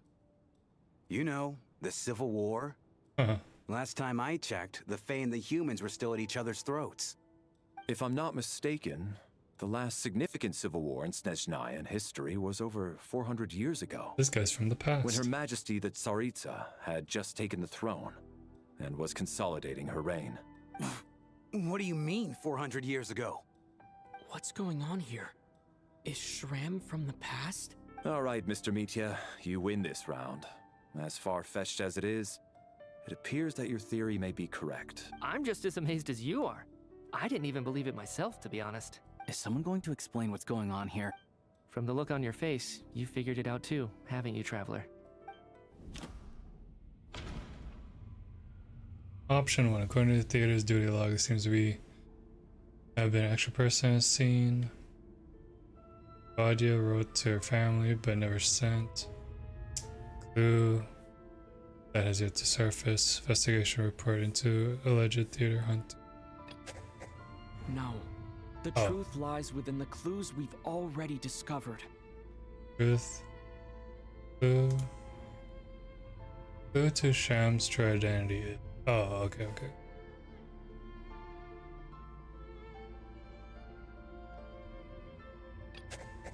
That seems to be the case. Shram's the extra person, but there's no way of learning his identity from this clue. The haunting. The theater's ley lines have been modified to block souls within its grounds from returning to them. Some souls can even wander this place forever. Mr. Shram's statement proves he is from hundreds of years ago, and according to the investigation report on the theater hauntings, Mr. Shram is very likely a lost soul wandering the theater.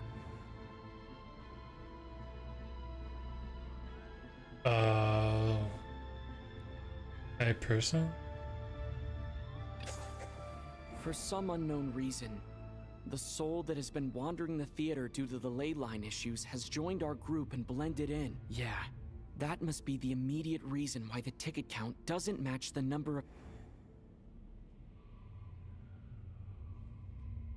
Death is near. In this case, death most likely refers to... The contents of the investigation report have been verified. I think I like this more than the previous style that they did it in. Death likely symbolizes the deceased. Mr. Shram, for instance. Death is near. That must mean that there's a dead person in our midst. That's the truth, isn't it? Yeah, the logic is clear now. The investigation report said that there would be souls stuck wandering around the theater because the ley lines were cut off. Mr. Schramm must be one such soul who died in the theater a long time ago. In which case, that also makes him our extra person. So when the note said death is near, it must have been referring to death as in the deceased, people who died a long time ago. Someone who died a long time ago. In short, there's a dead person among us. The extra person we've been searching for is a ghost from the past. You mean I'm a ghost? No. Don't make jokes like that, my man. There must be some mistake. But even if I was dead, I know for a fact I didn't kill anyone these past 2 nights. Yeah. Even if all that's true, the report also said the souls inside the theater can't affect reality, right? They're harmless. Then what if the problem isn't the souls at all, but the ley lines themselves? The ley lines have a powerful ability to attract and devour souls. Let's say that the ley lines are like a black hole, constantly seeking to engulf souls. But the souls that don't want to return are trying to avoid being sucked in. Huh. Why does this analogy sound so familiar? What happens when the black hole can't achieve its goal? I'm only speculating here, but what if it ended up swallowing innocent souls by mistake? Or intentionally taking other souls to compensate? That could explain why we weren't able to determine the cause of death. If you're right, and their souls were devoured by the ley lines, it does make some sense. Act 2 of Snezhnaya AQ A lot of the Conquest. things we couldn't make sense of. Does that mean it's true? I think we're Except there's no halfway or concrete just evidence. past halfway Nithya's relying on a of lot Act of 2. logical leaps. Still, it seems like the best explanation we have under the circumstances.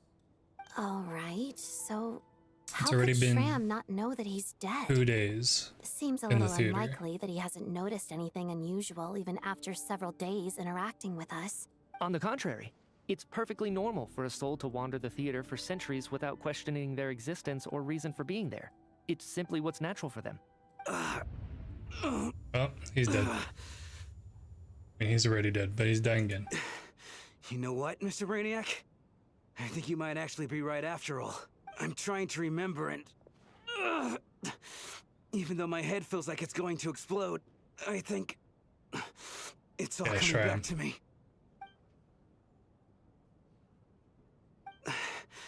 I was the one who didn't want to remember my own death, so I forced myself to forget. Well, I'm sure those are painful memories. My lady and I snuck out to go on a date one day. We bought tickets for the theater. It wasn't really my thing, but I was just happy to be together. All of a sudden, a group of people burst into the theater, shouting for all the water imps to get out, performers and audience members included. It was clear the conflict between humans and Fae had reached a boiling point. This time, the extremists were even coming after the water imps who had nothing to do with the war. I thought I could pull one over on them, so I took off my jacket, draped it over my lady, and tried to sneak out amid the chaos. But I got caught. They started shouting, calling me a traitor to humanity. But I was going to do whatever it took to buy our chance to escape. No matter how many people stood in my way. I had to, both as their bodyguard and out of love. It's all right, friend. You can stop there if you want. You don't need to dig all that up again. It's just... even now, I'm still struggling to accept the truth. How could I be dead? You tried this already. I'm sorry, everyone. If I'd known I was a dead man walking, I wouldn't have dragged you down with me. If I'm the cause of all this death, then punish me however you see fit. Been playing this game since launch. Mr. Schramm? No. I refuse to be a burden. I know what I have to do. You said I've been wandering the theater for centuries, right?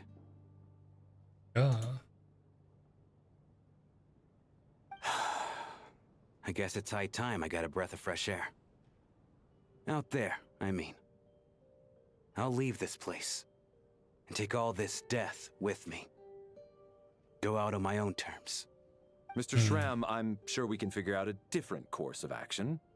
My good sir, we both know I'm not supposed to be here.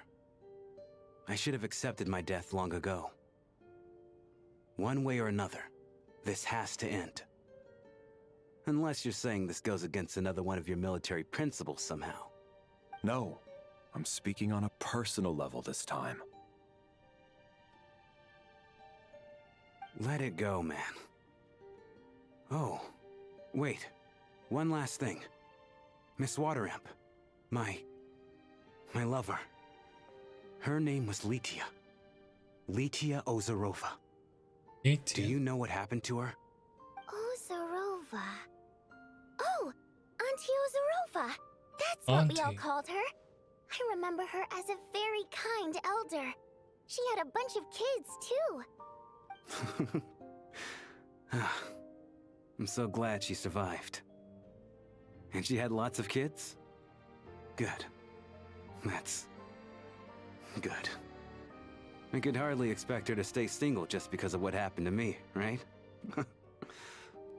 As long as she went on to be happy, that's all that matters. Yeah, this really feels like a side story. I'm dead. My soul's been wandering around here for so long because I was worried about her. But now, I can go without regret. There's no need to see me off, my friends. I've enjoyed our time together over these past few days. What the storm, though? Perhaps we'll meet again in the next life.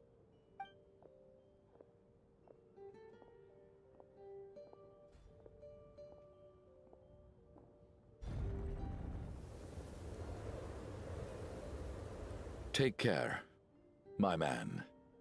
I knew Mr. Schramm was already dead, but I still feel so sad. Death is cruel, no matter how we might try to make sense of it. So, was the conflict between Fae and humans really that bad back then? I was only little, so I don't remember much. It's terrible to think that so many innocent people had their lives turned upside down. Even the historical records about that time period don't say much about it. All people know is that the Tsaritsa founded the Fatui, drove out most of the Fae aristocracy without explanation, then used her terrifying power to suppress the humans. It seems to me like the Tsaritsa chose to make herself the enemy. She downplayed the conflict, directing whatever animosity both sides had for each other at herself instead. That's also why, despite how brutal the conflict was at the time, there hasn't been much lingering tension between humans and Fae since. Things have been fairly harmonious for the past few centuries. So, the Tsaritsa banished the Fae to protect the Fae living in the city? She offered herself up to be hated in exchange for peace. Maybe it's not quite as bad as it sounds. I don't think Her Majesty is too concerned if mortals hate her or not. And besides, there are very few who truly do. All this time, I had no idea. All right. If Mitia's theory is correct, then I think we can consider this matter settled. Let's all take a break. And then this guy dies. Ugh, if only this blasted storm wasn't still raging on.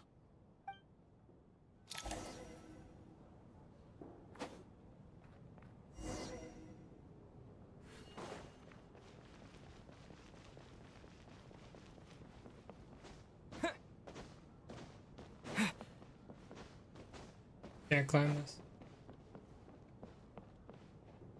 Rest.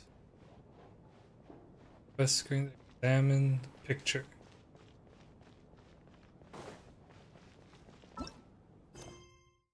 Oh, you could do it here. Good.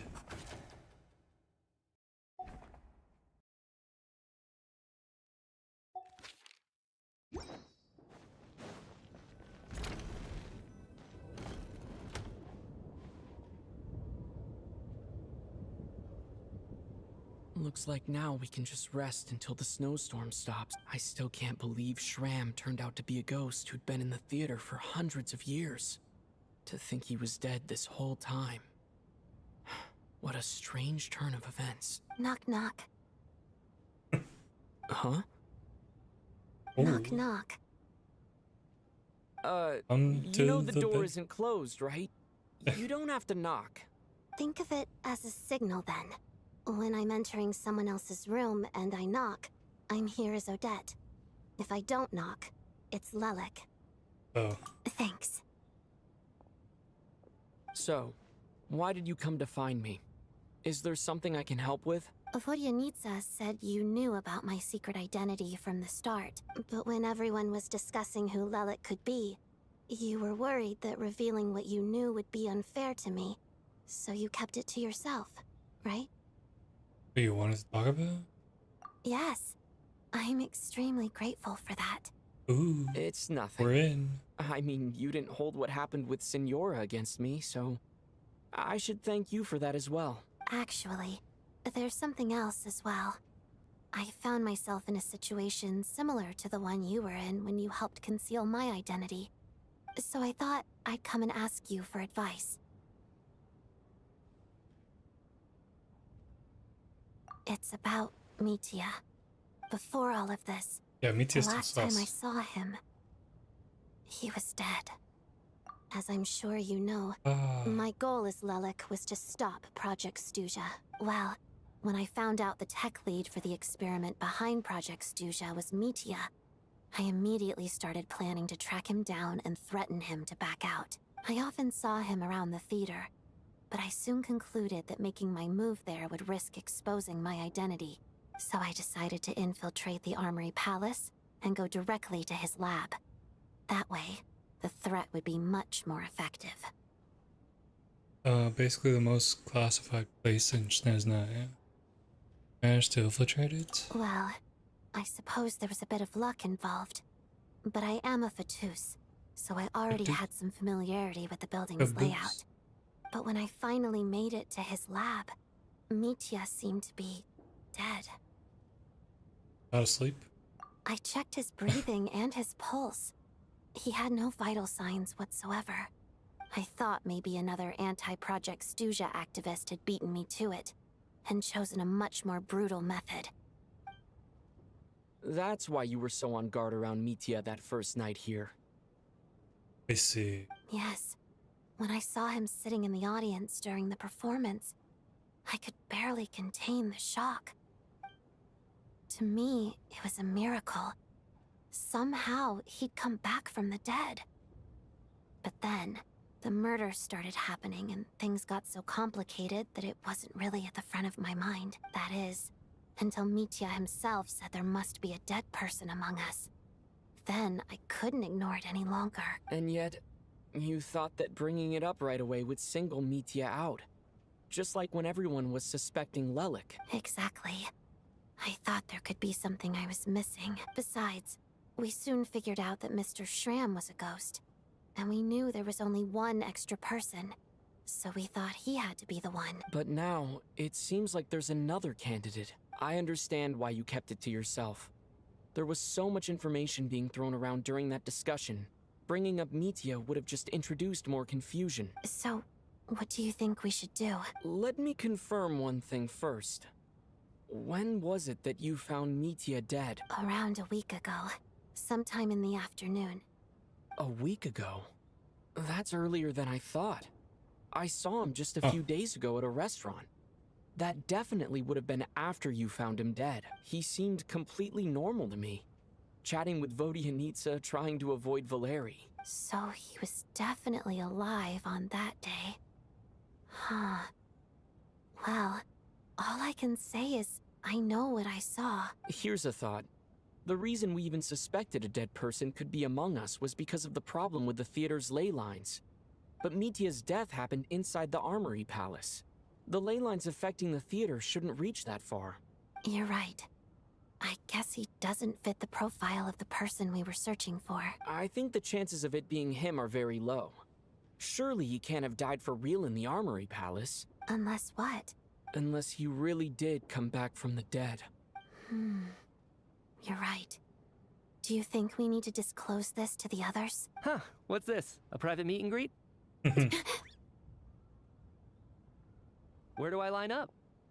That's not what's going on here. Well, We just I was ask just him. making the rounds. Thought I'd try to lighten the mood a bit. Vodyanitsa's handing out food if you're hungry. I feel like we could just ask him.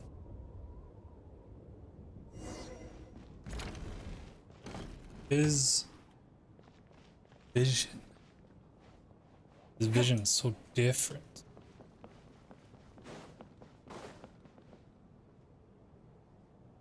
Cutscene, cutscene.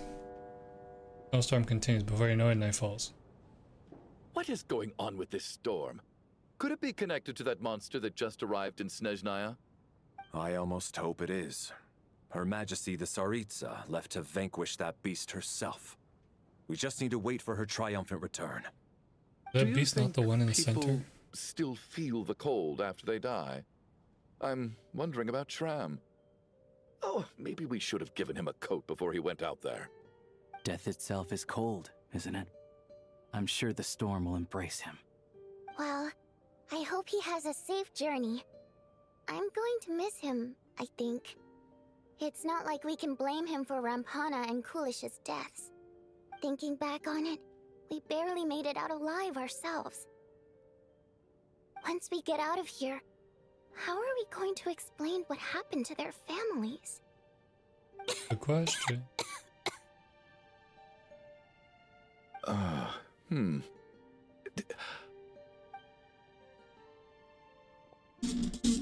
Are you okay? Here, take this. I've never used it.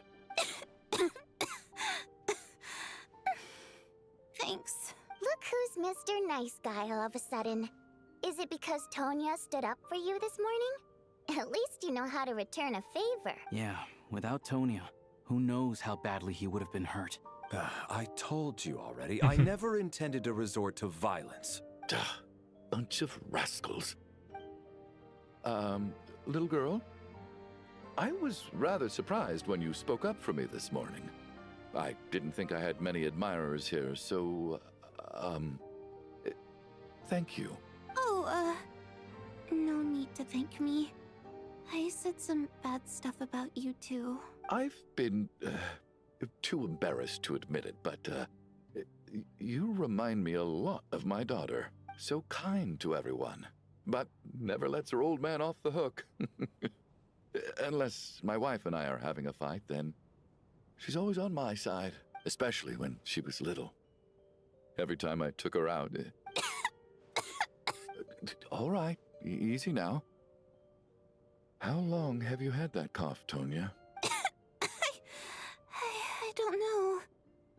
It's probably been a while. Why is he in frame? I'm fine. Are you taking anything for it? Yeah. I'll be fine once I see my brother. He's gonna pick some frost fairy flower leaves and brew a tonic for me. I'll feel much better once I drink that. I see. That's good to hear, then. We should probably discuss arrangements for tonight. Now that the deceased has left our midst, there shouldn't be any more incidents. What arrangements? However, out of an abundance of caution, I'll keep watch. Shouldn't we take shifts? I can take one if needed. No need. I managed to get a nap in earlier, so I have plenty of energy right now. After all the tension of the past few days, everyone else should just focus on getting a good night's sleep.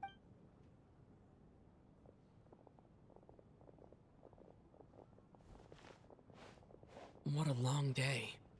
This whole situation turned out to be way more complicated than I expected. But Valeri's right. I should just try to calm down and get some rest. The last thing I want is to give myself nightmares. Someone's dying again. Yep, we're back. He's awake. He's awake! Get over here, you big lug, and take a look. If you must call me something, call me Mr. Door. The Black Mist is coming. You need to go. Mr. Door. Are you all right? Can you walk? We just got attacked by monsters on our way up.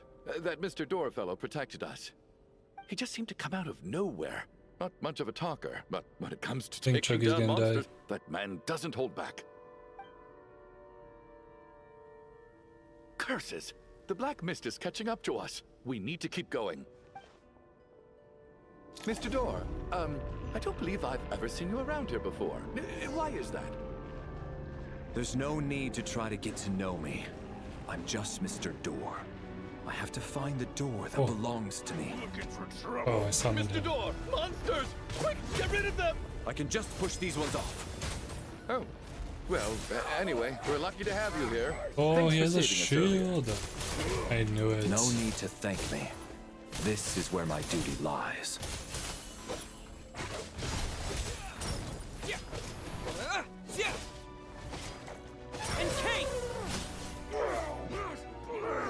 I like the elephant sounds he made. These are actually just like in Starro. So we're doing this the hard way.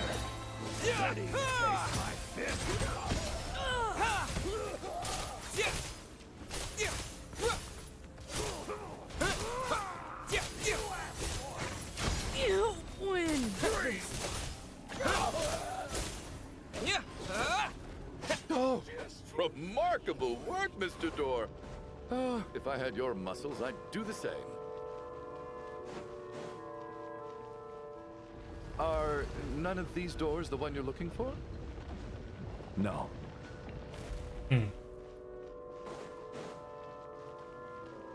Why is there a pillar in the center this time?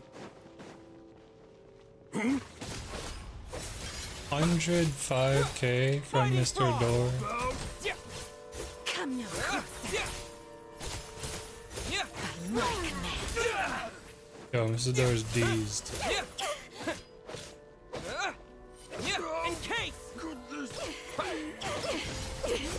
Impossible. Crystalline. Impossible. I'm so exhausted. And the black mist is still rising. Wait, look! There's more monsters down there. Are they coming from within the black mist? No, no! They're gaining on us! Quick, keep going, or they'll be at our heels any second! Mr. Door, what are you doing? We need to get out of here. They're coming! Found it. The door? This is my door. There's no door What? there. You mean you're going to stay here? I am a door. This is where my duty lies. Yeah, a door for closing. No! Oh. You saved us. We can't leave you behind. You must keep going. A door can only keep things out for so long. You must make haste. But... Oh, you're right. Let's go. We can't let Mr. Door's sacrifice be in vain.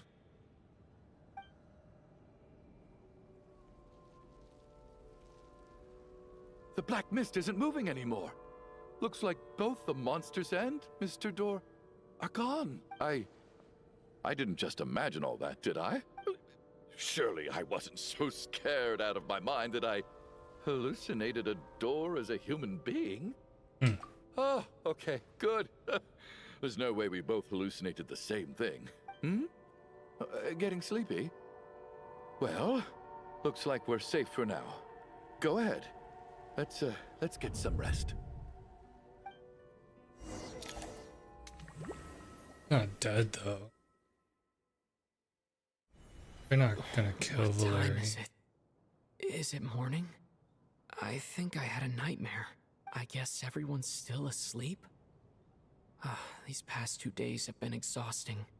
Valeri's keeping watch though, so he's probably the only one awake. Valeri? No, there's no way.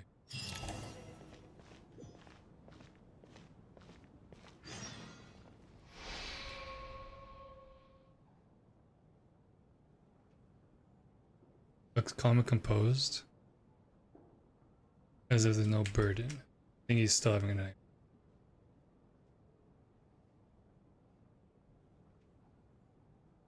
Wake up! Everyone needs to wake up! Deceased?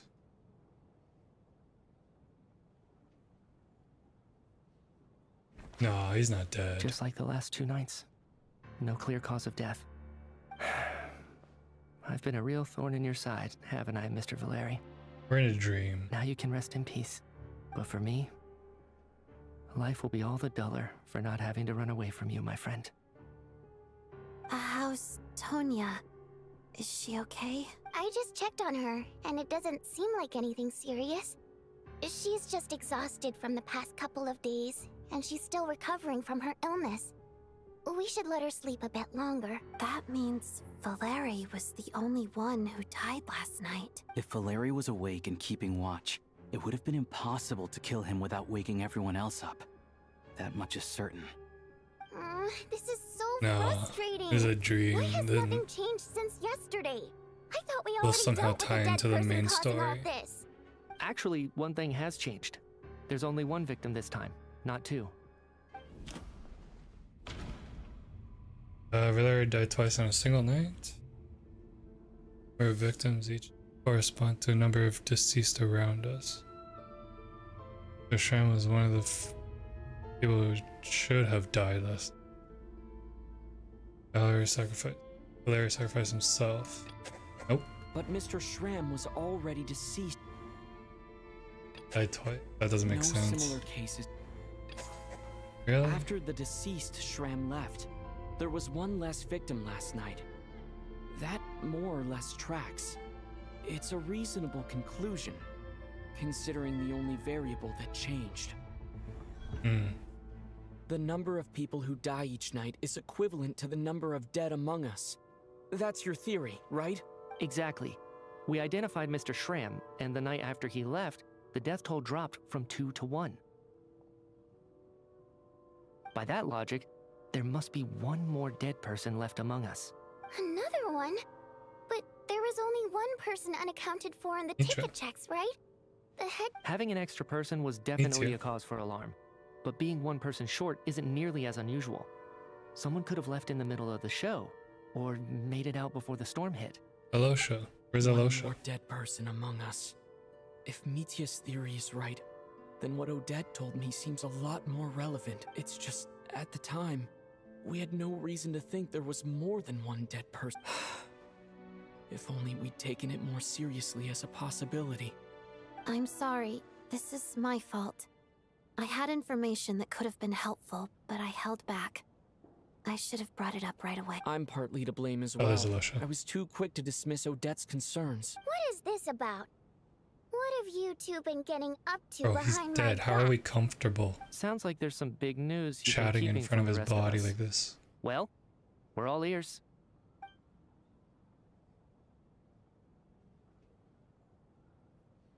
Found Mitya dead. I'm the dead person? Wow. That's certainly news to me. Odette and I talked about it yesterday, but we thought it just wasn't possible, so we left it at that. Yeah, I don't blame you. If I'd been there, I probably would have reached the same conclusion. It just sounds too unbelievable. Let me just try and verify this. I just scoured my memories trying to think back to the afternoon Miss Odette mentioned, but I honestly have no recollection of dying. That's where I'm different than Mr. Shram. Having seen Mr. Mitya a few days ago myself, I also find it hard to believe he could be the other dead person among us. Well, if it isn't Mitya, then who? Do we vote on it? If you don't mind me asking, Traveler, I believe you mentioned that you know Tonya's brother.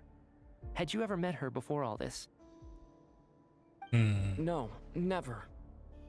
Wait, are you saying... Now just 1 minute. I know where this is going. You can't just randomly point a finger at anyone you want. You're in the hot seat, and all of a sudden you want to divert our suspicions onto somebody else? Trying to pick a fight, Mr. Chuganov? Whenever you open your mouth, all you do is attack people, and I've had enough of it. If you don't want to engage in a civil discussion, you can shut up. You little brat! Did Mitya ask about Tonya because he suspects her? I suppose I only identified her by age, and nothing else. Could that mean... I'm just saying, you're going around casting suspicion on people for no reason. How could Tonya be dead? I can vouch for her if nothing else. I've seen her before. She's the sister of that Harbinger, isn't she? The one called Child. Oh, really? You're telling the truth? Since being here, I don't think I ever mentioned she was Child's sister specifically. Does Chuganov actually know her? If Chuganov can vouch for her, then it can't be Tonya either. In which case, it seems unlikely that there's another dead person among us at all. Miss Odette, could you go over that afternoon with me one more time, when you found me dead? No problem. Bro, he's just there. The dead body next to them. He's not actually dead. This whole thing, this whole situation is a side to story. I just can't remember anything about dying. Miss Vojanitsa, during our last meal together, I told you how some of the researchers were suffering from temporary memory loss. Do you remember that? Oh, yeah.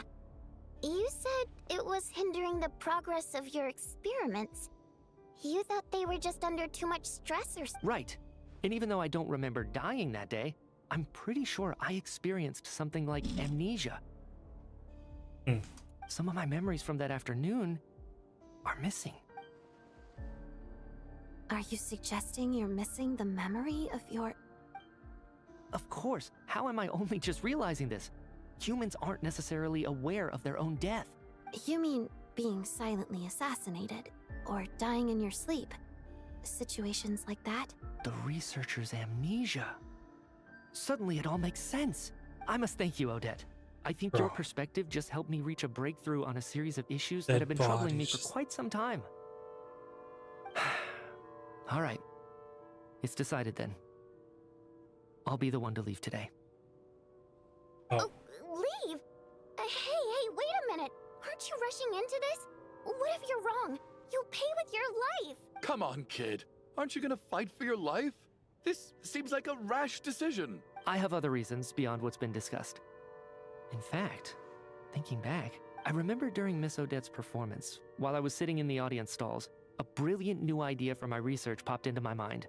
But then, my train of thought suddenly cut off. I can't remember it now at all, and I didn't take any notes. I guess that must be another instance of temporary amnesia. No. Hold on. I see where you're going with this. You're suggesting that each instance of temporary amnesia is a death, right? There's a glaringly obvious flaw in that idea, no? How can one person die so many times? I believe Miss Odette's account. During the period where my memory is blank, I must have been either dead or in a similar state. All it would take is for the same thing to happen in the theater, and I would come under the effect of the ley lines in this vicinity. This increases the likelihood of me being the deceased, does it not? But... There's no evidence to suggest that anyone other than me is a candidate for the deceased. So allow me, as a scientist, to treat this as an experiment. Please relax, everyone. I don't think things are as bad as they may seem. If I really am the deceased, then to leave the theater will be a relief for me. If, on the other hand, I'm still alive right now, well, apparently you've all witnessed my resurrection recently anyway. Who's to say I won't return from the dead again this time? Mitya's right. This is the only thing we can try right now. I think he's deliberately downplaying the gravity of the situation, though. He probably doesn't want to burden everyone. What is a scientist if not someone who gambles on experiment after experiment in an attempt to obtain the truth? With this snowstorm, the ley line phenomenon, ghosts of the dead, and my amnesia, we've been paralyzed by not knowing and powerless to do anything about it. It's a terrible feeling. But if I do get resurrected, you can be sure that I'll come back with the truth of all this. Just you wait. And the scarf's not stopping him.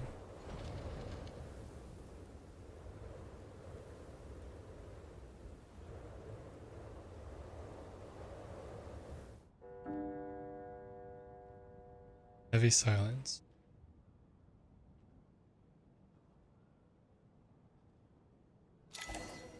On the loop. We're in a loop. We've been in a loop before. Poor Mr. Mitya. I didn't even get to see him one last time. Maybe it's a good thing that you weren't there to see it. It was a hard thing to watch. I hate goodbyes. Why does it feel like everyone around me is slowly disappearing? Not just in here, I mean. In the outside world, too. Maybe it's the realization that, at the end of life, everyone has to face it alone. Come to think of it, the main reason we're still alive right now is pure luck. Each morning here, for every one of us, there's the chance that we might not wake up. You could take it a step further and say that the same is true outside, too. Who can never be 100% sure when they drift off to sleep that they'll open their eyes again in the morning? If I make it out of here, I'm going to cherish every moment that I'm awake and live without any regrets. Without regrets, I feel like a strange sense of anxiety has been quietly growing inside me over the last 2 days. Are you okay?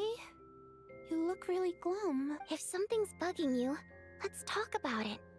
There's only a few of us left here now. After everything we've been through, what's the point in keeping things bottled up? I have a travel companion named Paimon. Alosha and Odette have met her before. She's been feeling unwell recently. You're worried about her, aren't you? That makes sense. We've been trapped in here for days. To be honest, I used to feel like I was just a spectator in this world, watching everything that happens from the sidelines. Maybe it's because I'm a descender. A descender? But with Paimon by my side, over time, I slowly felt my connection to this world growing stronger. She loves eating, sleeping, and having fun, but she's also a great guide. It's her authenticity that makes this whole world feel more real for me. Over the last few days that we've been apart, I've often caught myself wondering, what would Paimon say if she were here right now? And she's here. But by the time I snap out of it, the conversation has already moved on, and I'm still in my own little world. I'm trying to overcome this sense of detachment, but I really miss Paimon. I guess, in a way, she means the whole world to me. I bet she misses you when you're not there as well. Maybe you're her entire world too. I don't know if this will make you feel any better, but back when the water imps left Snezhnaya in droves, I also felt like the whole world was suddenly empty. I could be surrounded by people all smiling and having fun, and still feel completely separate from it. So, I totally understand how you feel. Later on, I started to think, maybe accepting the fact that our loved ones won't always be with us is something that takes a lifetime. All we can do is cherish their companionship from moment to moment. So, once we get out of here, you better hurry back to our side as fast as you can. You can't let your story end in regret. That's the trope I hate the most. Thank you. That's exactly what I needed to hear. But Vodianitsa, if you hate goodbyes too, why didn't you leave with your people? That's just the choice I made. I used to regret it, but I don't anymore. Like I said before, singing is a water imp's primary mode of expression. It's how we convey our emotions. Our songs have echoed through this theater for hundreds of years, each one a story pieced together through moments of joy and sorrow. But does a story exist without someone to read it? To me, so I made the choice to stay. That way, there would still be someone left to sing these songs and listen to their stories. Otherwise, they could have been lost forever. Could you teach me how to understand your people's songs sometime? I want to be able to truly hear them, like Mr. Shram. A fan after my own heart. Thank you, Tonya. How about I sing something for you, and you tell me what you hear? Okay, I'll do my best.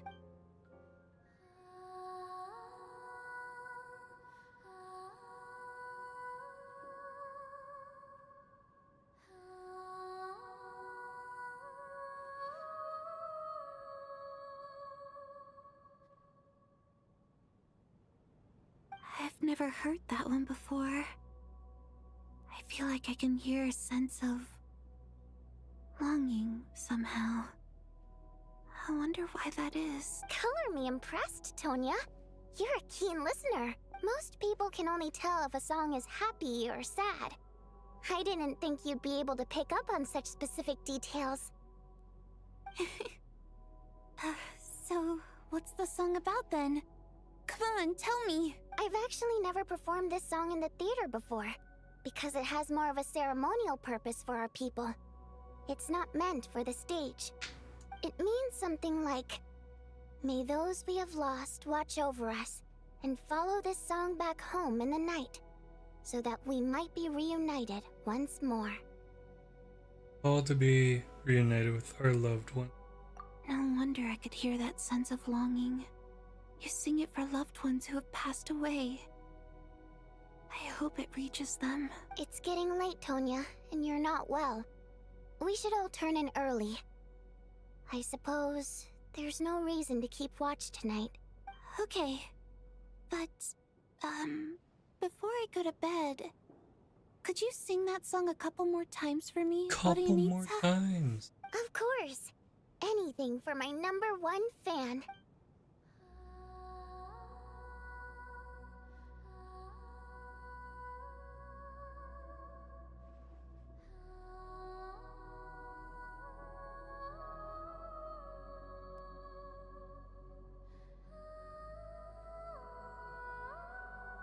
No lyrics.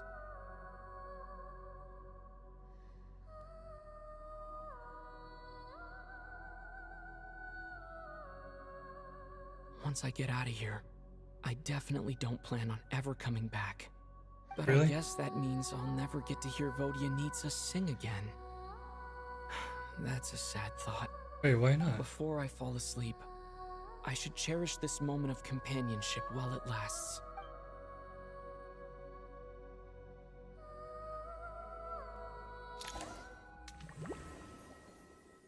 Water. Where am I? It's so dark in here, and Oh, I feel behind. kind of dizzy. Am I alone?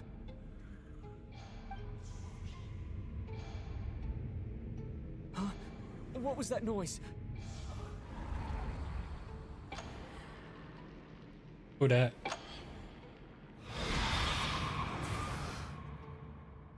That the Geo Archer?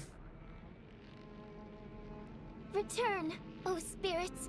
Fulfill your oath of protection. You're a healer.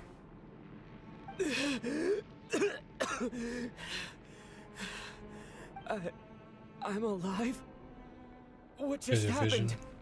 No time for questions. Quick, over here.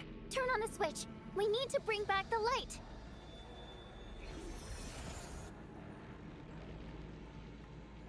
All right, we're safe. The spirit just now is called Night Prayer. The light subdues her, but she'll attack without a second thought in the, sort of. I know it's hard, but you can't let this place go dark. Or she'll— Yep.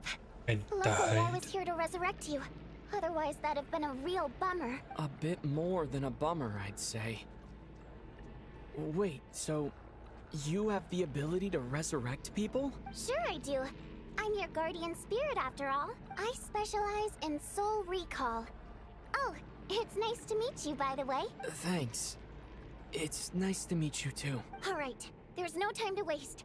The black mist is already catching up. We need to avoid it at Night Prayer at all costs. We need to reach the next switch before the place gets too dark. If we bring the light back, Night Prayer won't be able to get to us. Sweet, sweet light! It's back! Shh! It's Night Prayer. We need to move quick, but don't let her notice you. Look out!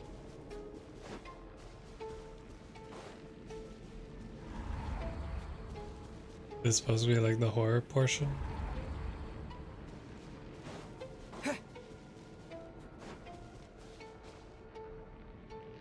Where'd she go? Oh.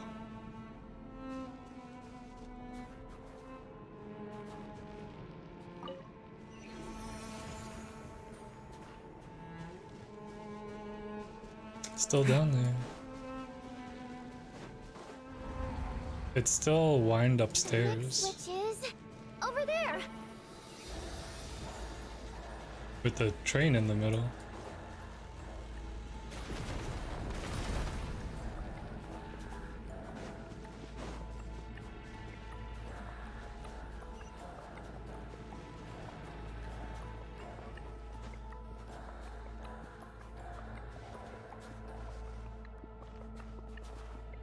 She's not even moving.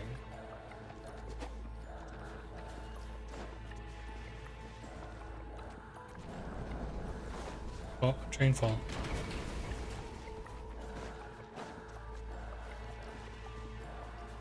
I just climb. No.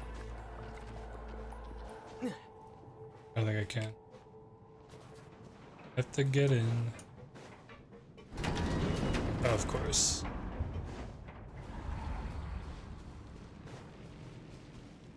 Do we go over?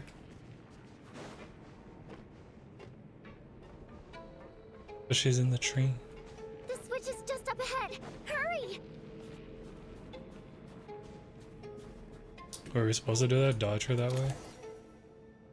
It's too dark. We're not gonna make it. Come on, faster! Oh, you're right there.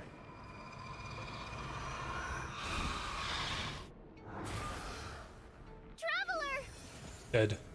I won't let you die like this. Not on my watch.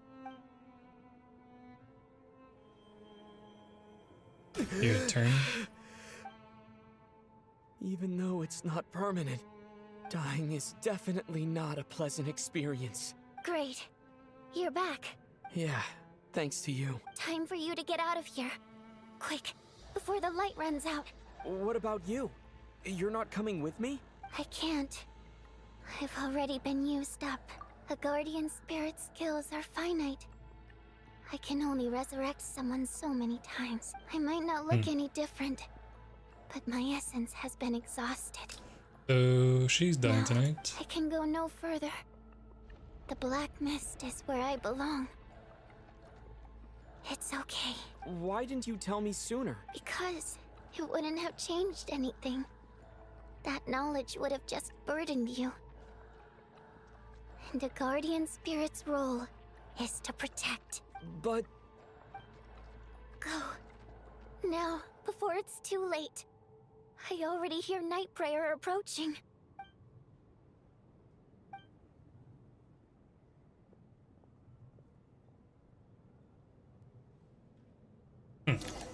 And you wake up and she's dead.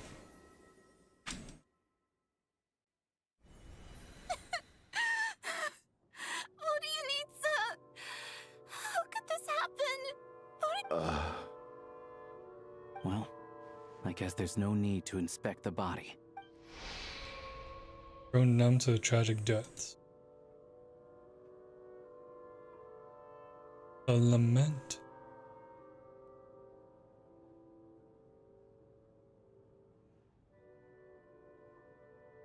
Countless water imps seems to resound.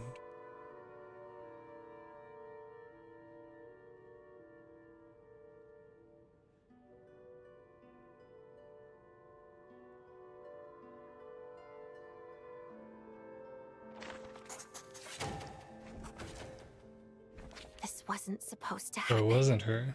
You lied to us, didn't you, Chuganov? You've been lying from the start.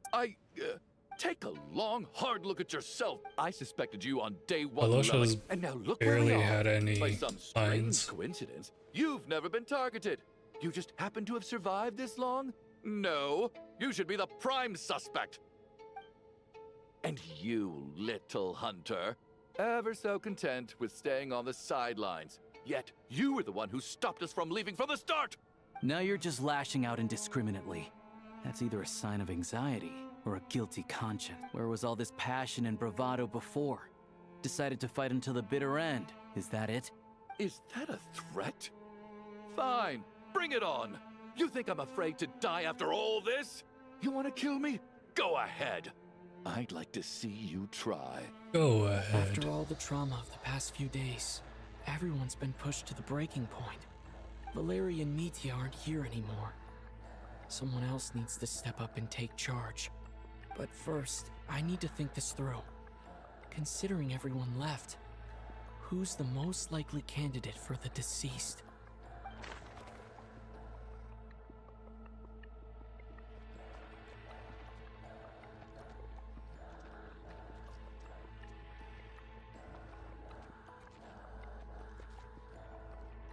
Most likely candidate. Either Alosha or Tonya.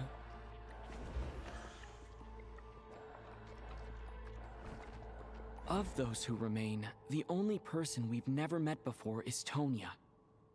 There is room to doubt her true identity. People are easily misled by first impressions. Now that I think about it, Child's sister was in fact a label I imposed on her due to my own assumptions. But Mr. Chuganov vouched for Tonya's identity yesterday. Yeah. With basically no other possibilities left. Could it be? Hello. Tonya, how's Tusser been lately? Yeah, Tusser. Tusser? Oh, God. Your brother Ajax must have mentioned me in his letters home, right? Did he say anything about a blonde traveler? No. And my brother's name is Razik, not Ajax. Oh. Chuganov, looks like it's your turn to do some explaining. Yesterday, you said you could vouch for Tonya. Why did you give us a false testimony? I knew you were behind this, Chuganov. You've been lying through your teeth from the start. Wait, so where's Tonya? Everything about you is fake. Down to the wife and daughter you're always talking about. Your entire family man persona is a charade, isn't it? That night, when I infiltrated your place as Lelik, I noticed you were home alone. Didn't think much of it at the time. Just thought everyone else was out. So Chugi's been the culprit the whole time. That doesn't seem very likely. My guess is, you live alone, don't you? Even that was a lie? But why would he lie about having a family? Curses! Oh, why is there no end to this blasted snowstorm? If it would just stop! I think I remember now. I know how I ended up here. It feels like a distant memory. But at the same time, it's just like it was yesterday. The reason I'm always coughing is because I got sick with frostbite. The locals usually call it the snow cough. That's why she's dressed this way. It's not a very common illness. It's partly genetic and partly caused by the cold climate, but it can be fatal. They sent me to the hospital as soon as they found out I had it. And I spent so long lying there in that hospital bed. After a while, I felt myself growing weaker and weaker. Nothing seemed to be working anymore. Neither the treatment that the doctors were giving me, nor the medicine my brother was brewing from frost fairy flower leaves. So one day, I told my brother that I wanted him to take me outside for once, so things could be like they used to, just for one day. I wanted to meet loads of friends, experience new things. He agreed. He snuck me out of the hospital, and we escaped. We got to the theater, bought tickets, and went inside. Oh, it was all so exciting. I remember the show very clearly. It was amazing. But I found myself getting sleepier. Oh, Tonya. When I woke up, I couldn't find my brother anywhere. So I guessed he'd already left. But there's no way he'd leave me behind. So I decided to stay here and wait for him. At the time, I figured he'd probably gone to brew some more medicine for me. She's dead. I was planning to chew him out for abandoning me when he got back. Tonya, it sounds like by then you'd already... Yeah, I know. I understand now. Dead, aren't I? This cough and the feeling weak, it's probably just my body's memory. After all of that, it turns out I can't blame my brother after all. I was the one who abandoned him. I'm sorry, everyone. I realized this much too late. It seems like death skewed my perception. And now I've dragged you all into this mess. Then she dies and everyone comes back to life. Tonya, is it? Didn't that ever strike you as odd over the last few days? Well, when I was little, my brother and I read a storybook. Tonya is the name of one of the characters. When we escaped from the hospital, our family and the hospital security were looking everywhere for us. So when you first approached me and said my brother had sent you, and called me Tonya, I thought he must have chosen a fake name that only the two of us would know. Because he was afraid of getting caught. Now, it seems like that was just wishful thinking. At least your memory of death isn't painful. That is a small comfort. Now it's your turn, Chuganov. Talk to us. I believe no lie is ever told without a reason. You're right. I was lying. I happen to know that the Harbinger child and his sister Tonya managed to get tickets, so I lied to you and pretended I knew them. And yes, I was lying about my family too. The truth of the matter is, I lost them a long time ago. I just refused to accept reality. And now I've spent the second half of my life living a lie. I'm a joke. My daughter's name was Iskra. And before you ask, yes, Iskra, as in Iskra Manufacturing Plant. She also died from the snow cough. She was just 6 years old. Damn. If she were still alive today, she'd be around the same age as little Tonya here after Iskra passed. My wife couldn't bear to face those memories either. So she chose to start a new life without me. Oof.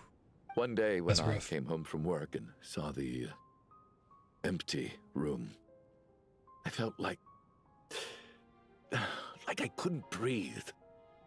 Subconsciously, I started to imagine that they were still there. I soon discovered that this was the only thing that made me feel any better, so... Nothing more than a pathetic means of escapism, I know. But at least it's not a crime. So explain your false testimony, then. The night before last, when I was chatting with Tonya, she mentioned that her brother would brew medicine for her from frost fairy flower leaves. Combined with her various symptoms, I suddenly understood everything, including the fact that she was deceased. The snow cough used to be an incurable illness. I would pick frost fairy flower leaves to brew medicine for Iskra too. It took hours and hours on the stove. But the year after my daughter passed away, the jester of the Fatui announced that a cure for frost blight, also known as the snow cough, had finally been developed. What time? It turned out that all previous treatments were completely ineffective. No better than random concoctions. That was the final straw for me.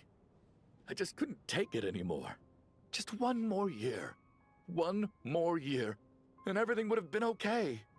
So, more than anyone, I know full well that in this day and age, no one in their right mind would still be using frost flower leaves to brew medicine for the snow cough. Poor Miss Tonya, therefore, had to have been from an era when snow cough was still a terminal illness. So, you projected your daughter onto her? Even though you knew she was one of the dead? That doesn't make any sense. You knew she was already dead. What did you hope to achieve by protecting her? I just don't believe in your crackpot theories. Nor do I approve of your actions. How can you just declare a living person dead and throw them out into that snowstorm? Nitia's gone. My good buddy Shram's gone. And now it's Tonya's turn, isn't it? The others I can make my peace with. But little Miss Tonya, here she is, standing right in front of us, alive and breathing, and fighting her own battles. Yet you're quite happy to say she's dead? I just want her to live. Once this snowstorm is over, the very moment it stops, I'm going to march out that door and find someone who can fetch the very best medicine for her snow cough. I'll be damned if I'm gonna let you cast her out into the snowstorm before I have the chance to cure her. Still delusional. Not again. Not this time. Not when the cure is right within our grasp. I'd never be able to forgive myself. Mr. Chuganov, stop. I can't let you do this. Tonya. By the sounds of it, you've known I was dead since the night before last, right? I really liked Mr. Valeri, Mr. Mitya, and Miss Vodyanitsa. And now they're all dead because of me. I'm not happy about that. The reality is, you've been trying to fight your own demons through me. But all you've really done is trap me inside your delusion along with you. No! Listen to me. I want to save you. I do! Well, at this point, I'm quite sure that I'm dead. I don't need to be saved. The time I got to spend with all of you is more than enough for me, despite all the bad things that kept happening. I got to meet so many interesting people, and spend so many days and nights by your side since the day I escaped that hospital until now. This has been an adventure I never even dared to dream of. Oh, then how will this tie I'm very fond of in? you all. If it were only possible, I'd trade my soul to bring back the ones who died. If it meant things didn't have to end like this. And that's why I'm not fond of you at all, Mr. Chuganov. I'm sorry. It's them that you owe an apology to, sir. Not me. Well then, I suppose this is it. It's time for my adventure to end. I've caused enough trouble. You're leaving already? It's still early. Don't you want to stay a little longer? No, thank you. That means we stay long. And by the way, my name is Patashka. Gosh. It was nice meeting you all. Feels strange that we're only being properly introduced now that it's time to say goodbye. Patashka. Go with her. What are you doing, Chuganov? Are you crazy? Let me leave. I can't keep lying to myself anymore. In your dreams. Don't think you're getting off that easy when you had a hand in the deaths of so many people. Oh, true, The right. Fatui have honed quite an array of enhanced interrogation techniques since they were founded. Once we're out of here, Lelik will personally give you a taste of every last one. Life will soon fall again. Then they all wake up, yeah? I think we should leave. I doubt this snowstorm is ever going to stop. For all we know, this storm might have destroyed all of Snezhnaya by now. Wait, we finally solved the mystery of the haunted theater today. Maybe let's at least try to enjoy tonight? Fair enough. I don't particularly feel like dying in Chuganov's company anyway. And yet you won't let me die first. Hey, Chuganov, on a serious note, if we do make it out of here, you should close down that factory of yours. A lot of people are freezing thanks to you. Is this really the time to be discussing my factory? All right, fine. I'll shut it down. Doesn't matter to me anymore. Ooh, storm is Am I hearing gone. things?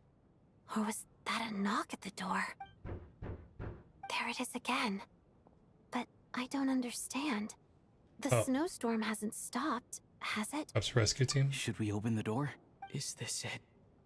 Is this nightmare finally over? If the last few days are anything to go by, I probably shouldn't be getting my hopes up. Is where the Whatever lies plot beyond twist that is? door at this moment. It could be something even more terrifying than everything we've been through so far. Please don't be anticlimactic after that sentence.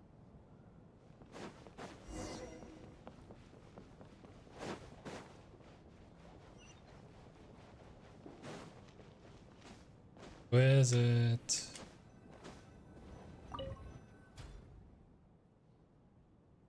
Ah, you're back.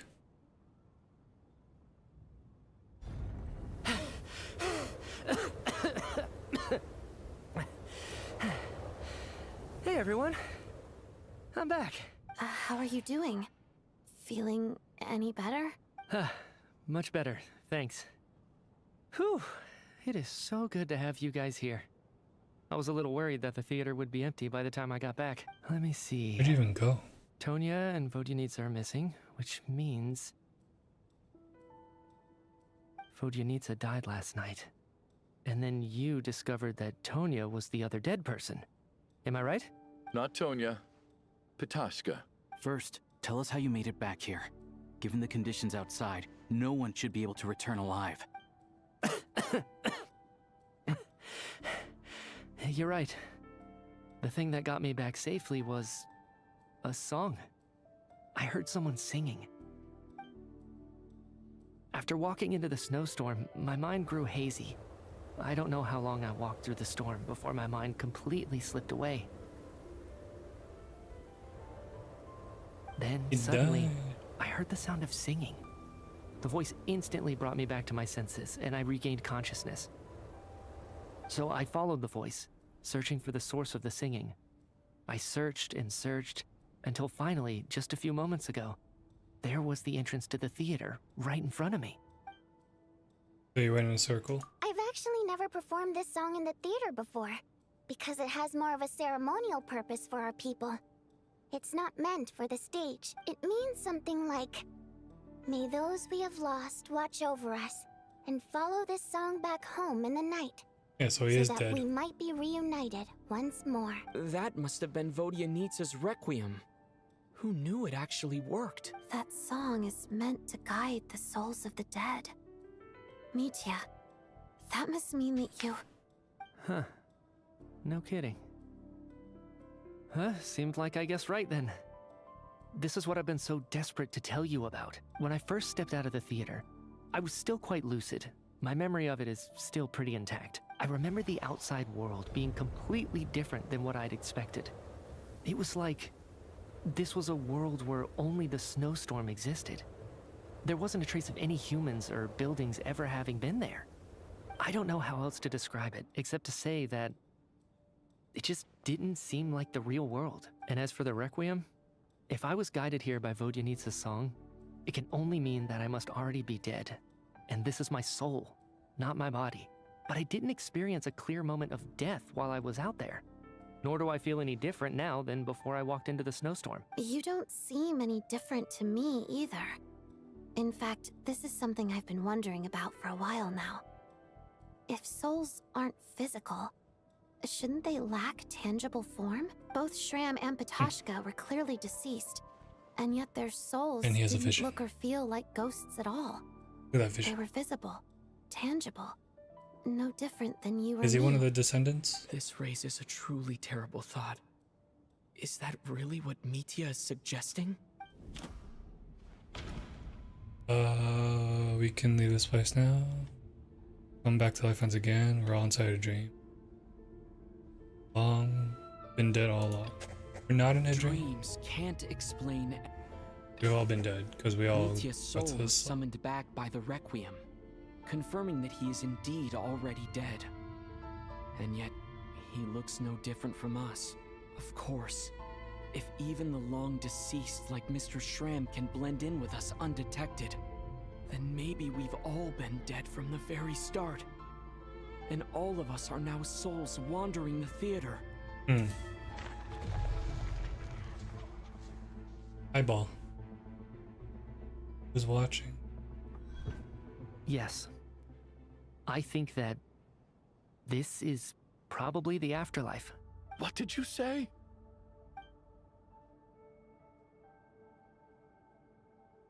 You heard me. We died in the theater. All of us did.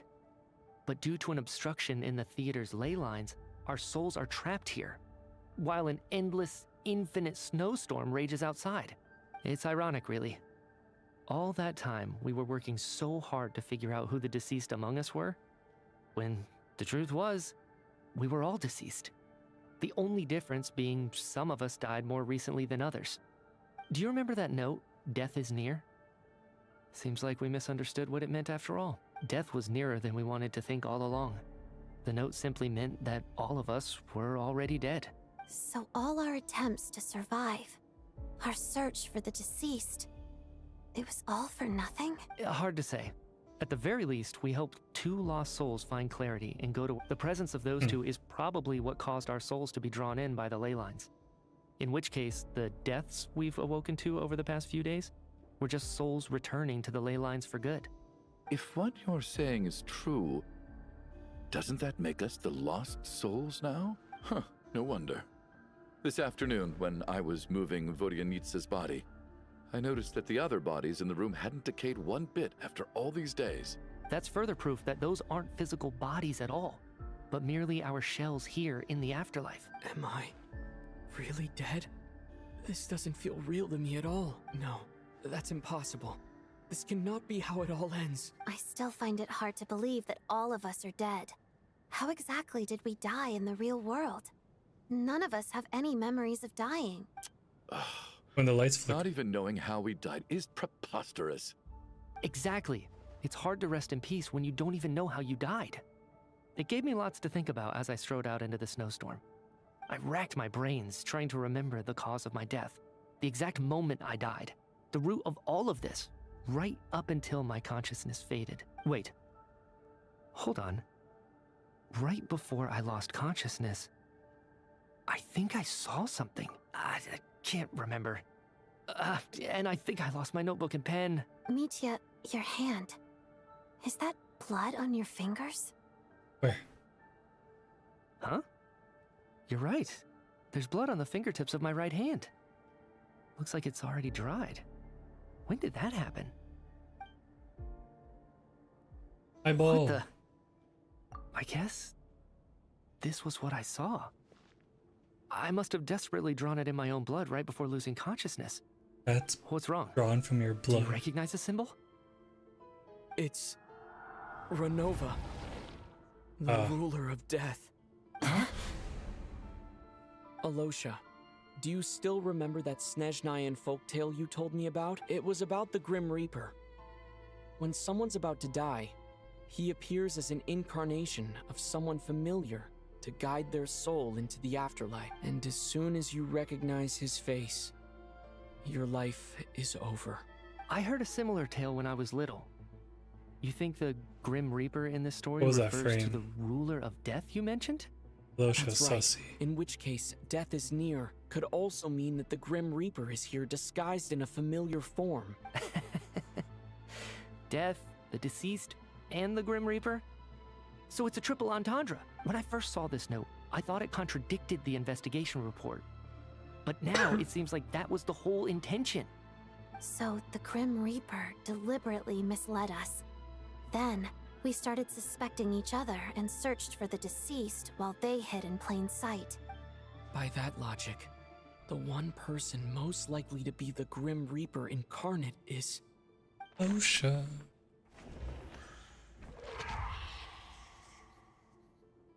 No doubt about it. It's Alosha.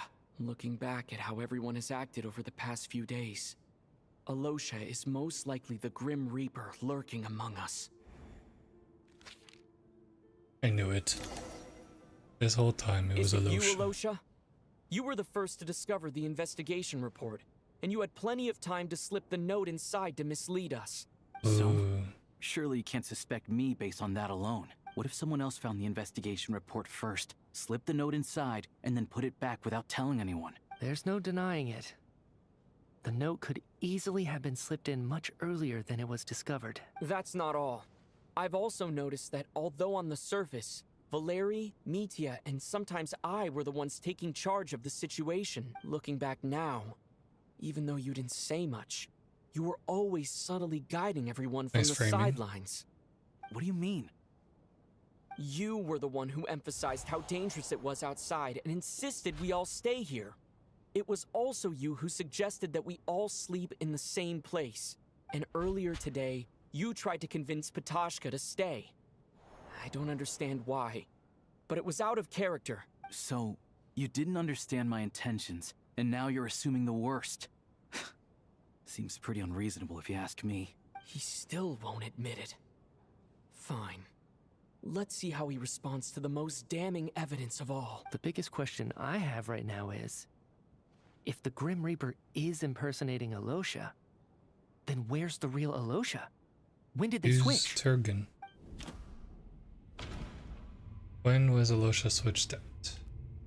The lights flicker. Performance while investigating this. It's a return from when we discovered. That's right. This was the moment, right at the start. Before any victims had even emerged, Alosha was switched with the Ruler of Death while everyone's guard was still down. Where are you at? Oh, hey boss. Renova, come to us. When all this began, right after the performance ended and the snowstorm began to pick up, no one suspected anything unusual. We just assumed we were snowed in. I guess I technically saw a spoiler in Twitter last It wasn't until we night. discovered the bodies the morning after that we realized something out of the ordinary was going on. But it's clear now that the oddities actually started earlier than that, when Dimov walked into the snowstorm and never came back. Right. Oh, the towel guy. So Mr. Dimov was the first victim, not Sobolova and Torgov. And if we pinpoint that moment as the beginning of this incident, then one thing becomes clear, Alosha. You are the only person who walked into the snowstorm and came back without the help of Vodyanitsa's Requiem. More precisely, Alosha never came back at all. The one who came back was the Grim Reaper. Not bad.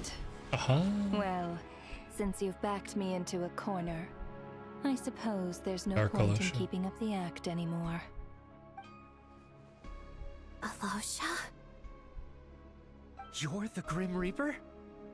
Bro, we just established I am no this. such tired cliche. Mortals should address me as the ruler of death. Renova. Why? Why are you here though?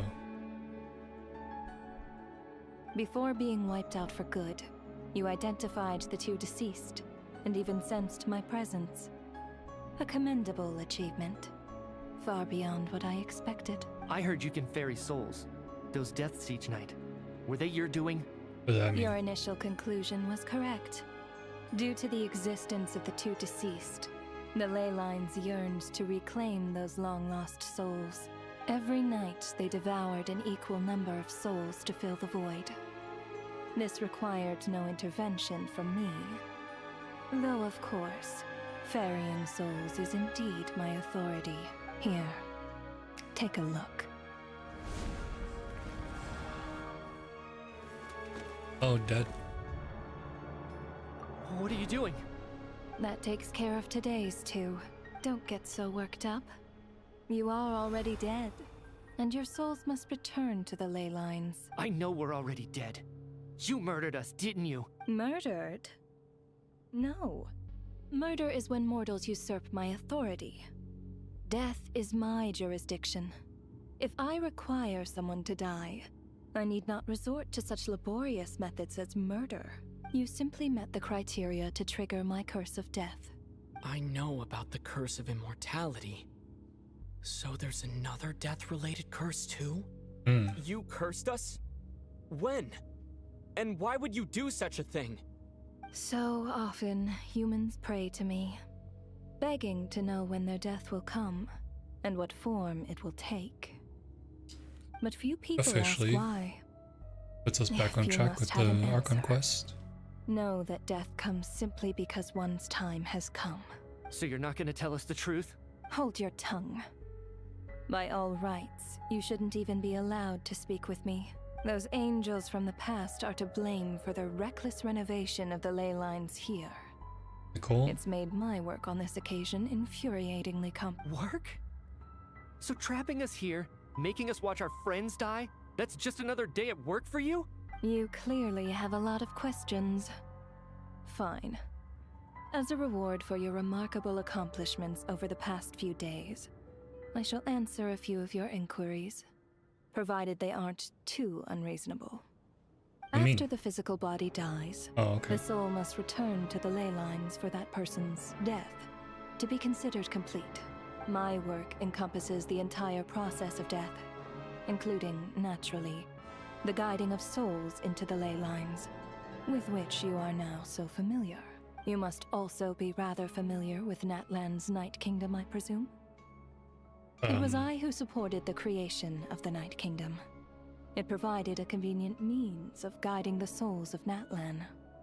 Here, too, the ley lines connected to the theater underwent some modifications. Ooh, she fly. The angels hoped to make them capable of accommodating the souls of some special creations. But this actually hindered their ability to accept ordinary souls to some degree. This effect manifested itself after you died from the curse in the theater, leaving you stranded in the afterlife, unable to achieve a complete death. But if souls who die from the curse of death fail to return to the ley lines within a short window of time, they will miss their chance for good. Then, they will remain forever suspended between life and death, no longer subject to the authorities of either. So if you don't resolve this matter soon, and see all our souls return to the ley lines before long, we'll escape your control. Mitya sharp. This must be what Renova Yeah, was Mitya worried is really might giving happen. Descender The vibes. reason she got involved to begin with. But if you have the authority to guide souls, why didn't you just show yourself and get it over with? Why hide among us in the form of Alosha? You seek to understand the mind of a god. Very well.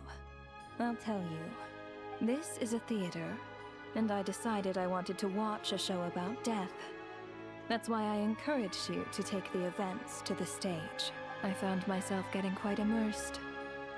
I suppose the entertainment you provided makes up for all the trouble you've caused me by being so defiant in the face of death. There.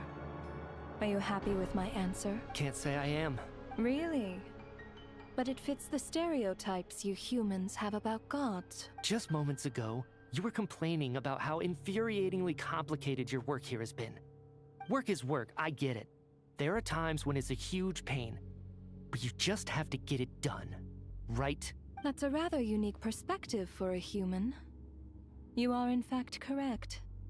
There is a pain point in this case. Due to the obstruction in the theater's ley lines, there is a hard limit on the number of souls they can receive each day, making it impossible for me to ferry all your souls at once. Revealing my identity too soon would inevitably have led to futile resistance. And there was a risk that any souls who chose to run would disappear. Then there was the issue of the 2 lost souls you called the deceased. The way you resolved that quandary was all part of my design. That's what I don't understand. If all of us were souls of the dead, what made their presence among us special? For centuries, they have refused to return to the ley lines, exploiting the issues created by the angel civilization to resist being drawn in. Centuries of obsession accumulated during this process. You may think of this obsession as the resentment of the dead, and in this quantity, it was a bomb that could have detonated at any moment. It reached the point where I could not afford to leave it unchecked. But the only way to fix it was to help them acknowledge their own deaths, make peace with their regrets, and willingly walk into the snowstorm. Only then, with my guidance, could they finally return to the ley lines. Otherwise, you would not like to know what the consequences would have been. I vaguely remember seeing Batashka, but in the most terrifying form. Was that in a dream? Is that what would have become of her if she hadn't returned to the ley lines? I see your dreams brought you many revelations. So you see, death in fact grants wisdom to mortals. Souls connect to all things in the world and see the chain of cause and effect between them. It's nothing unusual. Anyway, giving psychological counseling to lost souls is not my strong suit. That is more of an angel's role. It was something I could not resolve directly using my authority, so I decided it was easier to leave the bomb defusal to you. Meanwhile, of course, their presence caused the souls of other members of your party to return to the ley lines each night. From where I stand, that was killing 2 birds with 1 stone. As both issues slowly resolved one another without me having to lift a finger, all I had to do was stay close by and keep the situation under control. And, of course, while I was at it, I thoroughly enjoyed watching this drama, dealing with death from a mortal perspective, play out on the stage. Sounds like you had it all figured out, Grim Reaper. I just did the math. You said there's a hard limit to the number of souls the ley lines here can receive each day. It's 2, isn't it? That much is obvious. even to a fool. It's time to review this whole affair. If the ley lines can only take in 2 people per day, I need to go over the deaths from these past few days again. Ooh.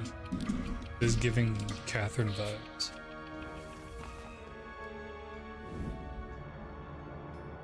Looking back now, none of us had the faintest idea at the time. From the moment that staff member named Demoff walked into the snowstorm, the incident had already begun. Day 1. No. Let me go over this again. Oh, AD. That character that is not deceased yet.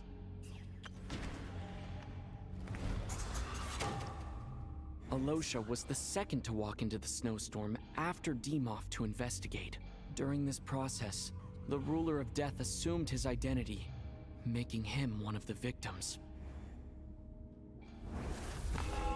Here's the 2 characters who died During today. our first Day night 2. in the theater, everyone was caught up in the novelty of it all. These No 2. one could have expected there would be victims the very next morning. Despite all the confusion, and with the help of hindsight, we finally began to realize that something was amiss with the snowstorm.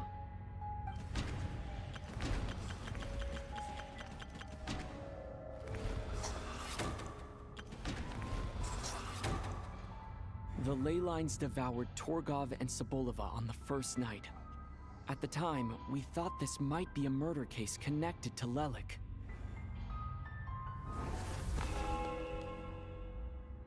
Odette and I spoke a lot that night. 3 people were on watch, but in the morning, we discovered that someone had fallen victim all the same.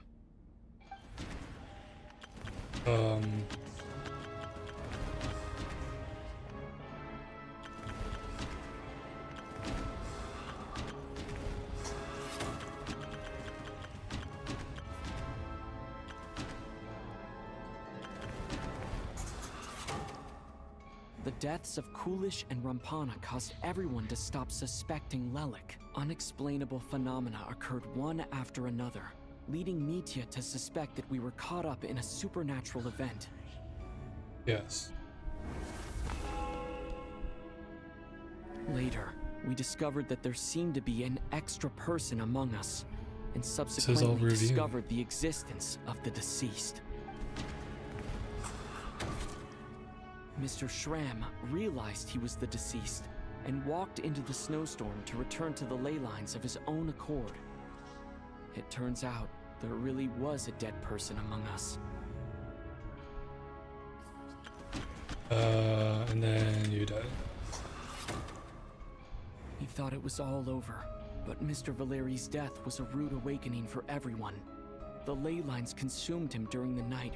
A lot happened today. Mr. Valeri's death led us to discover the connection between the number of deceased and the number of victims during the night.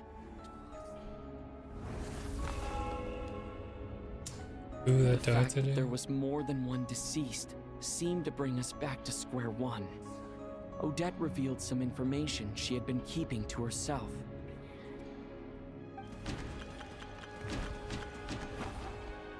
Oh, okay. Although Mitya did indeed walk into the snowstorm that day, he returned from the ley lines with the help of Vodianitsa's wreck. The void in the ley lines hasn't been filled, so let's rule out Mitya. Okay. That case. Vodianitsa was swallowed by the ley lines in her sleep, but the requiem she sang before falling asleep was quite a game changer. As it happened, Patashka filled the void left by Mitya's return from the ley lines by walking into the snowstorm this morning. The girl I thought was child's sister Tonya turned out to be another of the theater's deceased. Where's Come to think Tonya? of it, Patashka was about to walk into the snowstorm at that time, and Renova, unaware that Mitya would return, was concerned that her soul would overflow from the ley lines. That's why she used Alosha's voice to try and persuade her to stay behind. Looking back, I suppose that was an early slip-up on her part.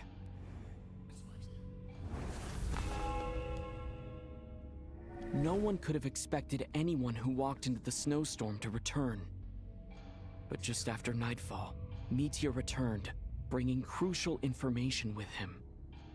Various truths began to surface, including that all of us were already dead, and that the ruler of death was here among us. Then, after revealing her true form, Renova callously claimed 2 souls.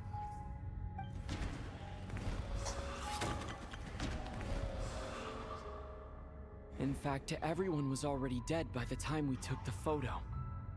And in the days since, we've experienced many more partings in the afterlife. Now, only Mitya and I remain. And the true culprit behind everything still stands before us.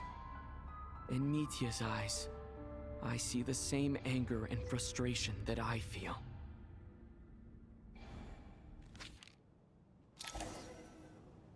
That covers everything. It's all clear now. Your work isn't finished here yet, is it? The Traveler and I are still standing here, safe and sound. The Water Imp's song threw things off a little, but it is of no consequence. The ley lines have already anchored your soul, and the first ray of light tomorrow morning will take you back. Ooh. I, meanwhile, need to review my attitude towards the Water Imp race. So the reunion in the night that Vodyanitsa mentioned, I suppose that was never meant to be a permanent reunion. That just leaves you, Traveler. My power only allows me to temporarily separate your soul from your body. The ley lines of Tevat would not accept you, and your soul is firmly anchored to your body by your will. For a descender like you, who is not bound by Tevat's rules, your death can only be brought through the most violent of means, such as directly destroying either your body or soul. You haven't done that yet? Thanks for letting me know. At least I can still be safe. I have no interest in involving myself with Descenders. For now. Although, this may change if Asmodee remains missing, or you insist on interfering with our affairs. One last question then. All our struggles and sacrifices here, they were meaningless from the very beginning, weren't they? Death abides no reason. Besides, what you call sacrifice is merely a concept created by humanity. Asmodee is the unknown god. To me, it is nothing more than a self-indulgent charade in the face of death. Mere mortals fantasizing that their actions could reclaim something from my grasp. A truly laughable idea. Let's see. Grim Reaper, you really know how to get on my nerves. Show us your power. I'm not here to ingratiate myself with you. I kill merely because your deaths are necessary. Oh, you've made that quite clear. But humans don't take well to being scorned. Not even by the gods.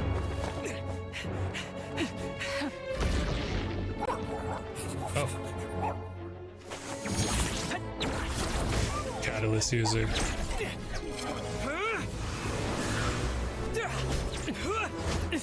Such science tech.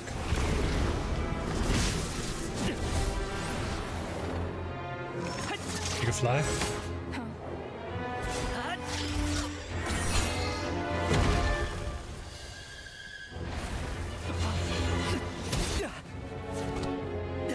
If you're electric.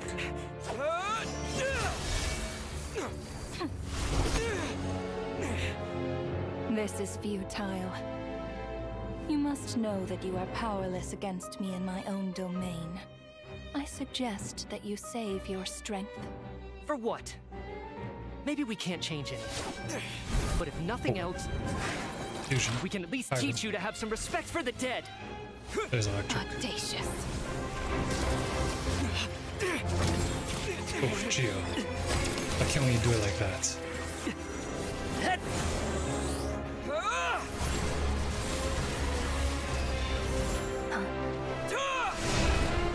Bam. Oh. Placed.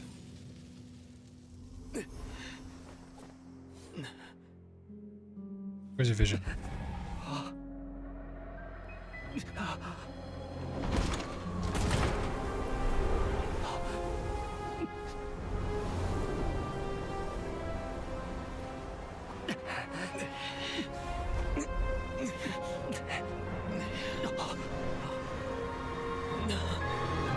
Her domain.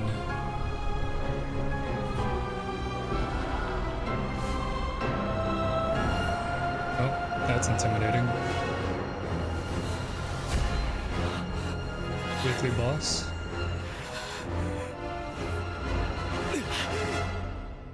Oh yeah, it was all a dream.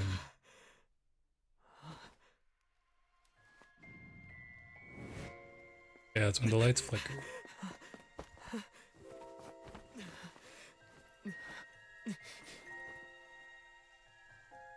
Yeah, everyone's alive again.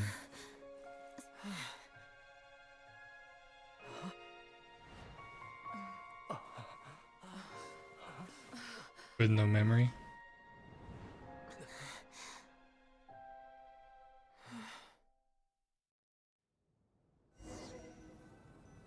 No, Traveler could remember everything.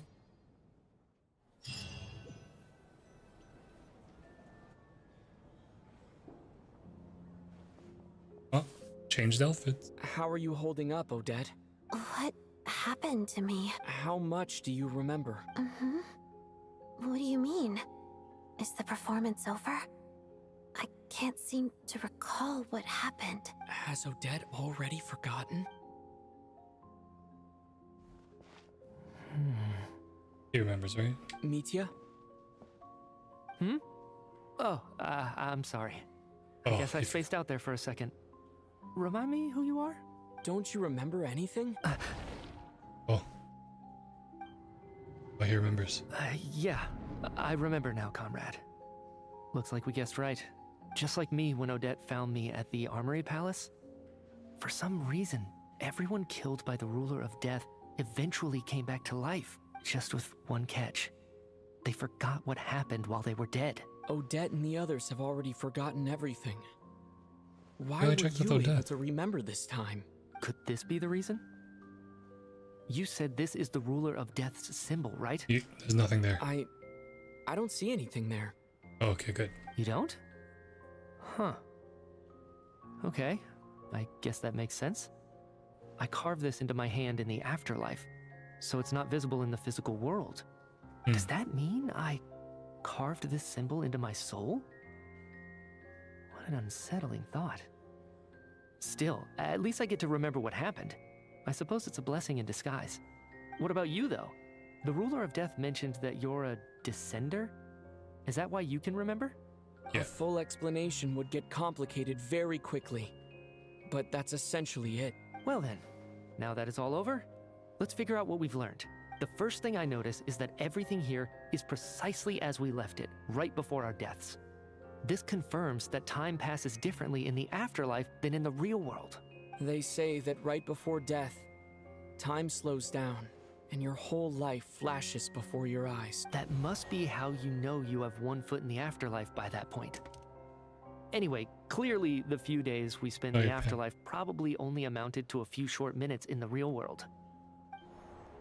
This also aligns with previous reports of widespread temporary memory loss among the Armory Palace personnel. Now it seems likely that those were all brief deaths caused by the Grim Reaper's so-called curse of death. To those unaware of the truth, dying and coming back to life must feel similar to a short bout of catatonia. Kind of spaced out what he said there. This leaves me with a couple big questions. What are the conditions that trigger this so-called curse of death? And why are we resurrected after we die? If nothing else, I think it shows that killing us wasn't her ultimate goal. We still don't know her true reasons for subjecting us to death. Right. This time only got complicated because of the situation with the theater's ley lines. That's why she had to approach it differently. If the previous incidents of amnesia among the researchers are anything to go by, killing us is usually a pretty routine matter. Your pen. Come to think of it, wasn't I about to note something down before I died? I can't remember what it was, but I think it was something related to my research project. Sorry, Traveler. I'll catch up with you again later. Right now, I have to make a trip back to the Armory Palace. You remember? Sir, if I may, no one of your description has ever shown up in my investigations into Mr. Mitya's friends. Yet, Ooh. You two seem very familiar with each other. Could you perhaps tell me where he was in such a rush to get to? And by the way, have we ever crossed paths? Forgive the presumptuousness, but I feel a vague and indescribable sense of familiarity about you. I can explain everything. Could you help me gather everyone in the theater in one place? Everyone gathers. Do so in the real world, without everything outside being devoured.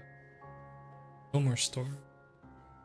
Unique properties. Leyland seems no one is completely forgotten. Oh. So they kind of remember. People slowly begin to remember effects as memories of a distant dream. Everyone is lost in thought. Everyone confirms their own fate to each other. Till finally today's show draws close. Act 2 over. Done. So Chuganov really is going to shut down the factory. I guess this theater incident actually did us some good after all. So, you said I promised to take you to the Armory Palace while we were in the afterlife, yes? Great. I believe you. I think I even have a vague memory of it. That's all I wanted, was for this whole thing to actually matter. Agreed. Let's The check whole in on theater her first. story. The whole reason for our trip to the Armory Palace anyway is to figure out what's going on with her health. Right, okay, well, since we're out of that, I'm gonna call it there and then continue probably the end of the act on Thursday. Oh, GG's. Oh, it's a lot claimed. Yeah, that was a lot. That was like 5 hours worth of content almost. Alright. Almost a 6-hour stream XD. Yeah, I'm gonna call it there. GG's. Be back Thursday. Oh, wrong thing.